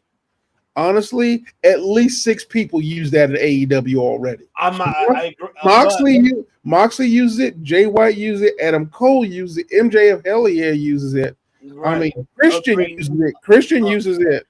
It's being used by everyone. He's trying to be different. Listen, if Ricochet wants to walk around and call himself the unofficial official creator of AEW, then I'm gonna go with it. You know what? If you say that, I'll go with that too. I don't mind that. I don't care. I'm okay with it. My thing is really more like I get what you're saying, Phil. But my thing is really more like, keep in mind, people approach is different. It can be the same subject, but it's the way how you approach it on the promo on the mic. So if you're promoting that on the mic, for me to get intrigued of this is how we say Spanish creído, like wannabe, he's a shit. Okay, cool. But it just like you're approaching a promo being like, oh yeah, I am the best. I'm the best, yeah. Like, how am I gonna take you serious? I'm sorry. I can't. That's just me. Okay. I mean, like I say, everybody has their own different tastes. I almost wonder if that's the case. Maybe it's not supposed to be taken seriously. Honestly, Mark Briscoe got an entire career built based on it. Oh well, you know what? You spoke about Mark Briscoe because you know what he does. I'll show y'all how we do in the conglomeration, baby. That's right, because we're about to. That man is the most unserious man on the roster, as far as I'm concerned. And we look at that man like he be dropping Shakespeare on us. Let me tell you right now, the words of the day is mating call. Exactly. Isn't that 2 words? Get 2 for the price of 1. Like I said, I get what you're saying. It's just like for me, it's just not selling. I think you miss the old Ricochet. No, I still don't miss old Ricochet, brother. It's just for me, it's really more like I want him to be egotistic, rub it in your face. I took away your announcer from the other promotion because she belongs to me. Type of shit. Leave Samantha Irvin alone, man. No, I want him to add that shit because it piss people off. The point is to piss people off, but you do realize Samantha Irvin left wrestling because she don't want to do it anymore, right? I know that. I know the real story. There is no point. I mean, Samantha Irvin does not want to be mentioned with wrestling with her current career. That's okay, but I'm saying like I'm using an example. I'm not saying I'm just saying like shit like that, like just something that put people's asses on seats to annoy us. That is not gonna annoy us. That is more is gonna be like, I don't take it serious. I just don't. Like, you're great in the ring. Yeah, I'm not saying I don't question that man's in-ring performance at all. At all. I'm not inputting that at all. My thing is, for a long time, I've been saying this for years. It's just fucking promos is where I am at with this situation. Okay. Other than that, is just like in ring, you're fine. You're okay. Okay. In promos is where I'm concerned. Is where the fuck are you in with this? Because the hot shit can last for certain times, but it ain't gonna be forever, Bow. I'm sorry. It's just for me. I'm speaking for me, folks. Not for anybody else. Not for these two gentlemen. For me. That's what I'm just saying. Okay, just a heads up. It's only been 2 weeks, but okay. It's literally only been 2 weeks and 2 promos. For gosh sakes, bro, do you remember yourself when you were bashing fucking Monet and now you're kind of crediting her with promos? You're starting. I mean, but okay, don't give me shit that on this one. Then I know, yeah, but think about it. I mean, like, don't give me shit on this. I'm just saying. We did say, but we also gave her a little grace and go. Hopefully, she'll figure that shit out. And that's what I'm trying to go with this one too. I'm not. Okay. That's what I'm trying to go with. That's it. Okay. That's the only thing. That's fair. That's fine. I mean, like I said, we don't. Like I said, I still say I don't know if it's going to work out for the boy. I don't know if it's going to work out for him. I don't know. Like how you said, it's 2 weeks. So I mean, like I said, right now he got punked on television by Bobby Lashley and the Hurt Syndicate. So I mean. As a story, fucking Nick Wayne and the Hurt Business is gonna fucking join later on, or like he want to be a Kip Saban joining fucking later. He's gonna join.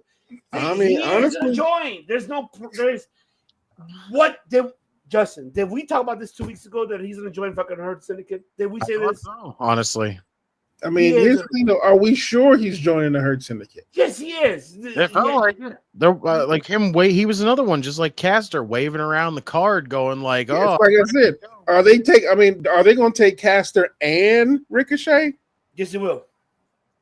I'll give you the Ricochet first before Caster.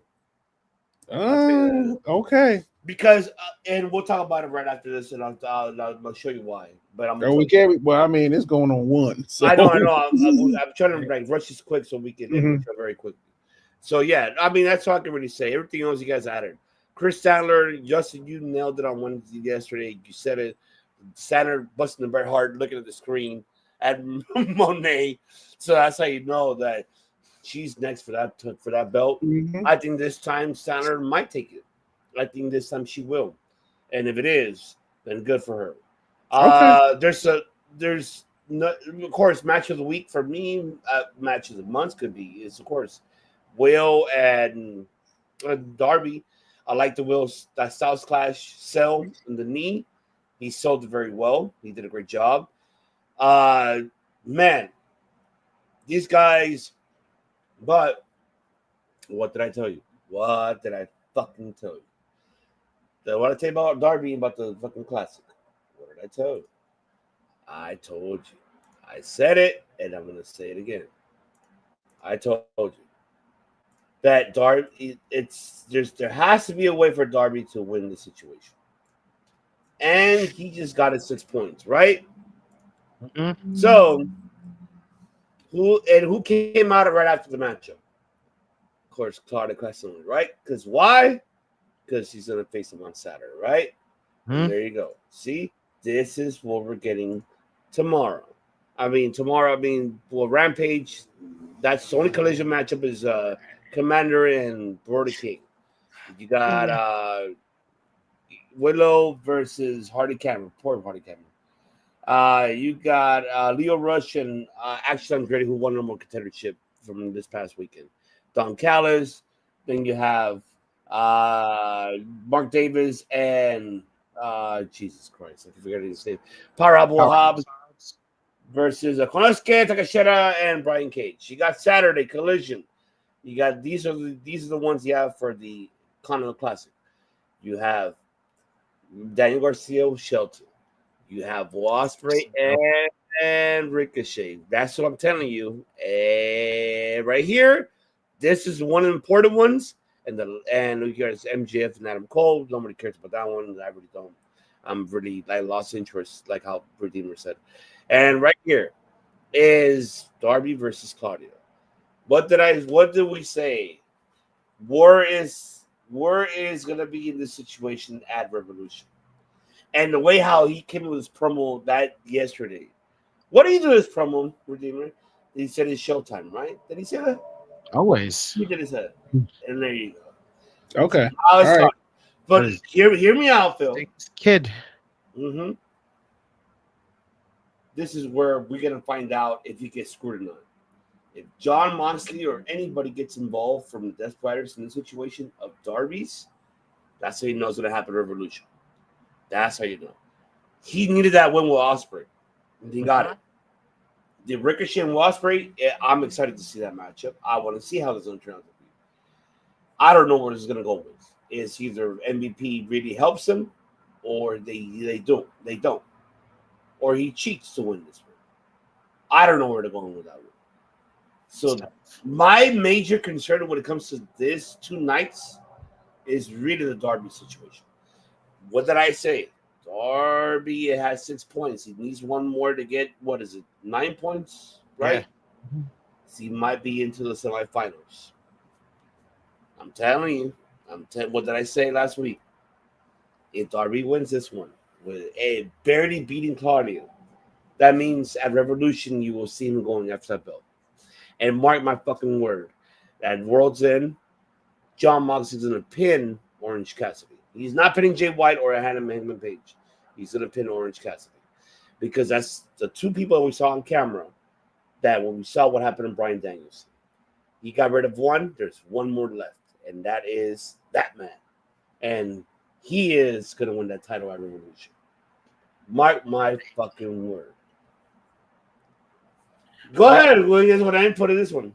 Nope. I don't know. It's the Continental Classic stuff that's really intriguing me the most. And again, I don't normally watch Rampage, so I don't know if I'm going to end up watching it. I might just because to keep up with the Continental Classic stuff.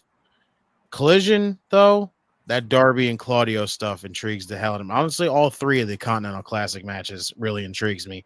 Cole and MJF, I'm sorry, I like both you guys, but your story just doesn't do it for me. So I'm with you. It's not really good. It's dying out. We already know that the way how it looked this Wednesday, it really looks like it could really be the Kingdom turning on him. And we gotta say what I said weeks ago. I think we all kind of agreed to it that the reuniting of Undisputed versus MJF United Kingdom. Does it benefit Kingdom for that? No, because they're gonna be one and done once they lose. MJF ain't gonna use them more. He's gonna be like, I want to get rid of you guys. I'm just saying. Okay. Anything else we got on this? No, I got nothing. Nah, that's it. Really. All right. Very quick, so we can end this show because I know we've been up. We've been going. It's almost 1, and some of us got to be up. I've been up since 3 in the morning, so don't worry. As have I. I am. Have I. Yeah. Mm-hmm. No, so you're not alone, brother. You're not alone. Very quick, so we can just end this very quick because I know. Yes, folks, we're doing this because we have a holiday weekend because we do have tomorrow SmackDown. And we have Saturday, the Word Show. But, yeah, there you go. I know. You're like, why this one? Why? There's 2 reasons why. Well, yeah.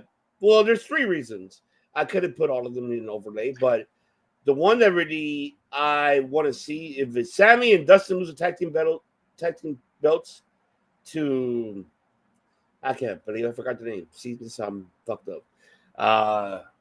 Righteous, then Dustin's leaving. I'm curious to see who Lee Moriarty is going to defend that open challenge for pure title. I'm ready to invest in see Red Velvet versus Layla Hirsch for that television title. Mm-hmm. The television belt, I'm not invested in that.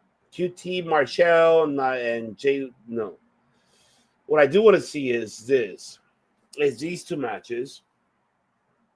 One of them, why? Because I like yes, I get it. I'm with you, Redeemer. We said it off here.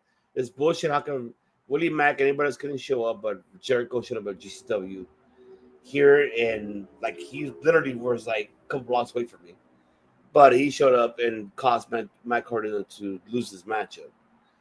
I love Cardona's promo though. That promo was really great. Like Cardona has a great promo. Like one thing I'll credit Cardona, his fucking promos are great. Mm-hmm. I just don't know what is it that people don't really get that momentum from him. I like that guy. I think he's great. I think he has the potential to be a world champion. He's done something that even I couldn't believe. When Zack Ryder got released from WWE, the first thing I said in my mind was there is absolutely zero freaking chance that this man gets on the indies and fucking survives long enough. And goddamn has he proved it wrong. Everybody wrong that has ever said that. This man has went out there and basically killed it. Yeah. It's insane. And if he, knowing the situation in Ring of Honor, that with the television deal, we don't know. We'll probably find out tomorrow with their announcement after the pay-per-view. But hearing Jericho today busted open with the Greca, like it seems that he's going to retain. But I feel like he credits Cardona for his credentials, what he's done to really promote the matchup. And I like it. And I really do. I love that. Billy Starks and Athena. This is now we can really, we hardly do this, but we have to. Yes, it's going to happen. Billy Starks is going to win the championship, going to end the year, and Athena's going to Dynamite. Mark my fucking word. You said I hope it does. I really do, because and guess what's going to happen? There is still zero reason why Tony Khan used to put every other Ring of Honor champion on Dynamite except for Athena. There's no reason why that was a thing. So who is the one next in line versus Mercedes Moné? Athena. Give us that match. Honestly, that's amazing for Billy Starks. Another one who, again, so young, has an incredible career ahead of her. What a way to freaking not only to just skyrocket her career by beating the longest reigning ROH Women's Champion. It's massive for her. That's right, man. That's right. Pepsi Phil, do you feel the same? I got nothing. I have officially pumpkined. I got nothing. You're not even intrigued of not one bit. Oh my god! You don't like Athena or what? Not one bit. I don't like anybody at this time of night. Well, what about so you said the card, right? I like nobody tonight. Now, not to ask me who I love. Oh God, I know you want to go to sleep. I know me too. I've been up for. I don't know what to tell y'all. Y'all know the great pumpkin about to show up. No, that's fine. That's fine. We'll close it out, folks. It's that time. But you see, before we go, folks, you already see here. You see this incredible layout that I created for us.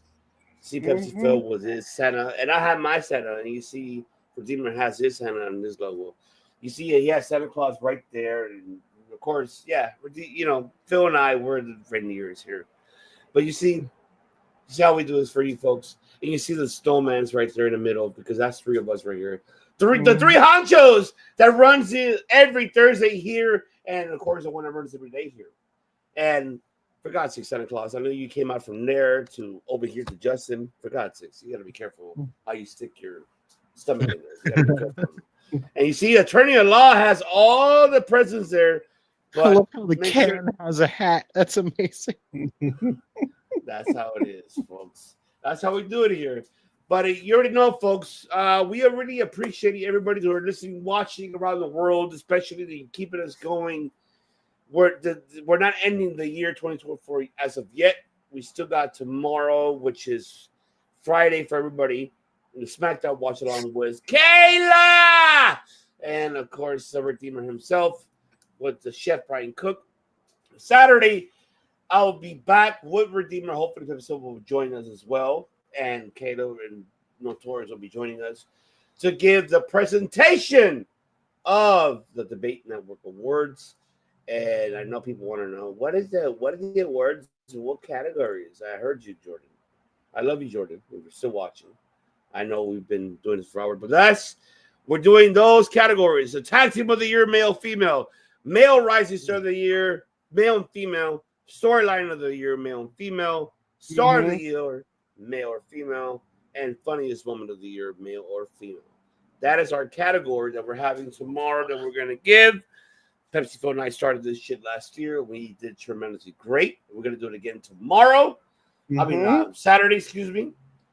But until then, folks, I think it's that time. Justin, I know you would love to hit it. You can hit it yourself, brother. I will absolutely do this. Let me just get to it really quick. Autobots, transform and roll out. That is right, folks. We are rolling out of here because we've been almost 4.5 hours for you guys. But see, that's what we do here weekly here on this show. Thursday is cover everything that was going on in the world of professional wrestling. Bill said it earlier today when we started. There's a lot of shit happening in wrestling. This is how we do it. We do it for you guys. We do it once a week for all this coverage. And a lot more coming. But it's not over because you still got tomorrow. You still got Saturday. Next week, you'll find out if we are available or not because it's the holiday week. And hopefully you guys enjoy your guys's, for all the audiences, listeners around the world that are watching and listening. Enjoy your holidays. Happy holidays. Merry Christmas. Feliz Navidad. Gracias por todo el apoyo, el corazón que lo has dado aquí con nosotros. Interesados muchísimo con todo el corazón. Pero ya sabe de que aquí el Network Debate lo agradecemos a ustedes, todo en español. Viva México, Nicaragua, Colombia, everybody. Colombia, even Colombia listening to us. I can't believe it. Hey, you got so much fans in Colombia. But that's why it's, the translation works with AI. But gentlemen, let the people know. And before anything, I'll start my, to wish everybody on behalf here on the Debate Network and on behalf of these two incredible hosts, because they're not co-hosts, they're hosts. They host the show. They run the show. We wish you guys a Merry Christmas. Anybody else want to say anything? Merry Christmas. Feliz Navidad. You guys can say it. Go ahead. What you guys want to say? Absolutely. To everybody that has come on the channel, hanging out in the chat, you're always in the live streams, everything else like that. And even the people that, have yet to really join yet. Merry Christmas to you all, and I hope you have a fantastic holiday. Attorney Law, what do you got to say? Oh, Merry Christmas to everyone. I don't think y'all understand the support, how much we appreciate the support, sticking there with us the entire time, or at the very least giving us a little bit of your time every night to give us, an hour, 30 minutes, and then popping in some nice quotes. So I hope everyone has a nice Christmas, or holidays, or whatever you want to celebrate. And you all stay safe, and we get to see you in the coming year. More of you anyway. Except Lennox. Why? Wait on Lennox. God, I love you, Lennox. But just whatever you do, folks. Because Lennox know I'm a hater. Lennox know I'm a hater. It's just whatever you do, folks. The only thing I have to say is this. The fuck? Lennox know I'm a hater. He used to it. Whatever you do, do not sue Santa Claus. If you sue Santa Claus, do not call this man. Do not call him because he ain't say no Nick. He's not gonna do that. Mm-hmm. But gentlemen, let the people know where they can find you and search you. Besides here on your personal social media platforms, it's Attorney at Law. Just please let people know that not to call you during the holiday weeks for 900 Mussolini because you're going to be busy. I will not be picking up the phone, but you can find me on Instagram at PhilipJP24601. My link tree is in the comments. Look for the profile. You see the links. Everything you need to find about me. Anything art, writing, in the last 5 lawsuits. But You name it, it's on that list for y'all to read up and enjoy. But now I'm going to say Merry Christmas to all and to all good night. Okay, we're closing out. Hold on. Here, Redeemer. Why you gotta say that way? Like, the last 5 lawsuits. Just tell him. Can you please tell him not to sue Santa Claus? Please tell him that, please. Fuck. Holy shit. Oh God. Well, y'all can find me on Instagram, Facebook at In Time Wrestling Podcast, at JustinTime211 on X. Find the In Time Wrestling Podcast on whatever podcast platforms you can find it on. It is not on all, but I will say wherever you can find it, give it a listen to some old episodes. Maybe I will bring the show back occasionally, drop some episodes if some kind of crazy stuff happens. Maybe I'll just start dropping some stuff. You never know. But make sure you are following and subscribe to the podcast to make sure that you can hear the episodes when they come out. But other than that, you'll find the Redeemer here. Circle of Debate every fucking night for a reason. Monday nights for Raw Dog, and Tuesday for NXT, Wednesday for Dynamite, Thursday. What did we say about Raw Dog and then actually doing the whole sentence, please? We gotta leave them guessing. If you keep them wondering, what the fuck is Raw Dog in? Like, they'll be intrigued to come over and want to see the show. So, intrigue might be the word. That's the question, isn't it? Yeah, they'll be wondering why the hell is it on this channel and not on a different platform. Exactly. Just listen to George Michael and you can find us here. That's where you get to. But go ahead, Justin. Bring it. Thursdays for the flagship show here. Fridays for SmackDown, weekends for pay-per-views. I told you, nonstop grind. That's all I do every single time. The Redemption Tour came in strong from this year. It's going to continue to go on into next year, and just literally, you can call me Buzz Lightyear to infinity and beyond. You know how I say. To infinity and beyond. Well, there you go, folks. You heard it. You already know, folks. Here on the Debate Network, we wish everybody a happy holidays, happy New Year's. In case we didn't talk to you on New Year's, if you guys don't see us, we will be available hopefully soon. Next week we'll see. Depending on our schedule, because it's holiday week, we want to spend time with families and loved ones. So it's not like we don't want to be here, you guys live. It's just we got family too, like how you guys do. So it's not like we want to be here, but we will be here Friday night for SmackDown, Saturday for the awards, the following Saturday for sure for the watch along for World's End. And we'll see from there before that. So you will know as how Redeemer and Phil said it. You got to subscribe and you'll get the notification bell for you to know that we're going to be here live or not. But until then, folks, you already know the attorney at law and the Mr. Game Over here. We don't just do podcasting, attorney at law. Do not sue Santa Claus, for God's sake. I just want to keep saying that. And, being Mr. every night here. We do podcasting, music, all of that. What the hell we do, gentlemen? You guys tell them. One thing only. We make history. Buenas noches, everybody. Happy holidays. We'll see you tomorrow. Peace. Will Over and over. make Over and over. history. Over and over and over and over.